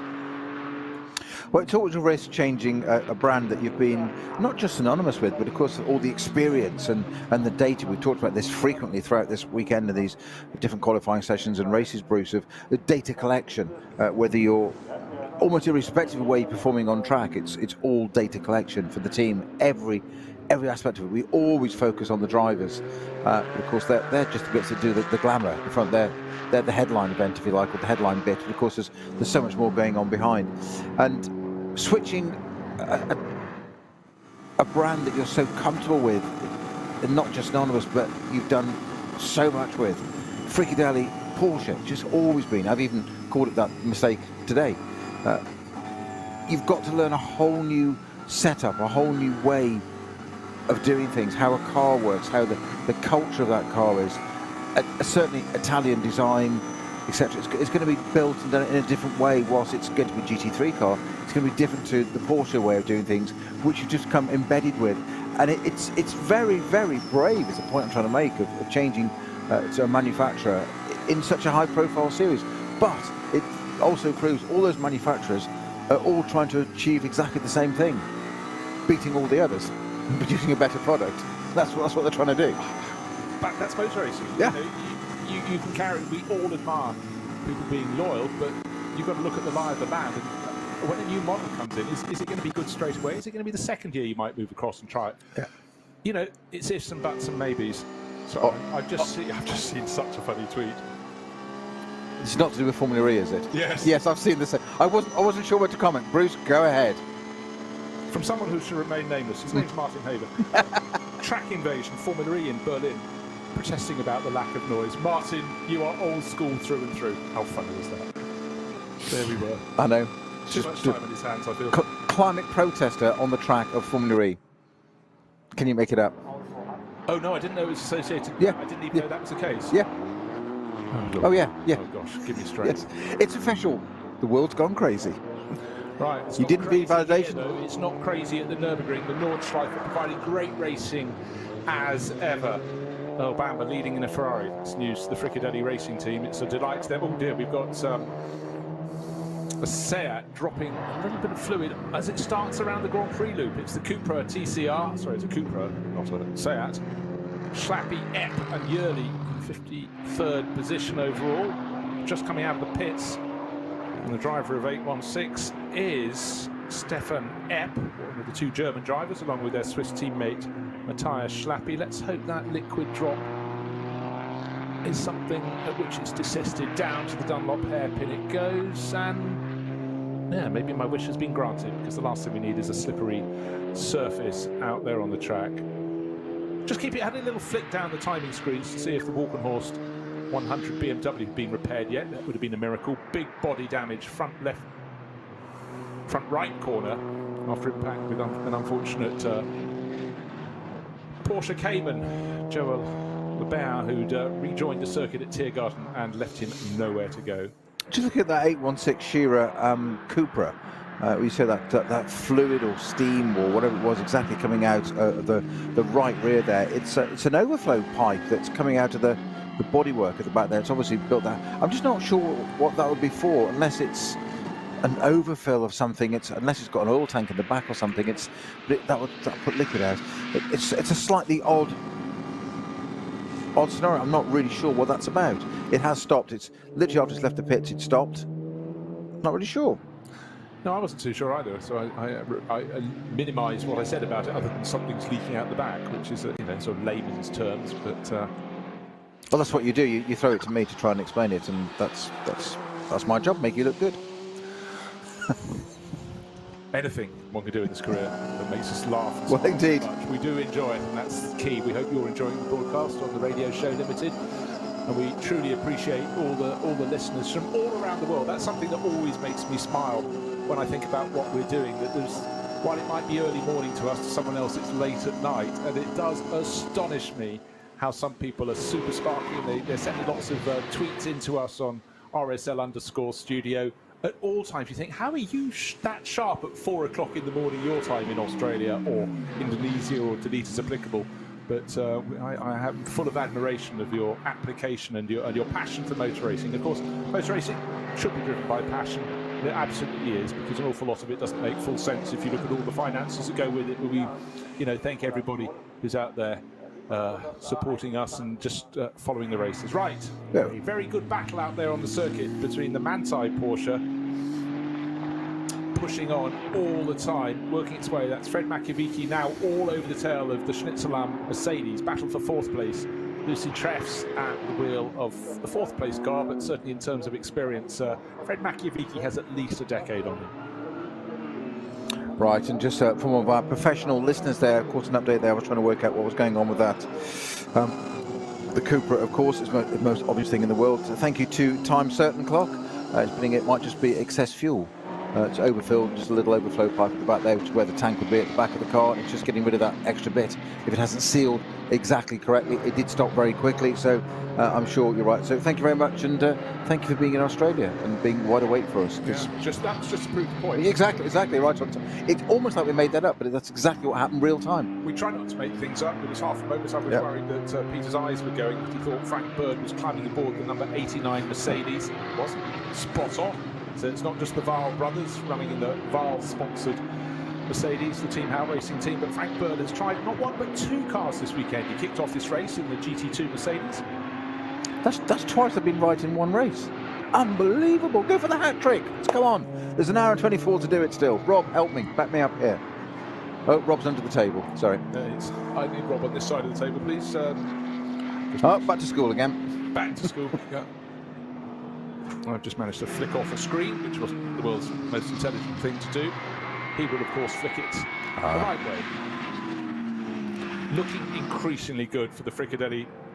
Jones demonstrating his digital dexterity once again. Yes, indeed, looking increasingly good for the Fricadelli Ferrari. Look what's in 2nd place now. I can't yet. No, I can. Okay, yes, you can. It's there. See those little things there?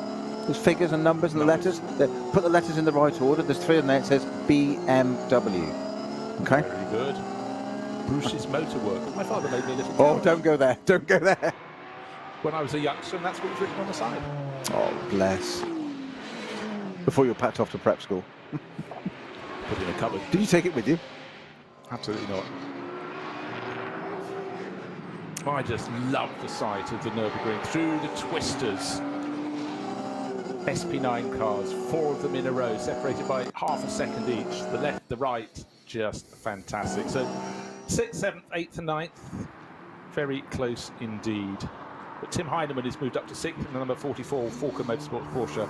Kelvin van der Linde working his way through the pack and falling back a little bit again. Now he's got Eric Johansson trying to catch him, but those orders sitting down because Johansson's very busy with fellow Swede Joel Eriksson in the 2nd of those Falker Motorsport Porsches, in 9th, right on the tail of the BMW Junior Team M4 GT3. But Peter would like to point out and do what we call reiterating again and again. His top BMW is in 2nd overall, but it's no good. It has to win or not at all to make Peter thrice right in a day. But for now, the Fricadelli Racing Team Ferrari is breaking his heart. It was 13 seconds clear. It's now 16.25 seconds to good. Earl Bamber pressing on.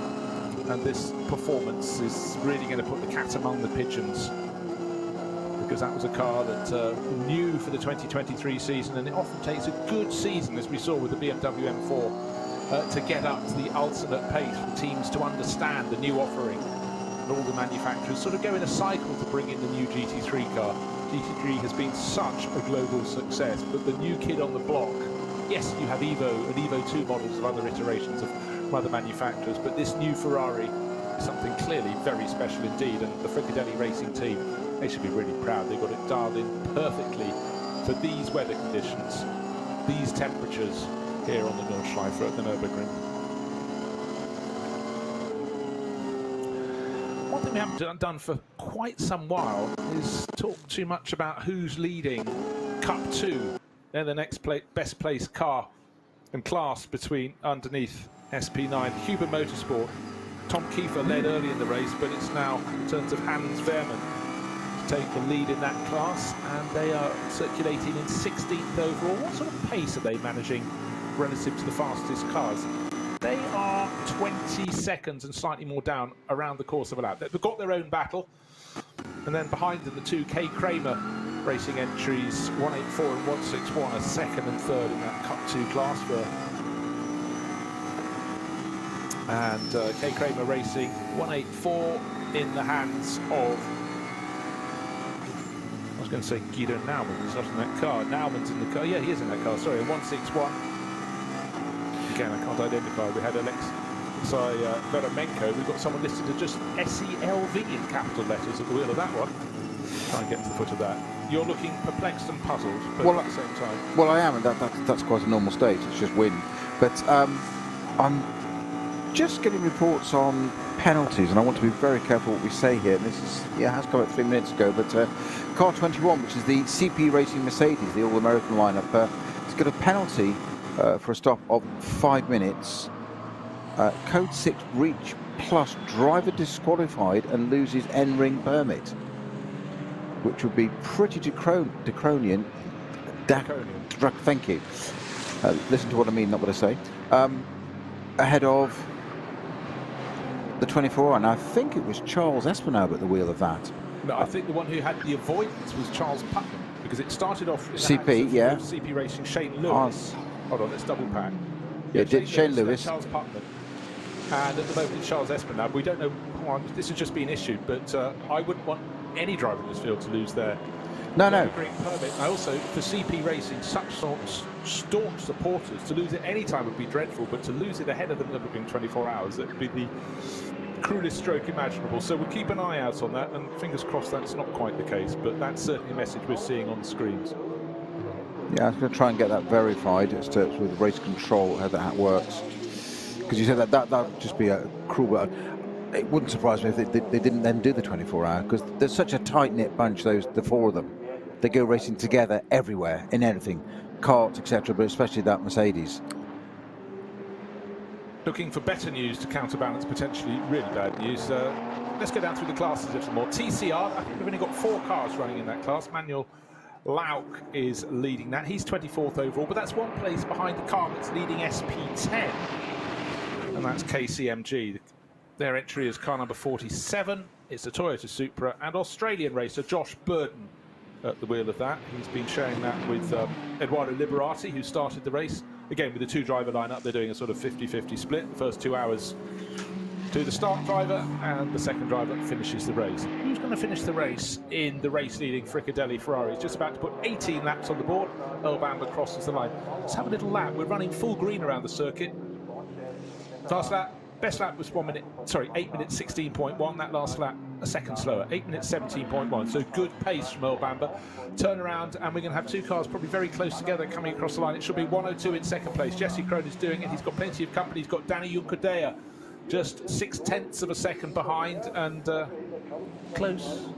The gain for the driver in third place, the Spaniard Juncadella, was only 0.2 of a second. So Jesse Krohn putting up a very good run here. He's sort of doing more and more rounds in the Nürburgring Langstrecken series, and the proof of that, the benefit of that is clear to be seen. Driving really well, but plenty of pressure from Danny Juncadella.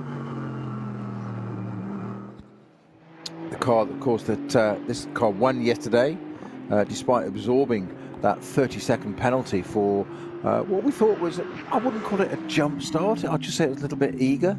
It's a bit keen. The officials regarded it as a jump start because we haven't really got a different phrase, but it was touch and go. I mean, I spotted it straight away, and we said, didn't we, as you said, the counter, as so often works, of did they just get a little bit of a better run? They are pace cars peeled in. It's the leading car. You get to go to the line. You can't overtake until you get to the line. The fact, unless there's an absolute speed regulation until crossing the line, unless you've broken that, it's really up to the rest of the field to keep up. We spotted Chisrani that didn't really keep up, so the other cars couldn't overtake that. So there's always greater depth. There's always mitigating circumstances. But it magnified the start Yes.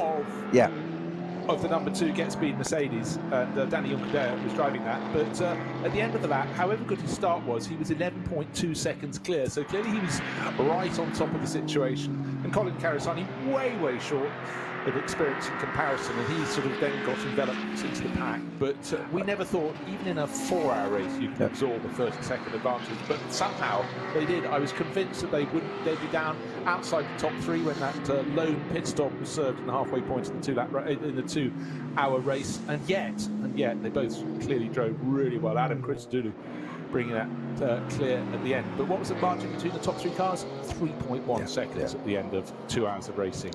And that's the credit to it, isn't it? I mean, I felt the penalty was far worse than the crime. But put that aside, it's done. This is what we've said so many times about motor racing. People suck it up, move on. It's done. We've got it. There's no point complaining about it. It's happened. So what do we do about it? And that's what I love about motor racing, especially places like this. They adapt. It's happened, it's done. There's no point in arguing, it's there. The official's decision is final. Referee's word, race director's word is final. Right, let's move on. What do we do? They find a way. And to turn that round and bring back a 30-second deficit and still win, it's stupendous. And they're not looking too shabby today, are they? Certainly not. Certainly sitting at the sharp end of the field in 3rd place. Will it become 2nd? If it's not for want of trying, pushing, but Jesse Crow doing a great job in that black BMW M4 GT3 with the Advan and Yokohama sponsorship on that.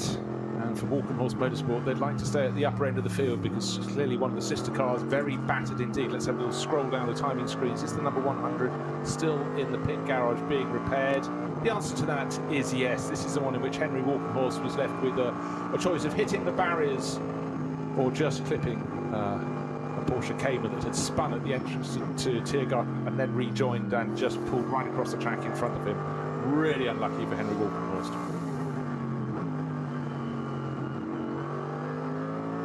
So we're not quite at our final hour, 1 hour 14 and 28 seconds to go and counting. Ferrari, BMW, 2 Mercedes, 2 Porsches, Lamborghini, Porsche, Audi, BMW in the top 10. That's how it looks for the moment. But there's an awful lot of track time to go still. Another hour and 14 minutes. The weather has, at the moment, held off. Will it, won't it? Yes, exactly. Yes, on cue to enter stage left. 6th place isn't where you always look to see what's happening, but Tim Heinemann for Falken Motorsport has just suddenly put in the fastest lap anyone has done recently by a margin of about 2 seconds, just lapped to the 8-minute 14s. He's got a margin to find. He's got 14 seconds to find to catch Fred Makiewicz. But if we have a few more laps like that, 6th place could become 5th. Falken Motorsport didn't really shine in the early stages of qualifying, but they seem to have really hooked it up in the races. But it has been up and down, and we saw both of their cars fighting in that battle, 6th, 7th and 8th and 9th. With Tim Heinemann having got up into that 6th place, he's gradually dropping the Lamborghini from AB Sportsline. I thought he might be passed by it. Certainly Kelvin van der Linde moved up through that group, got into 2nd in that group, therefore 7th overall. But he's just over 9 seconds down as Heinemann is pulling clear. So Heinemann really has been impressing this weekend in that number 44 car from Falken Motorsport. They started down in 10th. The fact they're running in 6th shows progress has been made by them.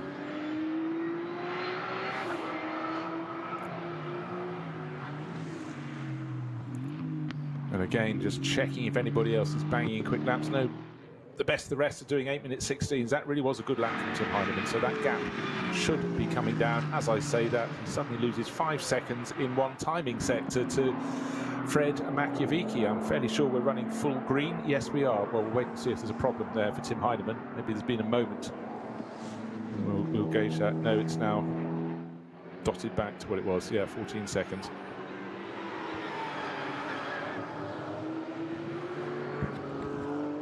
So running repairs to, I think it's the rear wing here, because it's the car 150. That's the it's the transponder. It's the rear side window. The transponder is the case, having to cable tie. You can't finish a race without a cable tie. Somebody's got to do it. Cable tie and gaffer tape is what we need. It's on the Porsche 150. Yeah, it's that bright green, lime green with blue contrasts of Krone Racing and Israel Racing combination. Tracy Krone and Nicholas Johansson, so the American oil man and the Swedish racer that have been racing together for longer. If I say it's 20 years, it's very much 20 years. It may be more, but clearly a great partnership. Cars always superb presentation. RPM Racing running their car in the Cup 2 class, 911 GT3s, and exits the pits. But yes, again, as you say, cable ties. If you forget the cable ties, you're asking for trouble. Nicholas Johansson, Swedish driver, I think is the driver who's come out. I didn't see a driver change there. We only caught that rear window being popped back into position and then sorted out. Right, some of those penalties that came in, we mentioned a little bit earlier, or I did mention a few minutes ago, for breaches of code 60s, and a little bit more meat on the bones now. The 21 car, CP Racing, has definitely got 2 penalty points. May not have ring permit removed for the driver at the time, but it's 2 penalty points because speeding at 124k in a code 60. Number 50 has managed to exceed that, and that's the Equipe Vitesse Audi R8 from SB9 category still. That's managed to do 152k in a code 60, and the third and final one for these breaches is 242, which is Adrenaline Motorsports M240i. You can guess which cars that's in, managing a mere 98k. I say I shouldn't jest, but in those figures there, that's quite low compared to the speed. But even that's not the point. That seems. I'm surprised with the experience of CP there that's happened to be virtually double the speed. You're coming down to a 120 there, so maybe it just misread and thought it was a 120 and gone slightly over that, as opposed to just breaking it into a 60. But right, while you were talking through that, yeah, I mean, you expect a few K here and there, and that's not good. I mean, there should be a button to get it down, hang it down to 60, but maybe something untoward has occurred. Right. A car that featured very strongly yesterday, finished up on the podium, but today has had 2 punctures, and now they're treating it as a test session. Of which car do I speak? I speak of the Lion Speed by Car Collection Porsche, listed as 14th place, Mathieu Jaminet now at the wheel of that. So yes, clearly way down from where you'd expect to find them. And it just hasn't run. And in fact, as yet, their best lap, 8 minutes 16.4, nearly 16.5 seconds, the best lap of the race, 8 minutes 13.9, so some way off. And that's also an Audi. That was Frank Stippler in one of the sister cars. Sorry, not the sister car, one from Shearer Sport PHX. And that's in the pits at the moment, so that's it's been difficult. In fact, that's the one that had the 2 punctures. Apologise, I've managed to mix a couple of my Audis up there, but clearly things haven't been running totally smoothly for Lion Speed. But they've seen they've got the speed, they've just had to set back in this race. How is this going to unfold? Will the traffic be kind to the car in second place? The 102 BMW driven by Jesse Krone. It certainly was as they went out onto the Nordschleife. He's gained a bit more of an advantage over Danny Juncadea in the third place Get Speed Mercedes. That's number 2. 2 largely back cars. The Walkenhorst car is black of nose and red of tail, but the Lamborghini is, the black Get Speed Mercedes is black from front to back. The other car that's of that race colour disposition is the car in 7th place overall, the Ad Sportsline or Lamborghini, and for quite some while early in the race those 2 cars were running together. Now just looking to see, have we got warning flags, black flag being waved for a number of drivers at the moment, as Peter just reported. Yeah, I've just seen the, I think it'll be a post-race one, this on, certainly on the 21 is a car that intrigues me at the moment, the CP Racing Mercedes entry of, I've certainly seen the official bulletin, but it just lists the drivers in that car as opposed to who receives the penalty. But it is official. They do most certainly have one of them, at least, has their licence removed, or the permit removed. Well, that's very, very sad news. And if I suggest if we've had those speeds, that was 124 through a 60. Whoever was at the wheel of the number 50 Audi will also, because they did an even greater speed, 152 through a 60. And drivers of that car, Michael Heinrich, started off Arne Klaas and Christian Bollrath. So we don't know which of those picked it up. At the moment, it's Arne Klaas back aboard that. Well, it was, I can tell you on that one, it was Bollrath, Christian Bollrath aboard the number 50 R8 at the time. But we're not the officials, it's not our position to say. I can't tell you who was aboard the 21 Mercedes. You think it was Charles Putton, don't you? We think, unless they were very quick, and Charles Espinal was the third driver in, but certainly the announcement was way too late for Shane Lewis in terms of he kicked that car off and he was long out of the car by the time the penalty was served. He did the start of the race. I want to see what's happening at the front of the field. Is it still Fricadelli Racing Team? Yes, it is. They're Ferrari Volbamba. What is his margin after 19 laps? It's a good one. 16.2 seconds over Jesse Krohn. Krohn's busy though because he's got Danny Juncadella in the Get Speed Mercedes all over his tail.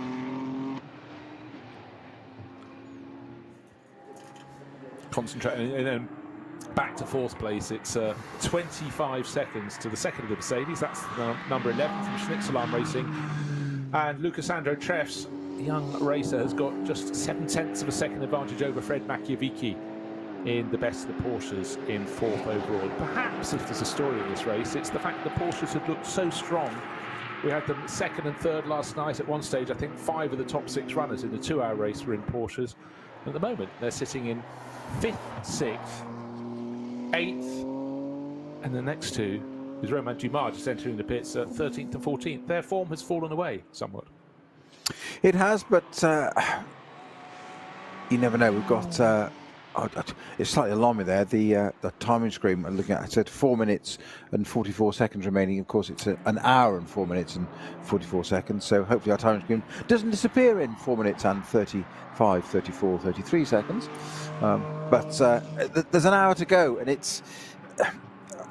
you've got to be careful not to get ahead of yourself of what looks like is going to happen. So far, it's suiting my narrative, but that doesn't mean to say it's right. It was based on some experience, but it's looking good for Ferrari.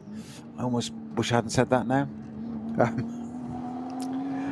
And the BMWs are doing well too.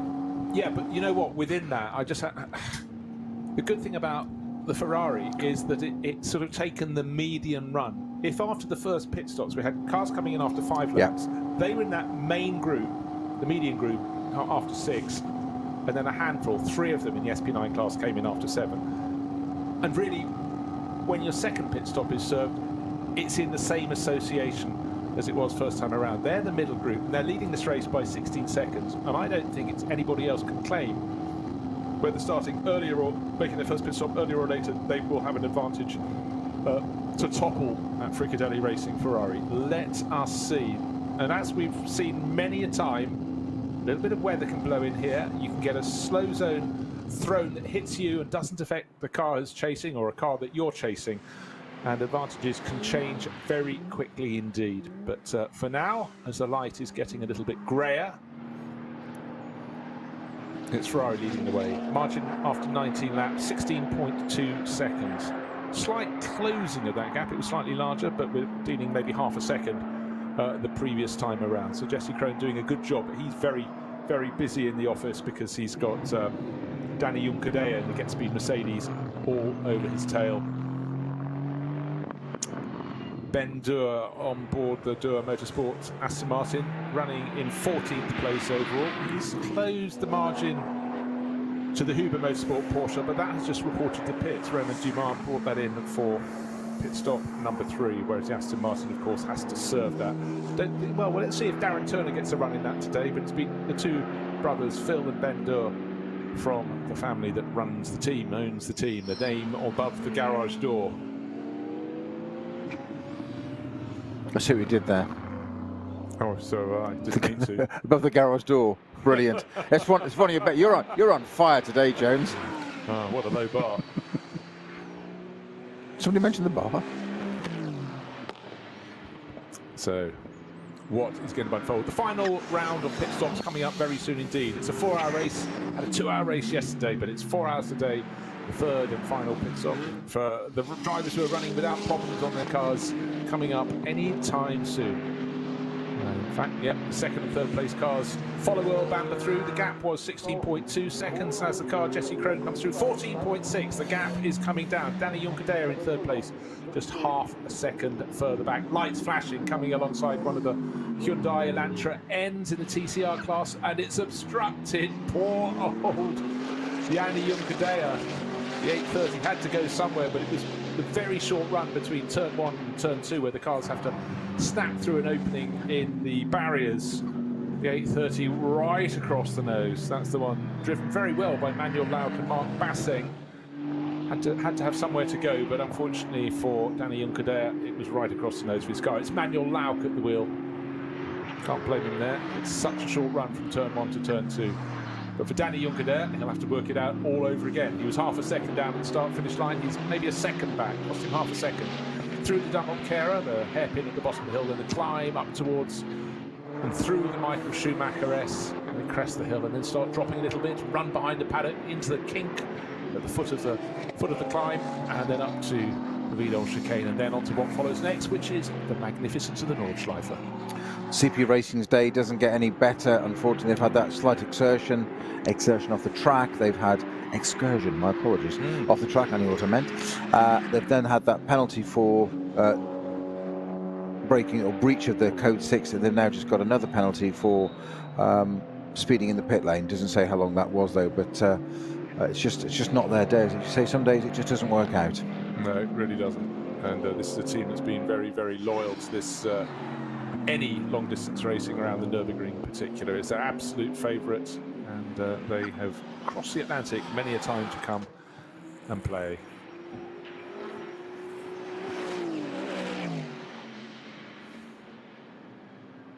Which one of the front runners is going to blink? It's not a case of blink first. Their pit stops are all timed and planned, but the final one for all of them will be coming up very, very soon indeed.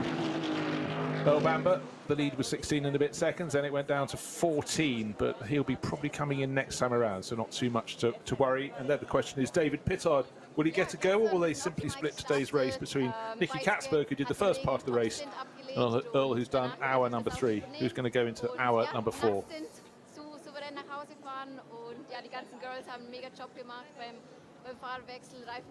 So Mathieu Jaminet in the pits. One has to say, sadly for them, again, that's pit stop number 5 for line speed by car collection. We heard from Patrick Kolb saying it's going to fast become a test session, and that's precisely what has become of that. This is the car that finished on the podium last night when Matt Campbell shared it with Mathieu Jaminet.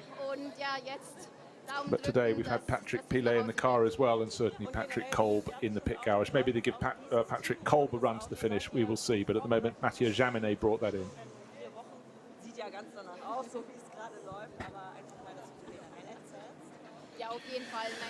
Just looking for any sudden pace towards the end of this stint. In fact, it's coming from Alexander Sims. He's the fastest of all the runners, I think, in the top class at the moment as they approach the pit stops. But his Audi from Shearer Sport PHX down in 9th position, but respectable Brit pressing on. And it's good to see him finding another manufacturer with which to shine.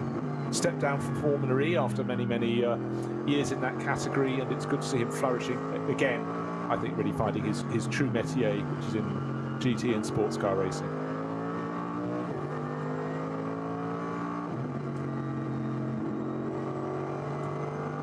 I like to find good news wherever possible, and I've found some for CP Racing. You've had all these announcements recently about the problems they're having, but Charles Espinaus has just set his fastest lap of the race. There we are. I found something. Look hard enough on the timing screen, and hopefully you can reward the service they've done. But isn't that proof of a racer's response? Despite that, in the face of adversity, go out there, turn it round. Silver Cloud, brilliant job.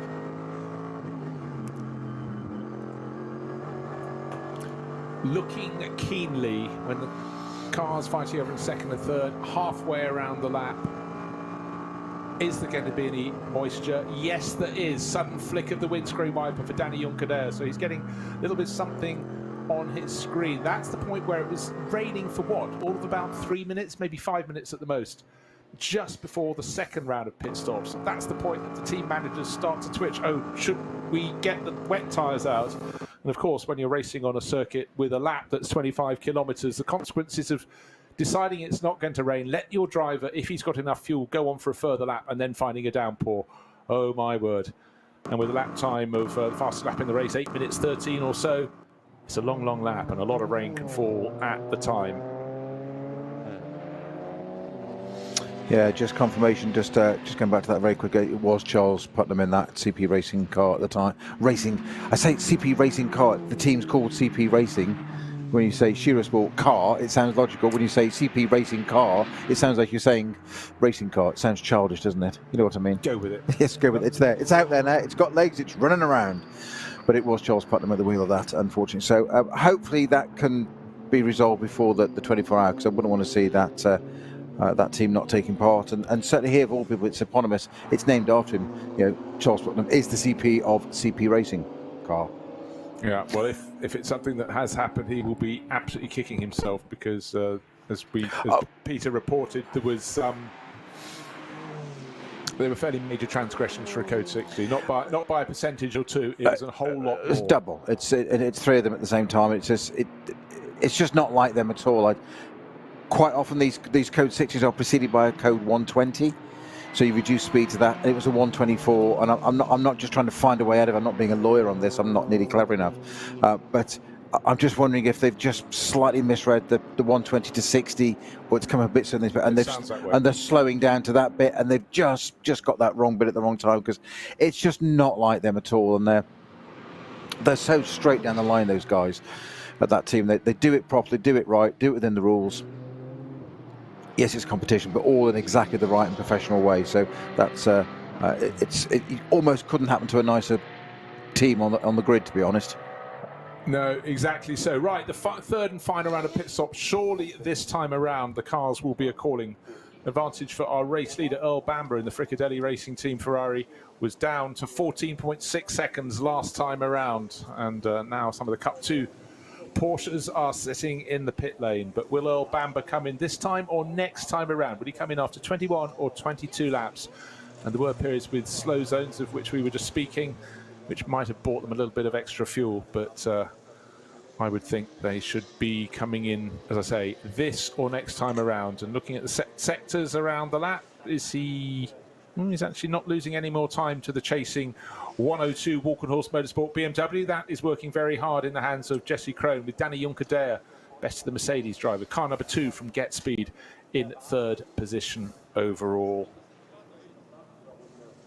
And again, up above the pits, grey skies and dark clouds. But will there be rain between now and the end of the race? An hour potentially could wait for them. Oh, we're getting a move. The Walkenhorst Motorsport BMW is being challenged and is on the outside of the circuit as they go through the kinks before Tiergarten. Oh, right across the nose. The move nearly worked for Danny Juncker. We might start talking about side drafting. He promised to give us an answer about that earlier in the race, but that was side by side. And by dint of keeping his footing, was on the correct side of the track. And then diving into the pits, Walkenhorst, but not Juncker. So Juncker goes on to lap 22.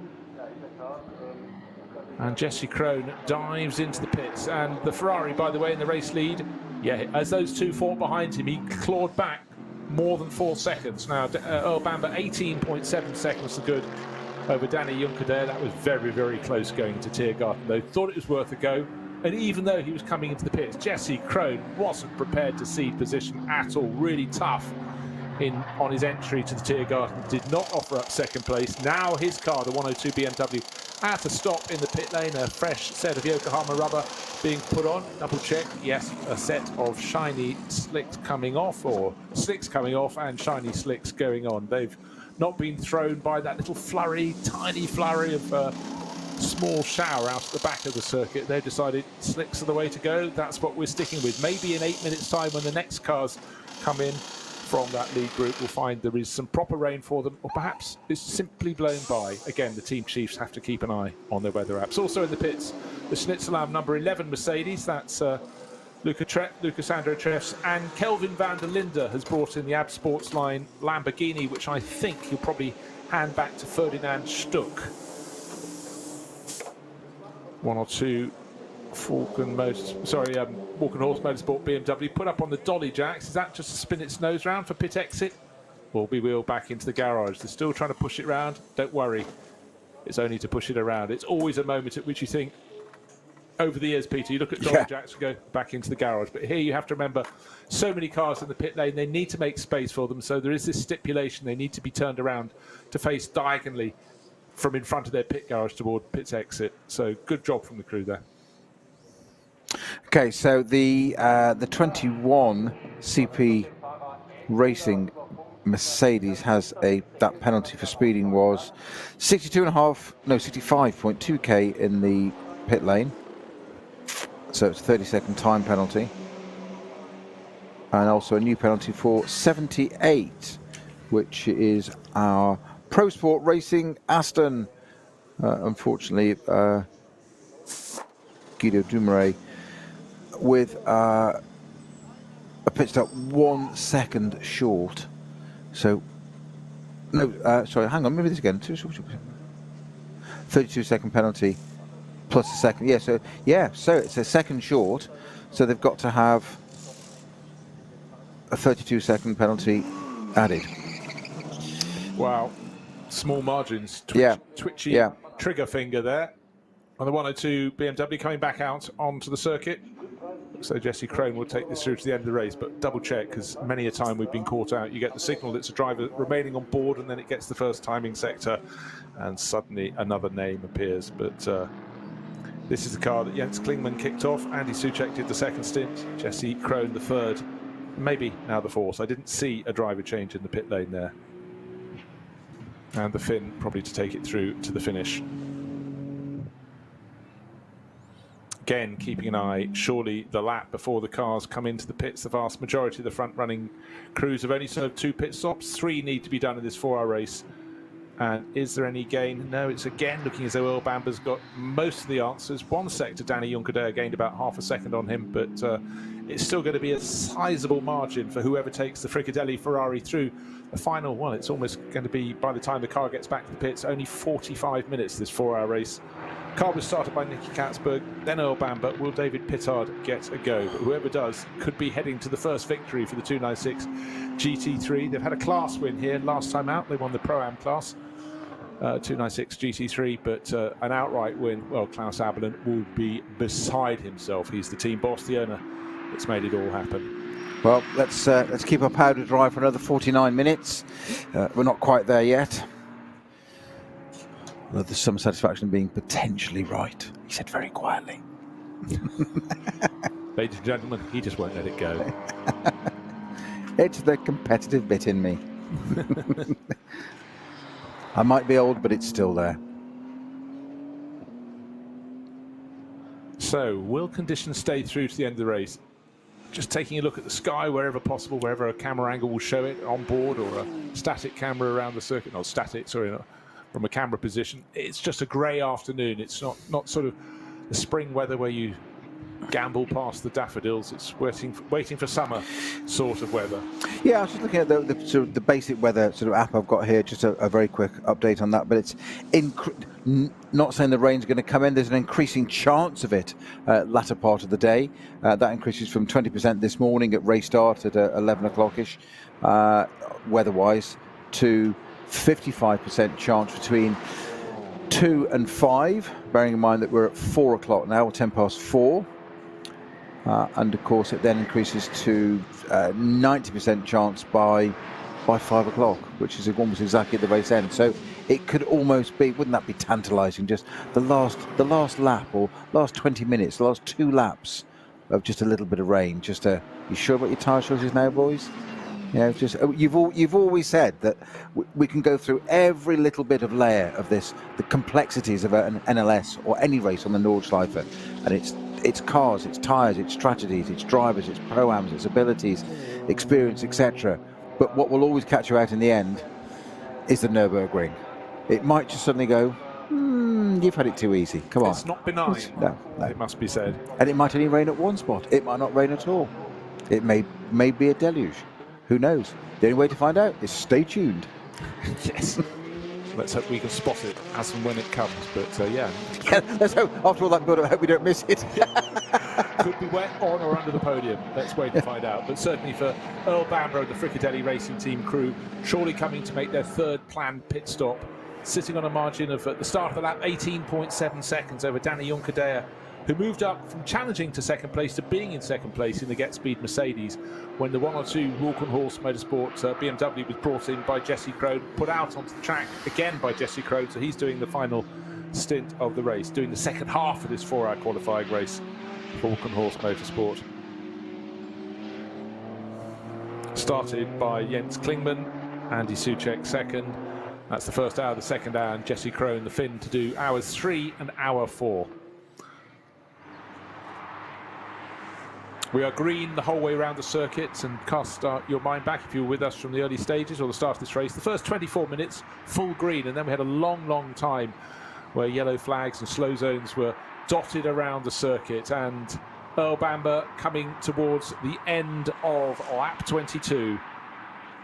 No car in sight. Long camera angle looking back. There are some headlights in the background.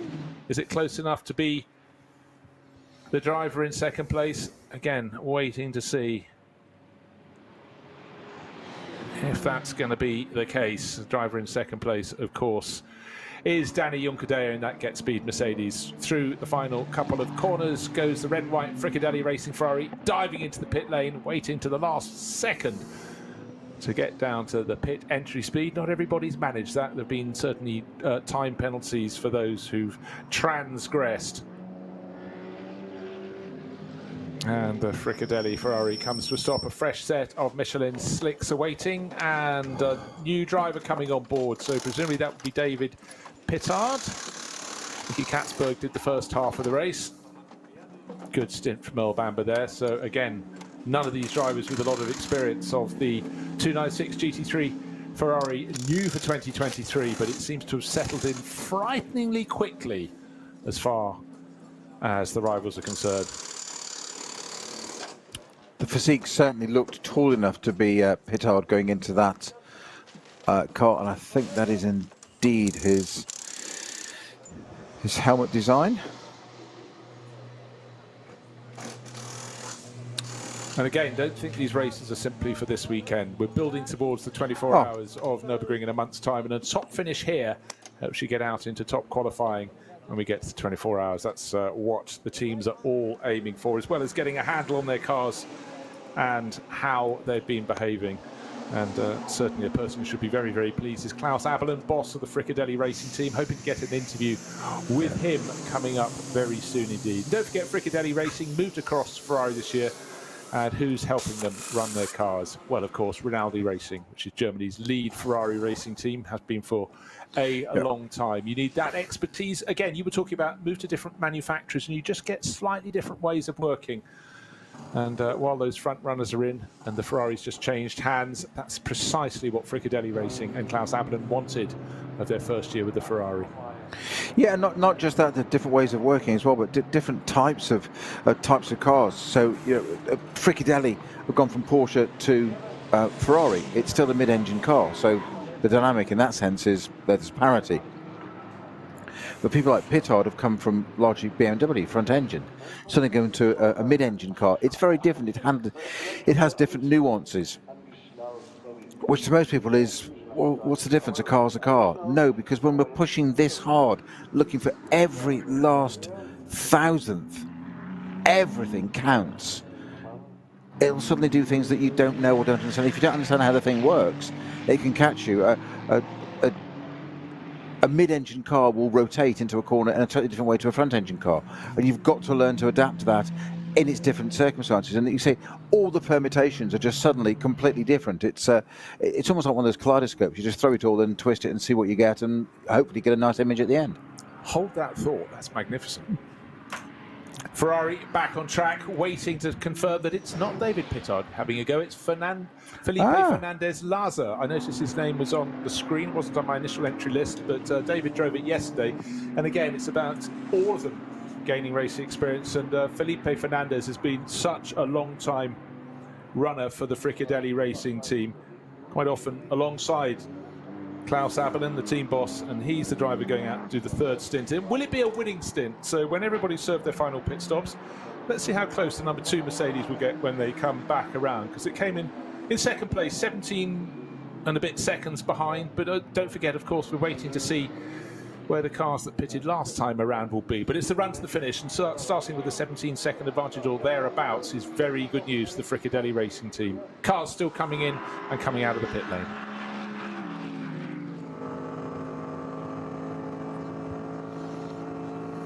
Dry, cloudy, little flurries of rain, but they do seem to have held off for now. Happy man in the pit lane, definitely a smile on his face. Klaus Abelin, the team owner of Fricadelli Racing, he would be delighted if they were leading this race in a Porsche in previous years, but they've moved on, as Peter and I have been talking about, to Ferraris this year. And Klaus doesn't look as though he can sort of believe it's happening. A sort of wry smile on his face, but a lot of excitement. And this final hour, but luckily for him, this final 40 minutes, should have his car at the front of the field. And again, sharing it across 3 drivers, that's very good news. They'll be starting the 24 hours Nürburgring probably with 4 drivers in their lineup, and they all need experience this 296. Yeah, it's got to be, for Klaus Abelin, team owner here, it's got to be cautiously mixed emotions, hasn't it? Because part of you is, the car's leading. As I said an hour or so ago, if it stops now, if it has a puncture or a wire drops off it, as in something simple, you've got to be happy with. But enjoy the journey, my friend, because that's where the car is. But also that little bit now, and the tension ramps up now because we've got 40 minutes to go. It's like, could this really happen at this point? Do you allow yourself to sort of start to believe it or not? Or it's like, will those commentators shut up about it? It's 40 minutes to go. We'll celebrate if and when it crosses the line. After yesterday's race, they'd shown great pace, but it was Mercedes, Porsche. Yeah. They started 4th today after top qualifying. Before this weekend, they'd have been happy leaving with a competitive car. But when that opportunity is dangled like a carrot in front of you, Klaus is trying to suppress that thought in his mind. But yeah, this would be a real feather in their cap, and maybe give them some extra momentum, if there is such a thing, to carry into the 24 hours. But Klaus at the moment is containing himself, but there is a little smile around those eyes. So and he would deserve it. And rightly so. He's earned it to this point. Absolutely so. Yeah, you've said so many times, and you're absolutely spot on with it, Bruce. But body language is everything. Just a smirk there, the raised eyebrows of we'll see. I said, I hope so, but we'll see. Yeah, he's not wanting to make a firm answer, but no, the Rubenesque lady's not singing just yet, is she? No, indeed. But there's so much for the team to learn, and Klaus in particular thinks the aero package on that car is working very, very well for them. And certainly, if you've got something that will handle, it just makes the world of difference for your tyre life as well, Peter, from your racing career. Waiting to see what the gap is between 30, Fricadelli Ferrari, and number 2, the Danny Juncadella-driven Mercedes from Team Get Speed, which was the winner of yesterday's races next time around. Around this outlap, by dint of being in the previous session, whereas Fernandez-Laza has just taken over, great gobbets of time have been gained in various sections by Danny Juncadella. Now, I saw you looking at me a minute ago when I took a screenshot on my phone of the television screen in front of us. Like, why are you doing that? What I've done is I've taken a little screenshot of the standings with the Ferrari at the top of it there, and I've just sent it to Jody Fannin in Monza, because he drives the Racing 1 Ferrari and he's not here this weekend, with 3 laughing emojis. I have to work with these cruel people. Well, he's got nothing else to do there. He's got no power, has he? He's looking after Janetta's out there. So I will await the response, and it may not be broadcastable. One suggests you don't deserve a broadcastable answer with that sort of harrying. Quite right. Drivers going about their job. But right, the gap is definitely coming down between Felipe Fernandez, Laza. Don't forget, Danny Juncadere knows Mercedes AMG supremely well. Huge success, reigning Intercontinental GT champion.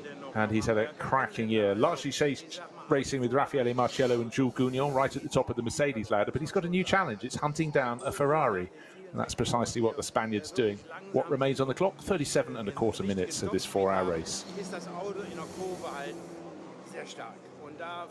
The tension has got to be building. Klaus Abelin still being interviewed, as you've said there, Bruce, for various comments of working with Rinaldi and a little bit of things to fix on the Ferrari yet. As we said about the Schnitzelarm GT2 Mercedes, it's a new car. And we saw it with Door Motorsport as well with the. Darren Turner driving that car of just a vibration. It's not a problem, and in fact, this proves it's a testing ground. It's what it's all about. There is a vibration. You said yet again about that body language. Darren Turner, so experienced, 3-time multiple winner of Le Mans class for Aston Martin, works driver, knows things inside out. Just not phased, nice and calm. Just there's a vibration. Let's have a look. We know what it is. Let's sort it out. You're doing, I'm going to say Das Flippenflappen, as in you have the wipers, they're not Wippermans, they're wipers, aren't they? Going through Hohenrhein, and Rhein is the word, the number 44. Porsche diving into the pits from 3rd place. This is a car that hadn't served its final pit stop. It was one of 2 cars that waited a lap after all the others to make pit stop number 2. And Tim Heinemann brings it in, but the windscreen wipers were on. Those that have already pitted made their 3rd and final pit stop. Will that have been their final pit stop? Will they have to come again? Will they require full rain tyres? At the moment, no. They're spits of rain. We've only seen them close to the start-finish line. Cars coming along the Dottinger Höhe, putting their windscreen wipers on. And famously around the Nordschleife, most of the rest of the circuit could be dry, but I can't guarantee that. We have to wait and see some cars going around the back of the circuit. What tyres are being brought out for the Falcon Motorsport 44? Well, they're Falcon, quite clearly. They're also slicks. Yep. Which is, well, from the rain coming in there, they obviously have a little bit of better radar than I have in my basic app. Can't afford any more than that in their systems they've got. So let's hope a little bit more accurate. I suspect Falcon probably know what they're doing more than I am in terms of predicting the rain. I am Michael Fish, I am not. Michael Fish famously was a British weather forecaster who someone's just phoned in the reports of a storm, and I think the biggest storm in British history then swept through. October 87, yes. We were mere nipper. We were in short trousers still, Bruce. Not quite. Not quite. And 2 trees fell in my street, one either side of my car, which was a company car. I'd have been quite happy if it had landed thereupon. But Upgrade, or probably in our case, downgrade. But well, true. The number 16 Audi also in the pit lane, the Shearer Sport Audi driven in by Alexander Sims. He will presumably do the rest of the race. But while he's in the pits, the Fricadelli Ferrari goes through. Felipe Fernandez, Laza at the wheel. The gap to the chasing Danny Juncadere has come down to just 10.5 seconds. He's taken a great chunk of time out. You can see that happening around the course of the lap. He gained 6.5 seconds. It was slightly more than that, just looking at their lap times. But anyhow, Fricadelli Ferrari, effective race leader. He's coming up along behind one of the K. Kramer Racing Cup 2 Porsches that is slightly across his nose at the Dunlop hairpin. Ferrari's going to have to go around the outside. Is there any outside to go to? Just about. Now the Porsche driver has seen him, brakes a little early for the Schumacher S and lets him through. But there we are, a 1/10 of a second lost, 2/10 of a second, just through the course of one corner. But what can happen to our race leader in the Fricadelli Racing Ferrari could easily happen to Danny Juncadere, but he's got more racing experience than Felipe Fernandez. Laza, the driver at the wheel of the Ferrari at the moment. And the track through the Grand Prix loop, though, there was a little spit of rain just coming onto the start-finish straight as they go, 200-300 metres away, where they turn onto the Nordschleife. The windscreen wipers are still. The rain isn't falling there. Oh, it's toying with the crews, toying with them, but I think they're probably fine on their slicks. But just that little seed of doubt, just the team chief saying, there's rain, and the driver wants to know exactly where the rain is and how much and for how long, but it's just a little something that could yet have a role to play. There's always a tool in the toy box of the race director. Of course, they don't direct it, but and bring it on. But how many races at Nürburgring has been the threat of rain, which is every bit as damaging as actual rain itself? Which way do you jump?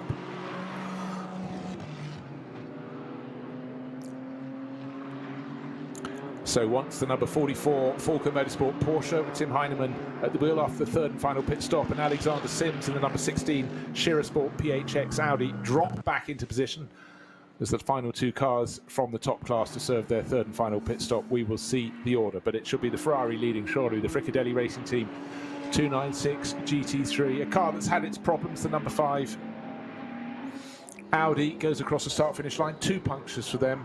And certainly got up as high as second place in the hands of Frank Stippler, but for Vincent Kolb it's a case of damage limitation, get the experience on the track. He's a regular competitor in the Nordschleife series, so he doesn't need the experience as much as everyone else, but it just keeps drivers trim. Well, you very kindly suggested earlier that you heard it here first. So you've just heard Peter transgressing from driver to team owner stroke principal. And I must have taken it on quite genuinely, because I'm feeling exactly what Klaus Abelen must be at the moment now, because I'm sitting there thinking, looking at the clock, thinking it's 31 minutes to go and my car's still leading. It's not my car, it's Klaus Abelen's car, but I feel it, I've taken it on. Peter's very good at the caring and the sharing, and that's absolutely very admirable. It's always been my weakness. It's beyond the ken and the help of Klaus Abelen. All he can do is stand and watch. Of course, the one he wants to win is in a month's time. It's the 24 hours of Nürburgring, and he wouldn't have expected to have a real shot at that. Would have had hopes with the new car, but this weekend, through 2 qualifying races, it's proved very, very handy indeed, and that is excellent news for Klaus and his squad for Fricadelli Racing. And yesterday at the finish, his Ferrari was in 5th. If they can morph that in a race that's twice as long into victory, that will be a real accolade for them. Again, I just want to have a little look at the timing sector differences. Well, Felipe Fernandez-Laza is fighting back. He was a little slow on his out lap, but actually on this lap it may be traffic, but Danny Juncadella in a couple of sectors has lost an entire second. So having brought it from 19 seconds or so, or was it 17 seconds, down to 10 and a bit, should be going out again. But as you know, around the Nordschleife, particularly at this late stage in the race, a little bit of caution is a good thing when going past back markers, and you can just as easily try and gain a 1/10 of a second and lose the entire race. Better to sometimes just be sure the driver in front in, say, a TCR class car or one of the production series cars, just knows you're there. Don't take too much of a risk.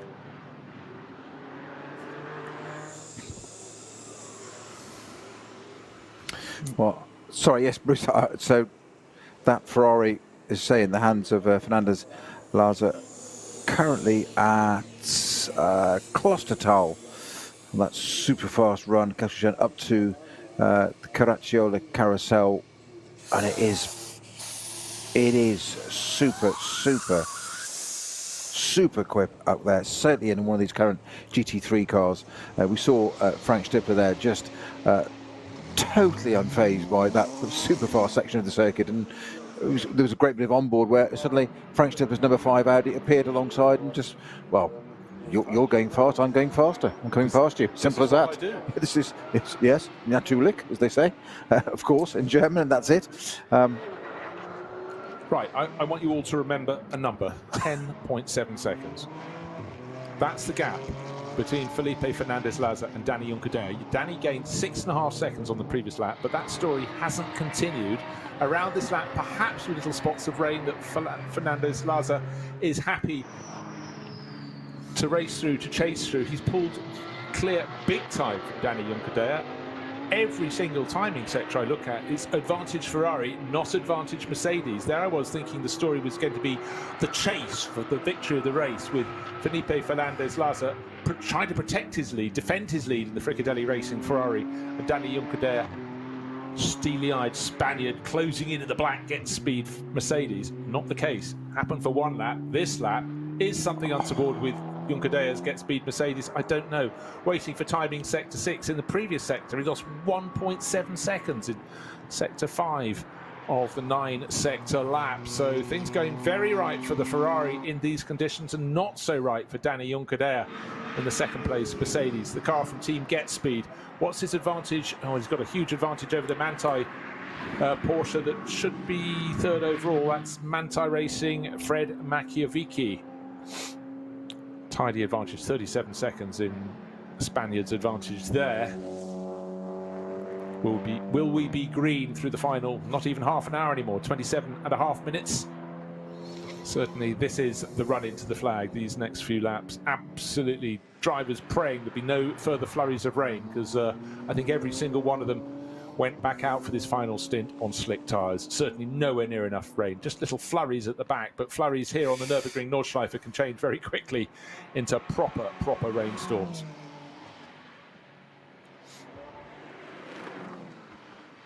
Just going to charge down through the classes, gather my thoughts. SPX, it's being led by Jörg Viebahn, who's joined the crew.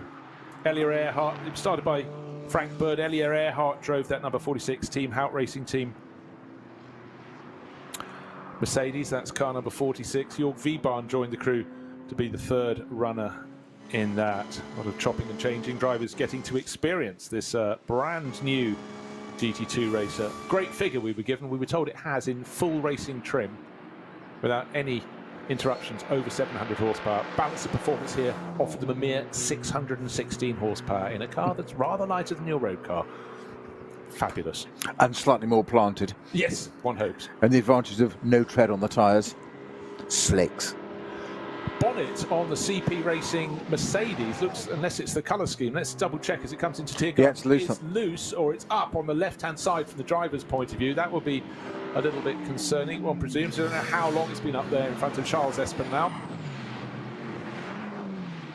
Don't think he really fancies. I wonder if that's a result of when it ran wide. I wonder if it did just kiss the barrier there, and just enough to not put the steering out or geometry or anything, but just to move the bodywork, because the bottom left catch, the front left catch of that bonnet would be down in there. So I just wonder if it just moved that enough, and that would almost automatically give it a penalty to come in. Well, not a penalty, an advisory to come in. They needed to come in anyhow, because they were serving their final pit stop very late indeed. In the background of the shot is one of the Shearer Sport PHX Audis turns into turn 1 and immediately into turn 2. In the background, Charles Espen now reports to the pits, and hopefully they can just take that bonnet down or form some form of fixing. It's always the best way. I love it. Spend €500,000 on a car and take the bonnet down. Brilliant.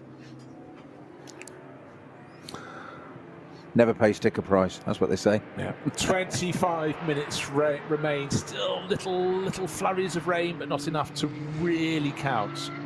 Again, easy to say from the commentary box, but the order stagger has unwound, and it's after 24 laps. It's the Fricadelli Racing Team Ferrari. In the end, the margin didn't go out by as much as I thought, but he gained 3 and a bit seconds to get himself 13.9 seconds clear of Danny Juncadella. Maybe these slightly changeable conditions, the Ferrari is a little friendlier, but then back to third place. Now after those final pit stops, by dint of running longer and pitting later, the number 44 and 16, one of the Falker Motorsports Porsches with Tim Heinemann, who's driven really well this weekend, and Alexander Sims in the 16 Shearer Sport PHX Audi, make it 4 manufacturers in the top 4 positions in the final stages of this 4-hour qualifying race. It's Ferrari, Mercedes, Porsche, Audi. 5th place, just 7 seconds down on Alexander Sims, is the Manthey Racing Porsche, the Grello Porsche, Fred Machiavicchi at the wheel. And the top BMW in the race, alas for Peter, is not in the race lead, but Jesse Krohn down in 6th place overall, almost exactly a minute down on the race lead. Yeah, it's just faded, hasn't it? The BMW, I said they'd come a bit stronger. They did. I was right in that, but they just haven't carried it through to the end, unfortunately, at the moment. You say, it just hasn't really happened. It's not really been BMW's day, I've got to say. No. Weekend, actually. Flashes of speed, but not what you'd have expected after their very strong form through the opening 3 rounds of the Nürburgring Langstrecken series. The car was good last year, but seems to be a whole lot better in 2023. There are going to be questions that need answering. Why were they not quite on the ultimate pace here? Or maybe, quite simply, Ferrari, in this new form with the 296 GT3, have found a new ultimate pace, have raised the bar, have set a new standard. First point on the lap, first 2, second, third. right through 4 sectors and 13.9 seconds. It's probably coming down a little bit, and it's going to have to if Danny Juncadea has any sniff of making it 2 wins from 2. Victory in yesterday afternoon's race that went into the evening, showing with Adam Christendood. Adam did the first half of this 4-hour race, and Danny is completing the second 2-hour section, but he's 13 and a bit seconds down.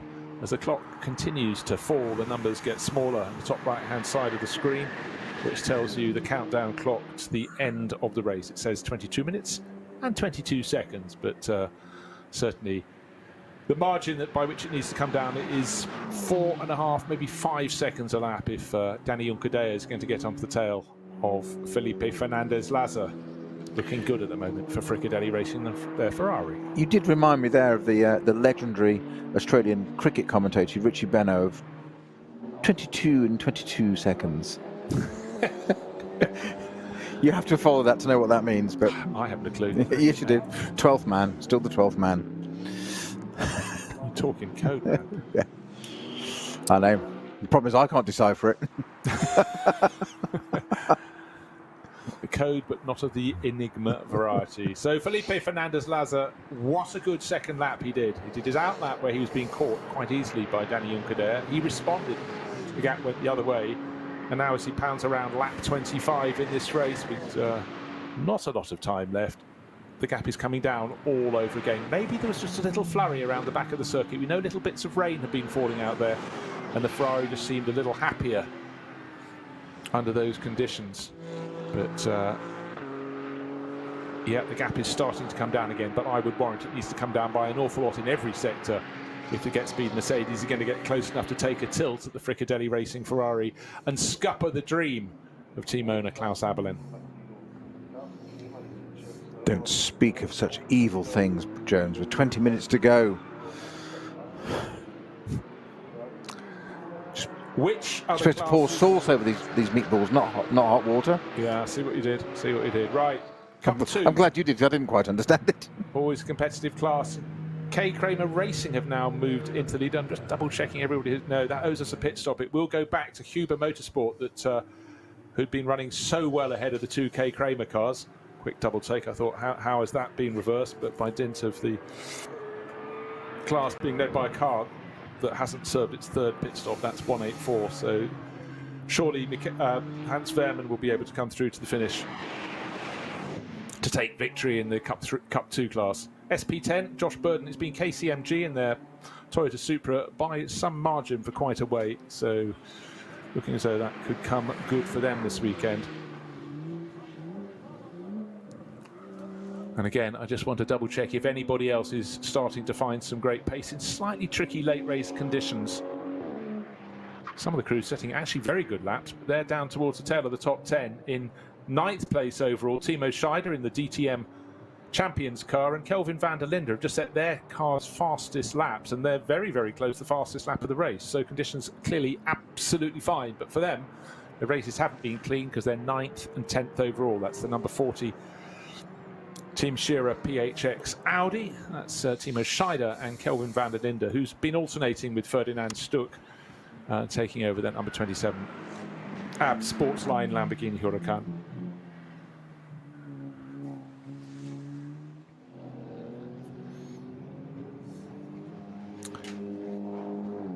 Laps unfolding towards the end of the race. Drivers gaining as much experience as they possibly can ahead of the 24 hours of Nürburgring. They've had a lot of track time this weekend, and of course for some of the cars, they might not be brand new cars per se in terms of that car being launched, but some of them, like the Aston Martin Vantage for Door Motorsport, is new to the team, and that's the car that's been working through their list of problems and things they need to fix. There was a vibration, wasn't there, yesterday, which was reported to us, and that has been worked on. Darren Turner hasn't had a stint in the race today, and yes, he is. He's doing the final stint, just double checking, and there he is. So Phil Dorr, Ben Dorr, and then Darren Turner in that AMG. Sorry, what am I talking about? AMR Aston Martin for Door Motorsport, 14th overall at the moment. It's not inaccurate actually. No, I know. But I tell you what's just caught my eye, which is I had to look at it twice, and then you forget, and even though we cover it all the time, we talk about so many classes in this race. Just looking at the one of the Hyundai's going around. I think it was 525 i30Ns, and I was looking at it thinking, why hasn't it got a rear wing? Because it's a production class car, it won't have, but you're so used to that, even on the GT4 cars, and they've got the little bits on them, there's still a smaller wing. It suddenly looked like exactly what it is, a 4-door saloon car. But we forget, this series, it covers all those cars. You have them all out there. We have top category GT3 FIA compliant cars, SB9, right down to production class cars. How many fingers am I holding up? 3. That's Three. the number of laps we have left, yes. because we've got 17 Oh, thank goodness it wasn't a lap later. and 15 seconds remaining on the clock, and the first 2 cars have gone through to start lap number 26. The gap has come down to 10.8 seconds, 3.5 seconds. No, 3 seconds on the nose gained by Danny Juncker there. As I say, 3 more laps. He needs to increase that pace, but the rain is starting to fall a little more. Caught on the windscreen of the number 33 Porsche, one of the 2 Falcon Motorsport cars, Nico Menzel, as he turns in through Tiergarten. The windscreen wipers are on. As he exits Hohenrhein onto the start-finish straight, they go off. It's these little flurries just to put a seed of doubt in the mind of every single driver still out there. Down the start-finish straight, that 33 Porsche windscreen wiper on intermittent. It's on, it's off. He's just knocked the switch. Twice. He's going through the Tiergarten. This steering, he's just caught the switch. That's all it is. But it's because it's not raining as he turns through turns 1 and 2. It's got nothing to do with the rain. Oh, there you go. Just ergonomics of the dashboard of the Porsche.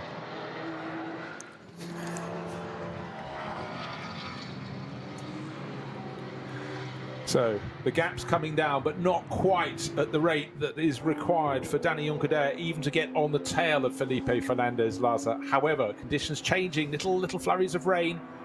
Windscreen wiper still going on that 33 Porsche, so clearly continually to accidentally hit the switch there.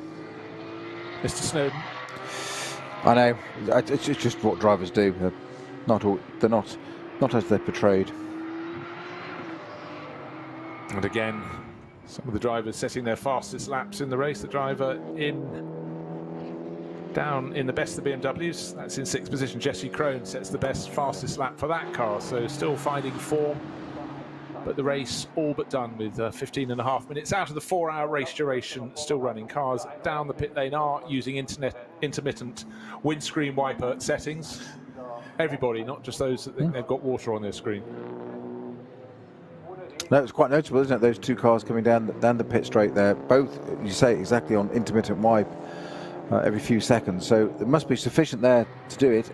We did say, didn't we, that it would, the weather forecast, like it's 4:45. I said 5 o'clock was the time it was due to increase its probability to 90%. Not necessarily come in, I'm not got a radar there, but wouldn't that just be amazing, the last few minutes? I did say last couple of laps might be a possibility. 20 minutes, well, we're 5 minutes into that window. 14, literally just turned, 15 minutes to go.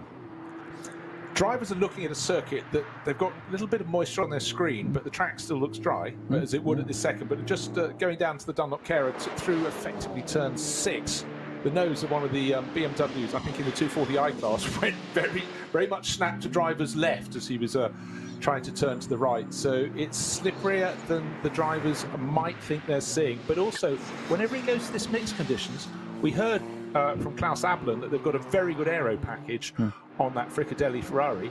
As soon as conditions get a little bit wetter, it pulls away again. Danny Juncker in the first half of this lap has lost out in every single one of the timing sectors. In sector 3, he lost 1.5 seconds. This is a driver.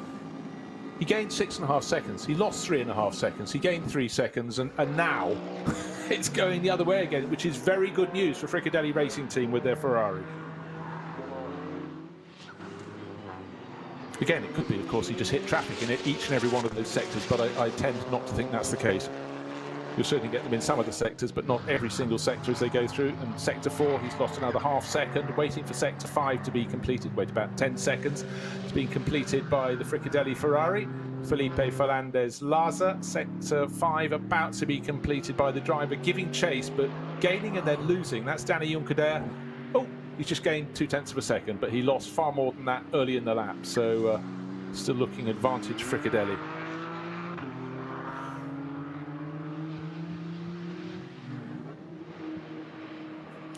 And still at this late stage in this 4-hour qualifying race, punishment is being issued. for ignoring a code 60. So lots of 2 penalty points for the crew of the 523. That's one of the cars that started the race from towards the back of the pack, because naturally that's the car's natural performance. That's running the VT2 four-wheel drive class at BMW 330i.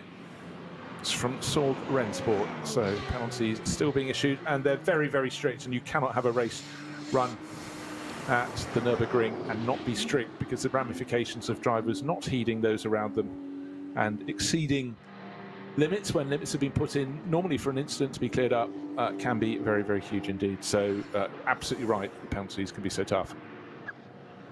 Yeah, it's all part of the discipline, isn't it, of this organisation, how it's run so well, and this is why we're able to run such a complex event or series of events on what is frankly a ridiculous circuit in terms of, if you proposed it now, it just never would happen, never be allowed to be built. But it's wonderful that it does and it exists, and in some ways it's almost double jeopardy, the Nürburgring, the Nordschleife part, because it's the most complex set of racing in terms of just class structure, speed differentials, experience, etc. Then they don't put it on somewhere flat and simple like Silverstone. No disrespect, but Silverstone's pretty flat. It's a pretty simple circuit in terms of layout. No, we then choose to put it on the craziest circuit imaginable. But what do? We have a structure, an infrastructure that makes that all work, because we all have to go through it. And we've said it many a time before, this ring permit, I mentioned it a few times now. You can be in any other formula of racing, be it Formula One or Le Mans, etc., and never experience this. You can't just come and jump in and do this. No matter who you are, what your experience is, etc. It doesn't count for anything other than hopefully you don't stick the car on the wall in the first bit, but you're not going to get your permit then. You've still got to come and do this discipline. Which is absolutely, and as it should be, which is why they're so strict on things like those code 60s, any breaches of them, whether it be accidental or not.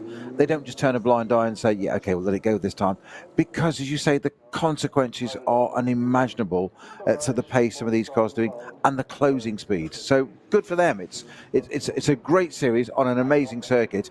But I think the absolute winners here every time are the organisers to get this to work for us. It's brilliant, and we get the pleasure to talk about it. Yeah, it's beyond complex, right? What's also complex is when a yellow flag should be turned to a code 60. Ex-Muller, it's been upgraded there. Haven't worked out who or what or why out there, but it's late stage in the race. What has happened, though, that happened after the front two cars went charging through, so he's not going to catch out either of them. But at every single timing sector around the lap, Danny Junkerdea's number 2 Get Speed Mercedes is losing great chunks of time to the Ferrari that's leading. 10 minutes remain until the checkered flag could be flown. It's going to be the lap they're on, the one they're about to go on to, and the one after that. By dint of about a minute, they will get that extra lap. And while that might have a while ago been thought of something that would benefit the chasing Danny Juncadea, at the moment it just means the margin between first and second, unless something really untoward's occurred, is going to continue to go out. What is the lap speed at the moment of the race leader? 8 minutes 23.9, let's call it 8 minutes 24 for the Ferrari. That would be awful and slow, but conditions are getting harder and harder, and even with that time, which is about 7 seconds off a lateral pace as the Ferrari gets sideways between turns 1 and 2, that transition where they have to flick from right to left, the Ferrari hot in mouth moment. This is the start, surely the penultimate lap. It certainly is. 9 minutes and 10 seconds remain, and Danny Juncadea is now 18.7 seconds in the rear. His lap time a whisker under 8 seconds slower as the conditions become tricky. The windscreen wipers, even on the Grand Prix loop, have gone from intermittent to full usage on the Ferrari for Ficcardelli Racing. Giving chase, raindrops on the windscreen. Oh yes, this is far harder than we've had at any point in the race. It's still relatively light rain, but no longer intermittent setting. For most of the runners, it's going to be full sweep of the blades. And that's certainly the case for the first 2 runners in the field. Just watching the Ferrari pulling up into the first corner there, the right-hand, the tight right-hander that starts the Nordschleife lot will go on to it doesn't start the Nordschleife, so it starts the Nürburgring bit, as in going on to the Grand Prix circuit.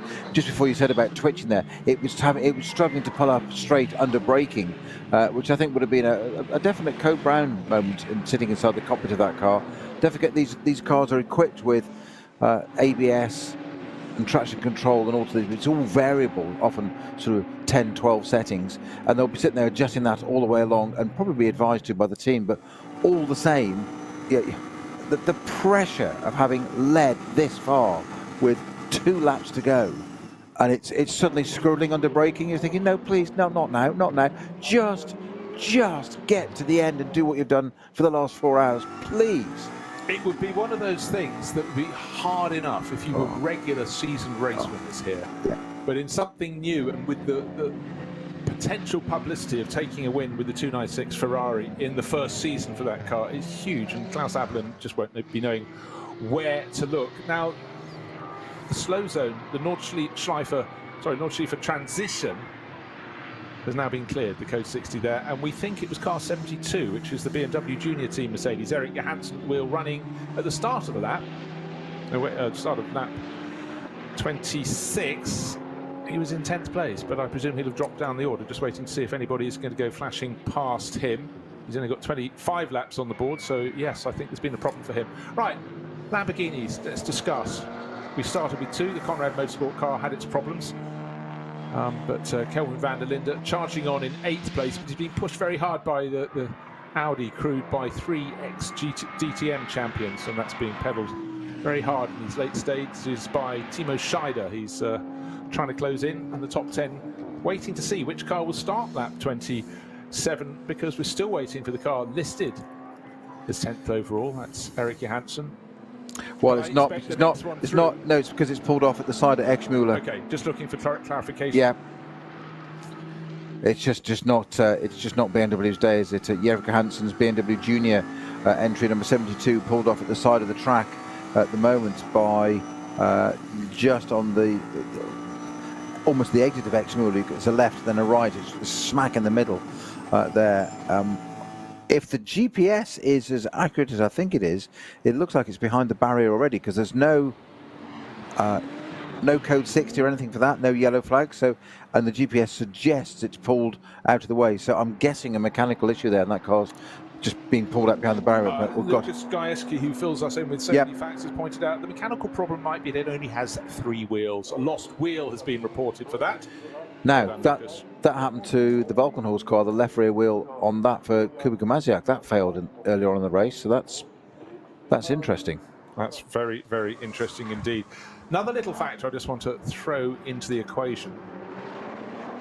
Is the Get Speed Mercedes safe in 2nd place? I think not. The 44 Tim Heinemann driven Falcon Motorsport Porsche started the lap 19 seconds down, but every sector is taking a lot of time out of Danny Juncadella. So just remember the order at the moment, with not a lot of time left. 5 minutes until the checkered flag could be unfurled. It'd be this lap and the next one. The Ferrari's leading by 18 seconds at the start of the lap. Tim Heinemann, though, in 3rd place, is catching, and maybe the Falcon Motorsport rubber is the Falcon tyres is the best choice of rubber in the closing stage of the race. He's certainly faster than those 2 cars that hold down 1st and 2nd position. The 9 speed by Car Collection Porsche has shown so much speed, took a podium place last night, back into the pit garage. In fact, is that its 6th visit to the pits? No, the 7th visit to the pit. So it's over and out. Nothing to be gained in these fast-changing conditions in which they would only do 1 further lap in this race. So the pace is there. No race finish for them today. Maybe a little bit of caution, quite sensible. There's no point risking everything for just a 1 more place gain. And I don't think they could even do that. They spent so much time in the pits. But we heard from Patrick Kolb explaining it had just turned into a test run. He's brought that in, and it's been parked up.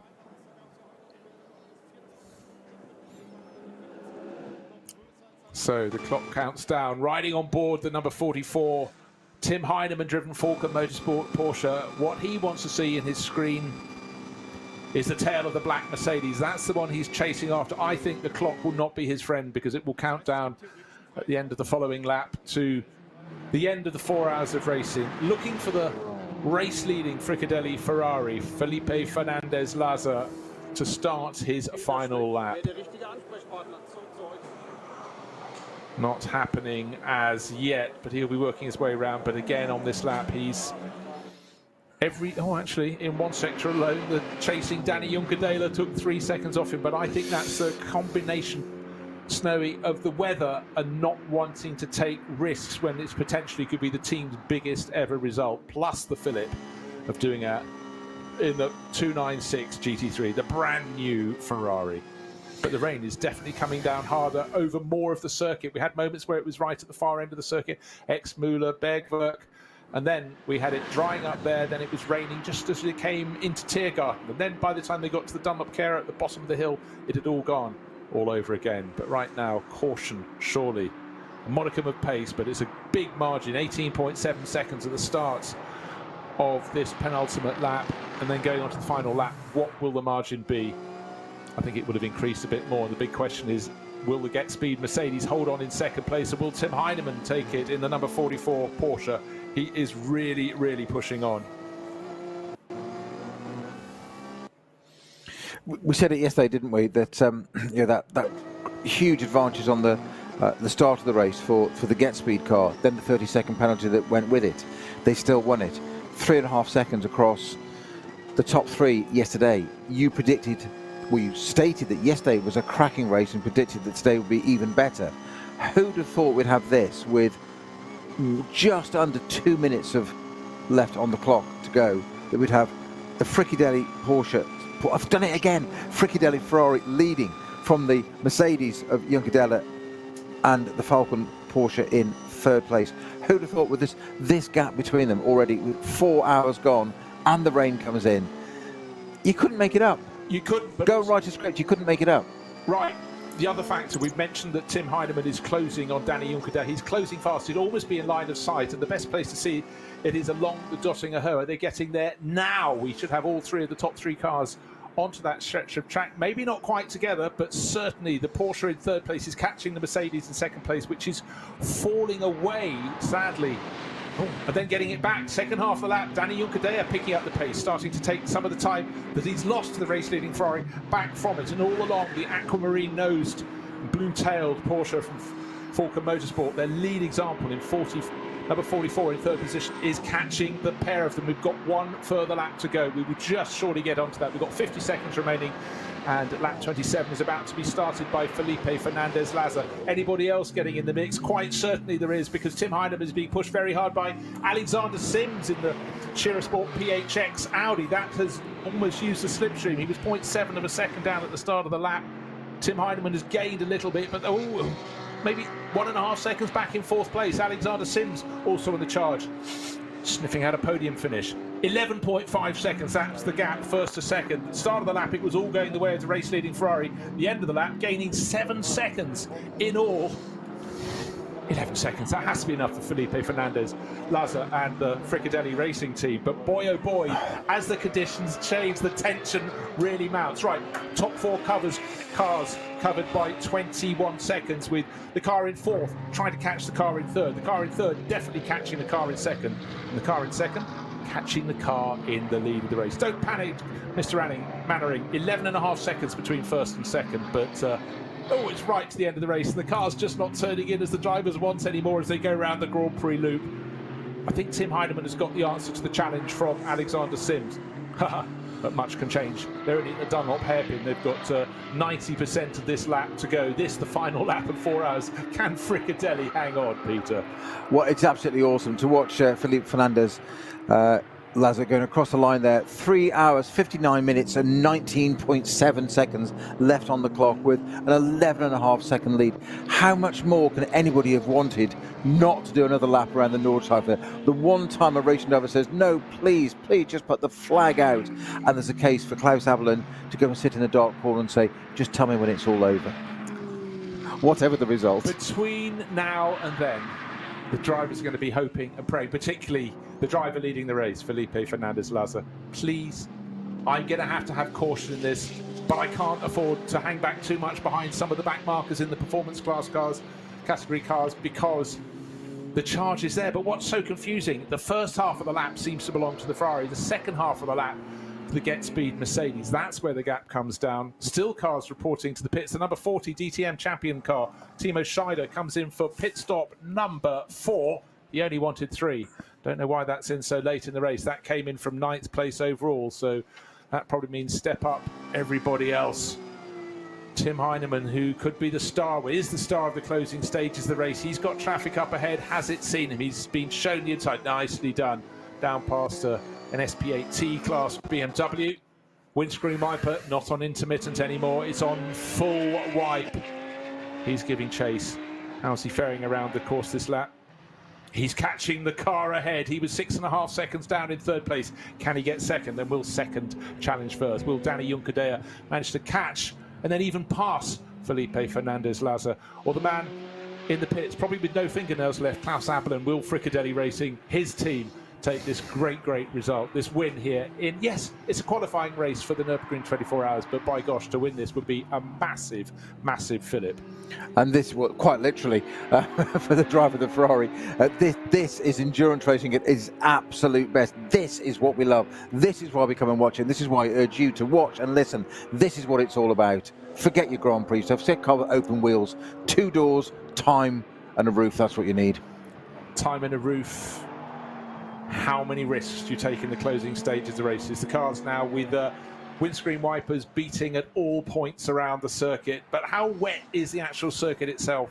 Or is it just falling on their screens? But certainly the track looks dry from the outside. But as you can see, as we can see from the behaviour of the cars, yeah, just look at cars just do not want to turn it. Even on the superior tarmac and the wider circuit of the Grand Prix loop, it's very tricky indeed. And Timo Scheider pushing on off that pit stop that's dropped him. No, he's still, this is his 9th place. I think he's probably fallen behind Vincent Kolb in the number 5 Audi. Not their day today, but again, for a lot of the teams, it's about gaining experience ahead and track time of the 24 hours at the Nürburgring. Yeah, just watching Timo Scheider in number 40 Audi there. Wipers on full all the way through the GP circuit, down Hats and back. It's not intermittent as it was just a lap ago. 8-9 minutes ago. That's how much it's increased. Waved yellow flag at Kesselchen. Car number 330 moving slowly, but hopefully nothing more than that. No, we've got a Adrenaline Motorsport BMW 330i. Nice number. It fits. Yeah, and we've also got a car off at the Shearer Cupra 816 is. Oh, that's the white one we saw. Yeah, that's in the race, leaking fluid. Yeah, but that's now causing a code 60 at Exmuller. Yeah, we've just seen, well, the car in third place. That's cleared. Didn't see if it was only Tim Heinemann, because that could have scuppered his chances, or did the 2 cars in front of him also go through that sector of the track when it was at code 6? To be really cruel for Tim Heinemann if the first 2 got through. The 2 cars he was catching on this, the final lap chase in his 4-hour qualifying race. But as he accelerates away, windscreen wiper blazing away. It's not heavy rain, but it's sufficient rain for that.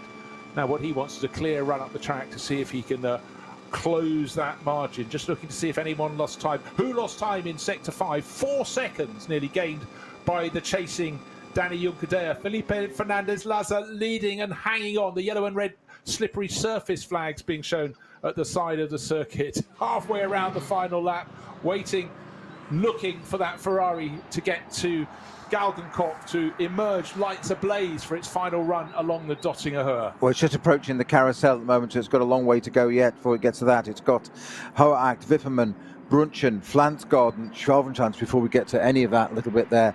All that part of the circuit to go, probably a third of the lap to go. The tension of being in that car, I do want to be in, but I don't want to be in. 4th is catching 3rd, 3rd is catching 2nd, 2nd is catching 1st. So Alexander Sims in the number 5 Audi, number 16 Audi, the teammate car to number 5 for Shearer Sport PHX. He's catching Tim Heidemann's Falcon Motorsport Porsche, which is catching Danny Juncadella's Get Speed Mercedes, which in turn is catching Felipe Fernandez-Laza. Maybe Felipe is just trying to make it exciting, but the rain is now falling more heavily than it has at any point in this race. A third of the lap to go. This is tension. Just remember the 2-hour race yesterday afternoon into evening, or evening into night, was top 3 covered by 3.1 seconds. Started this lap, it was 21 seconds covering the top 4, 18 seconds covering the top 3. It's going to be concertinaed, but surely there's enough in the bag for Fricadelli. Or is there? Let's wait for the next timing sector. Yes, again, we've got 4th catching 3rd through sector 6, 3rd catching 2nd, and 2nd catching the race leader. 4 more sectors to go. There's a case here for Fricadelli just timing this to absolute perfection. Just getting it absolutely right. Where are they now? We're looking at this now. We've got Flansgarden for race leader. tense scenes in the pits there as we look at some of our drivers just looking at the final bits here. It's the Aberlin crew just watching intently. Their eyes, you can see it, they look completely relaxed outside, arms forward, the eyes are flickering from screen to screen to screen. Can't quite believe it. I mean, it's dilated pupils. Let's look at this. Look at these gaps. Look at these gaps. It means everything to a driver. The driver who did the first half of the race for them, who led away, Nicky Katzberg, looking a little more animated. Earl Bamber completely locked on the timing screen, ignoring his Dutch friend and colleague. But right now, the gaps are coming down and down every timing sector. At the end of sector number 7 of this 10-sector lap, the margins will have definitely come down. It was 11.5 seconds. It's coming down. Right, it's a very long sector. 5 seconds gained by the car in second place, hunting down the race-leading Ferrari, but they're out of the Döttinger Höhe, and surely with enough in hand. We've got traffic in between a Cup 3 racing car and in behind. The others are coming down, but this is a race to be thrown away, and it would have to make a massive mistake from Felipe Fernandez-Laza. He's got enough, but it's down to about 2.5 seconds, and the third place Porsche is right on the tail. There's one car between him and the Get Speed Mercedes. It's a Cup 3 Porsche right on his tail.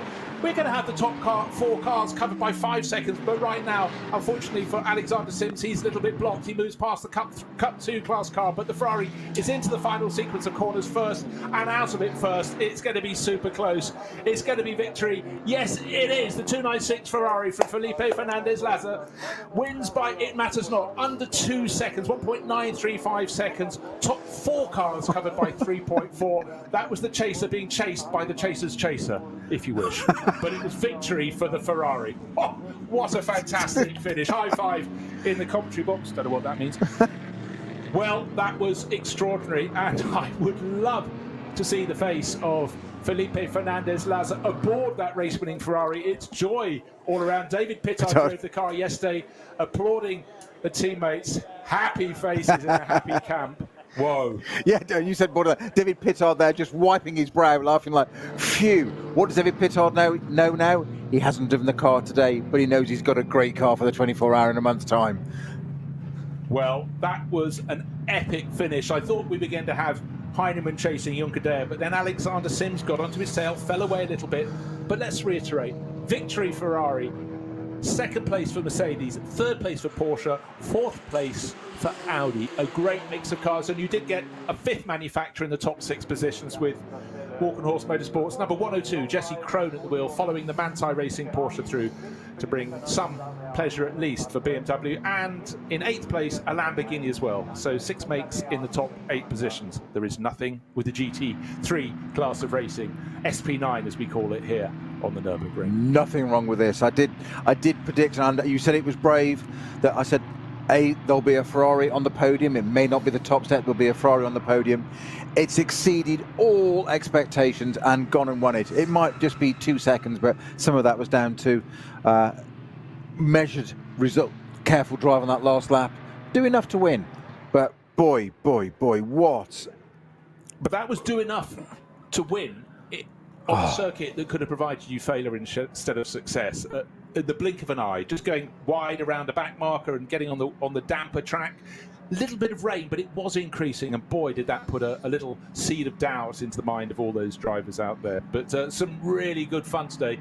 Quite a few teams are going to go into the 24 hours with their tails up, others with their tails between their legs. They will have more track time at the end of May, just ahead of the big race. But for a lot of teams, they learned an awful lot in mixed conditions over this weekend. But in many ways, you learn so much more when the track gets slippery. What fun. What a fantastic race.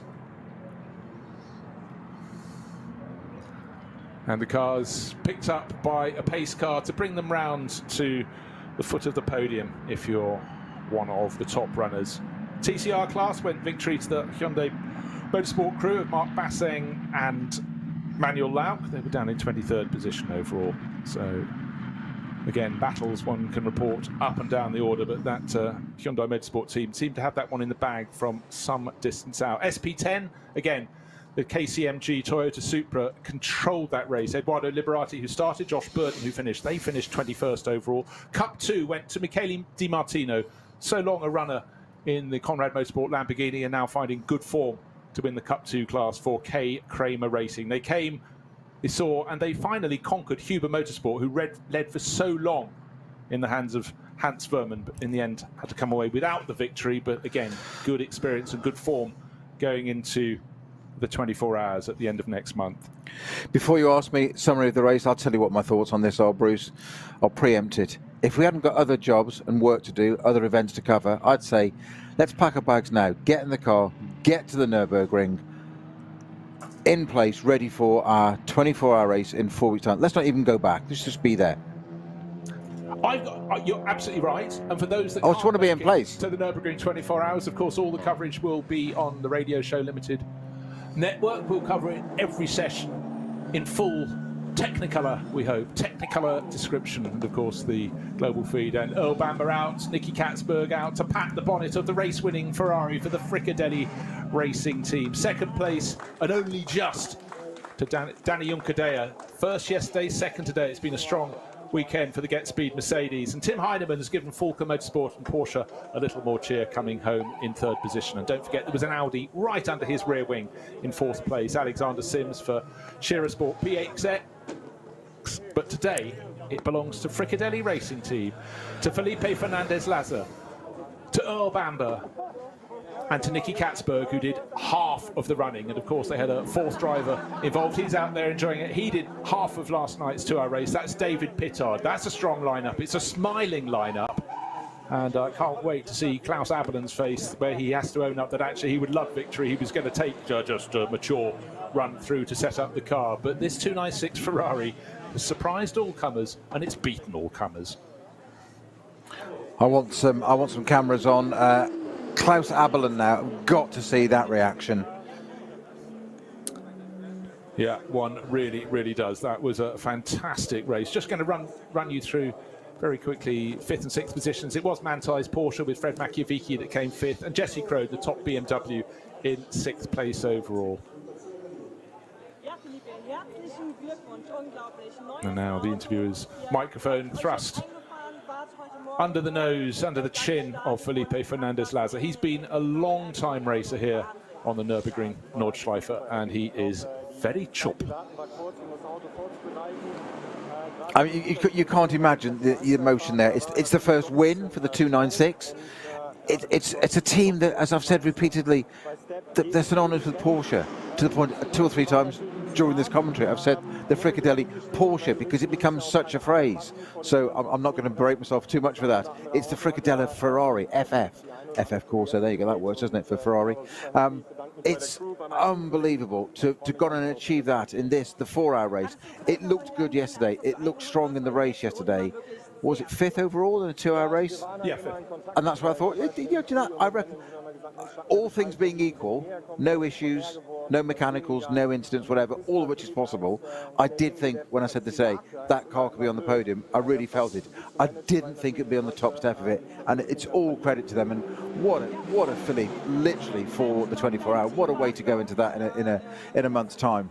To have that late flurry of rain to possibly upset the Apple car, but you know what? That Ferrari looked very good in the rain, and then it was a case of controlling that race lead. But when it came down on the last lap from just under 12 seconds to just under 2, it must have been very sweaty moment there for the Fricadelli Racing crew. But victory for them. And again, all 4 of the drivers have competed this weekend. David Pittard was one of 2 who drove that car yesterday, but today he stood by, and Felipe Fernandez-Laza didn't just step up, but he brought it home. The Get Speed Racing, or Team Get Speed as they're called this year, victory yesterday for Danny Juncadella and Adam Christodoulou. Today, a stroke of the chin for Danny. Looks dissatisfied, but the first and second is strong. Second place, but just under 2 seconds down at the end. Great chase. Well, of course, he's disappointed because drivers like to win, and they had a great run yesterday. As you said, winning despite a 30-second penalty, that's no mean achievement. It's hugely impressive. Sadly, drivers at this level have a view that second is just the first loser. There's only one winner. The second is soon forgotten. But that's not the real story, because it's the 24-hour race. It's so much bigger. We've just seen a fraction of that. We've just seen a 2-hour race yesterday and a 4-hour race, which is brilliant. Both of which were fascinating, encapsulating, compelling in so many levels. And then we're going to do the whole thing again for 24 hours. in a month's time, and so many things can happen in that. It can be outside influences. The ratio just goes up. You have somebody slow a car. We've seen it yesterday and today. Cars get they get tangled. It does happen sometimes.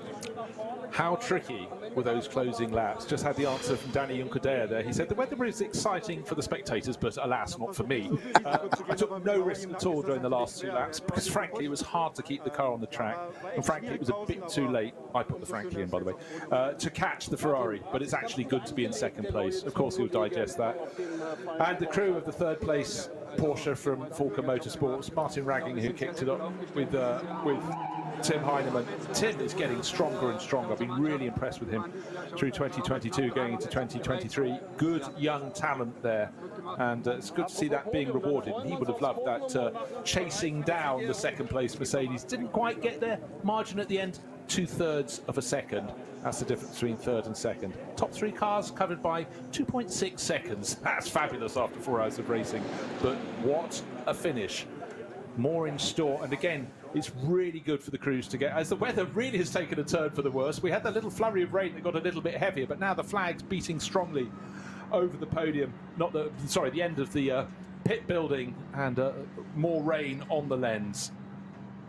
And Tim Heinemann just reporting he didn't want to take too many risks. Well, that's a common story, but it was really hard. He had to take more risks than he wanted because Alexander Sims was right under his tail at the end of the race, just 0.8 of a second down. So just reiterate, fourth was catching third, third was catching second, second was catching the race leader, but the race leader was the Fricadelli Ferrari, and full marks for all of those teams. It's all about preparation and testing and experience they can take in to the 24 hours at the end of next month.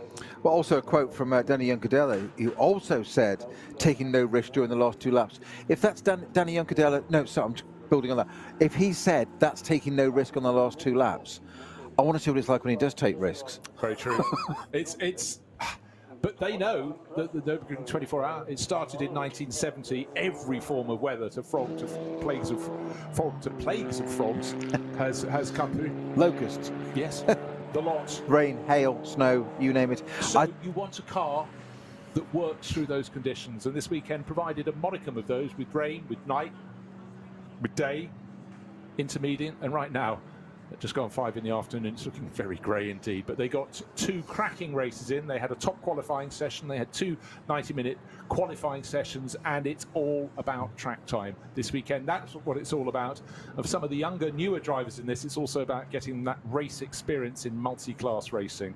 Still waiting to confirm with full clarity the problem that's overhanging the 21 CP Racing crew, because there was the report that one of the drivers there is having his ring permit taken away. We think it's Charles Putman, the man with his name on the door of the car, CP Racing. Let's hope we're not right in that, because they've been such staunch supporters of the Nürburgring 24 hours and the long-distance races here. But more will be clarified. We may have some penalties served after the race. Certainly 6 of those last night came after the checkered flag fell. But in some ways, it's just a brilliant result for Ferrari. And for the majority of the teams, about experience gain, but it was a very, very good experience for the Fricadelli Racing team. It's a brilliant result for Ferrari. It's a brilliant result for the team, and an even better result for the series and the sport. I think that's just absolutely phenomenal. It's so good to see something different. No favoritism. I'm being impartial. It's just to see something different. It's a new car. It proves it's there or thereabouts. As you said, it's nearly nigh on 60 years since Ferrari have been producing sports cars at the top level, and now works cars for Le Mans. We've got that in a few weeks' time in June. It's great to see them back. Ferrari in the ascendancy, just brilliant. Can't wait. And just to give you a clue about how much the gaps came down, 4th place Alexander Sims on that final lap, as they lapped just under 9 minutes. He took 18 seconds out of Felipe Fernandez-Laza. That's why the gap came down from 22 seconds to just 3.4 seconds, covering the top 4 after 4 hours of racing. What would have happened if there was one further lap? Who knows? But as you pointed out, if they'd started the final, if they'd approached the end of 4 hours, 40 seconds later, it wouldn't have been that extra lap, but Felipe Fernandez-Laza managed to hang on. Tim Heinemann and Martin Raginger, the shorter figure of Martin, come out onto the podium. They nearly took second, had to make do with third, but they've only lost third place as Alexander Sims was closing in fast indeed, the Shearer Sport PHX Audi. But third place, the Falcon Motorsport Porsche. Second place crew of Danny Junkadea and Adam Christodoulou should be coming out next to take second place to build on their victory yesterday. Certainly Adam Christodoulou, who always wears his heart on the sleeve, all smiles for him. But for the winning crew, they will levitate onto the top step of the podium. Fricadelli Racing Team,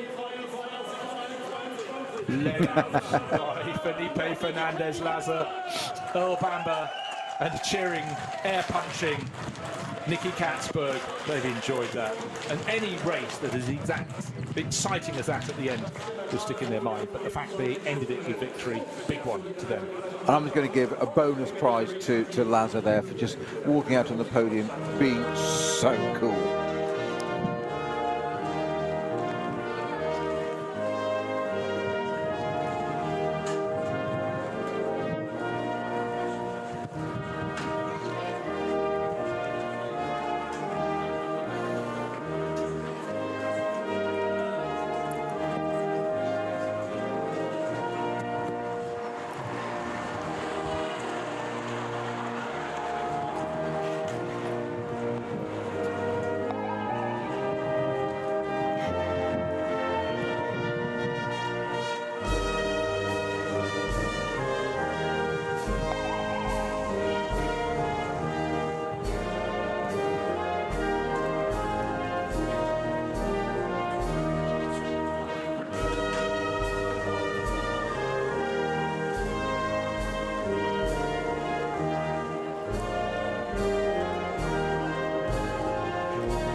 As the strains of the German national anthem for the race-winning team, Fricadelli Racing, ring out.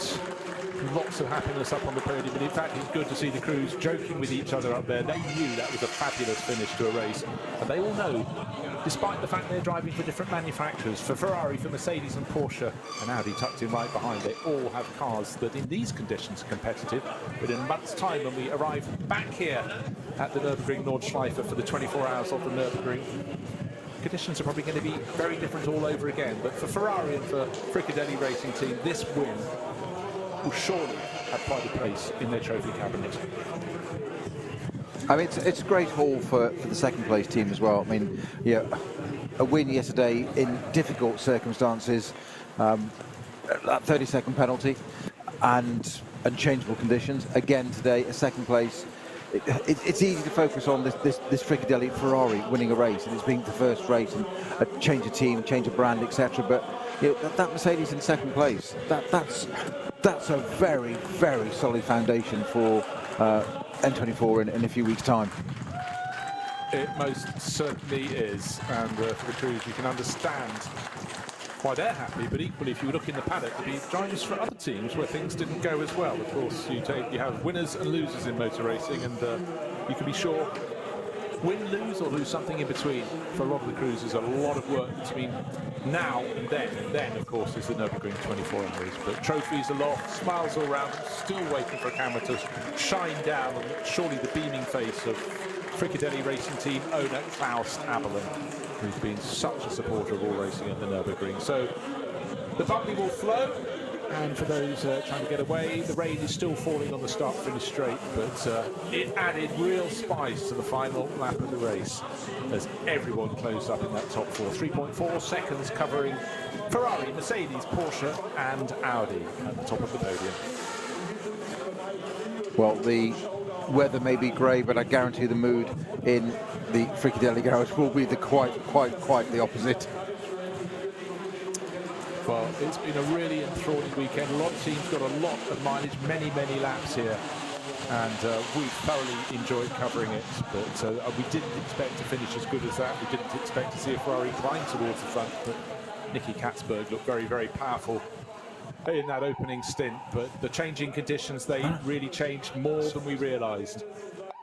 And just looking for other marks down there, just to report, the Aston Martin for Dur Motorsport, Darren Turner in that final stint climbed to 13th overall, but they didn't end up with the race winning 28 laps. They got the 27, but it's a new car, team sorting it out as they go. I think everything is set, quite frankly, for a brilliant 24 hours of the Nürburgring, and a lot of the drivers couldn't be here this weekend to take part in these qualifying races. A lot of them been racing down with the GT World Challenge at Monza, some competing with the European Le Mans Series and the Michelin Le Mans Cup down at Barcelona. Busy days for professional racing drivers, but those who are here, I think they'll feel they've stolen a bit of a march, a bit of a lead for when they come back in a month's time. But plenty to consider. It was a joy to report a pair of races, and just cannot wait for the cars to be back here. I'm sure the weather will be warmer, but I'm sure one app that all the teams still have installed on their computers will be the Will It Rain app. The weather app, always so essential for the Nürburgring, and particularly on the Nordschleife, where, as famously, with such a distance between the furthest point of the lap and the start-finish straight, a big altitude change as well, the weather can be very, very different. And for all the teams in the closing stages of the race, it really was a tricky time as they were trying to debate just how wet it was. But even in 4 hours, a sixth of the length of the 24 hours, we had some fabulous racing. And just looking back at the highlights, there were a couple of clashes, but not too many of those. Still feel very sorry for Henry Walkenhorst, who was presented absolutely nowhere to go by a Porsche Cayman that had just rejoined the track, and he ended up clattering into the back of it. But hopefully that is something that can be fixed. And a few drivers discovered it's not a good idea to catter the high curves hard. A couple of broken wheels. In fact, I think we had 3 in all, 2 of which hit BMWs. So despite great pace in the early NLS races this year, it didn't all come good for them today. And a little bit of contact happened to both of the Lamborghinis. The Conrad car ended up against the barriers, and then a little bit of contact from Kelvin van der Linde when things got a bit meaty just towards the tail end of the top 10. Teams will have learned what to do and what not to do, but again, with that mixed weather at the end of the race, it just made it so difficult, Peter, for all the drivers involved. It certainly did. I mean, I said it might happen, and unbelievably it did. We saw it to begin with, didn't we, with the wasn't the 830 entry Hyundai TCR car way down in the back that was just suddenly struggling on the slicks, and we saw so much we saw onboard footage there, the drivers struggling, what looks like masses of inputs just to keep the thing on the road, which is always difficult. And it's those latter stages you don't want to do. You get into sort of metronomic way of driving because you get used to a rhythm, and it's those surprises that catch you when it literally just suddenly the weather changes and you're outside of your comfort zone. Quite literally, you've been doing this for how long in the car? And also on the track, and you've got to be aware of this. You've got to be on your A game all the time. As we said about gaps in code 60, you sit behind somebody, that's when you suddenly may get a free place, effectively, or a much easier place than sitting there for ages behind the car trying to get the place. Suddenly it comes to the opportunity presents itself, but you've got to be ready to take it. You absolutely do. The very best drivers always on their toes. Looking back at the highlights, huge fun, but I think the real big joy will come in a month's time, coming back for the 24 hours of Nürburgring. Will it be a Ferrari win? Well, let's wait and find out. That's it from me, Bruce Jones, and from Peter Snowden. See you then.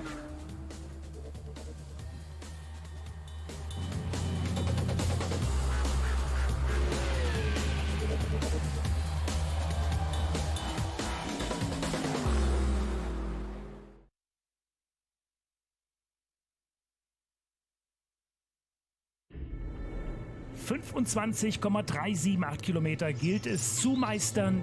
Oh my gosh, this track is just incredible. This is such a fun place. It's amazing out there. 78 Kurven. It's very, very tough race for the car, for the driver lineup. Berg- und Talbahn, Höhenunterschied exakt 300 Meter. Die grüne Hölle wird sie genannt. 24 Sekunden, das geilste Rennen der Welt! Das wird der absolute Knall. Das ist wirklich der absolute Wahnsinn, was ihr da aufgebaut habt und konstruiert habt. Sensationell. Es gibt fast keinen Streckenabschnitt, wo nicht irgendwelche Freunde oder Freunde von früher und Bekannte stehen. Das ist schon geil. So viele Leute am Zaun sitzen, überall hängen BMW-Flaggen, Mercedes-Flaggen, Audi-Flaggen. Das 24-Stunden-Rennen haben wir alle im Herzen. Der Pulsschlag nimmt zu. Man guckt halt schon, seitdem man klein ist, 24-Stunden-Rennen, hat immer geträumt davon, dass man irgendwann mal im Auto selber sitzt. Ob die Fans auf der Tribüne, die Beteiligten der Boxengasse und wer auch immer uns zuschaut, das wird eine ganz große Party. Der Start wird es in sich haben. So, das Rennen ist eröffnet. Die 24 Stunden gehen los. Mit Berührung und Abflug. Das ist das Ende für den Krello. Also ich habe ja im Motorsport schon alles erlebt. Aber dass sich zwei Brüder hier abschießen.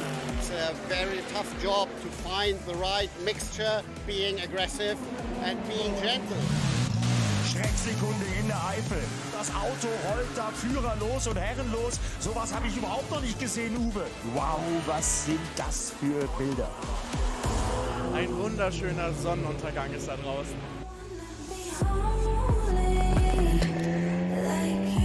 This track is so special when you drive at night. Typical Nurburgring 24 hours, survive the night. It's party. You can see their little fireworks, their barbecues.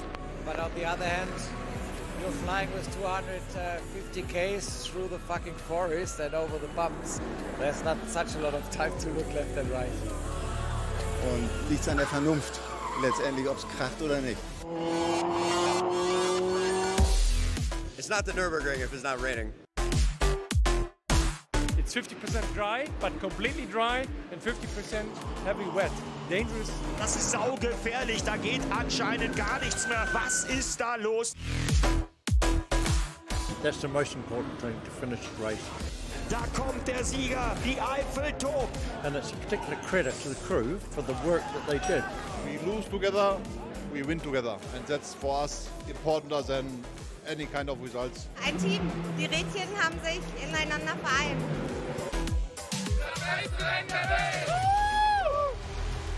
Wahnsinn. Haben wir so lange drauf gewartet, haben wir so lange vermisst. Der Start wird es in sich haben.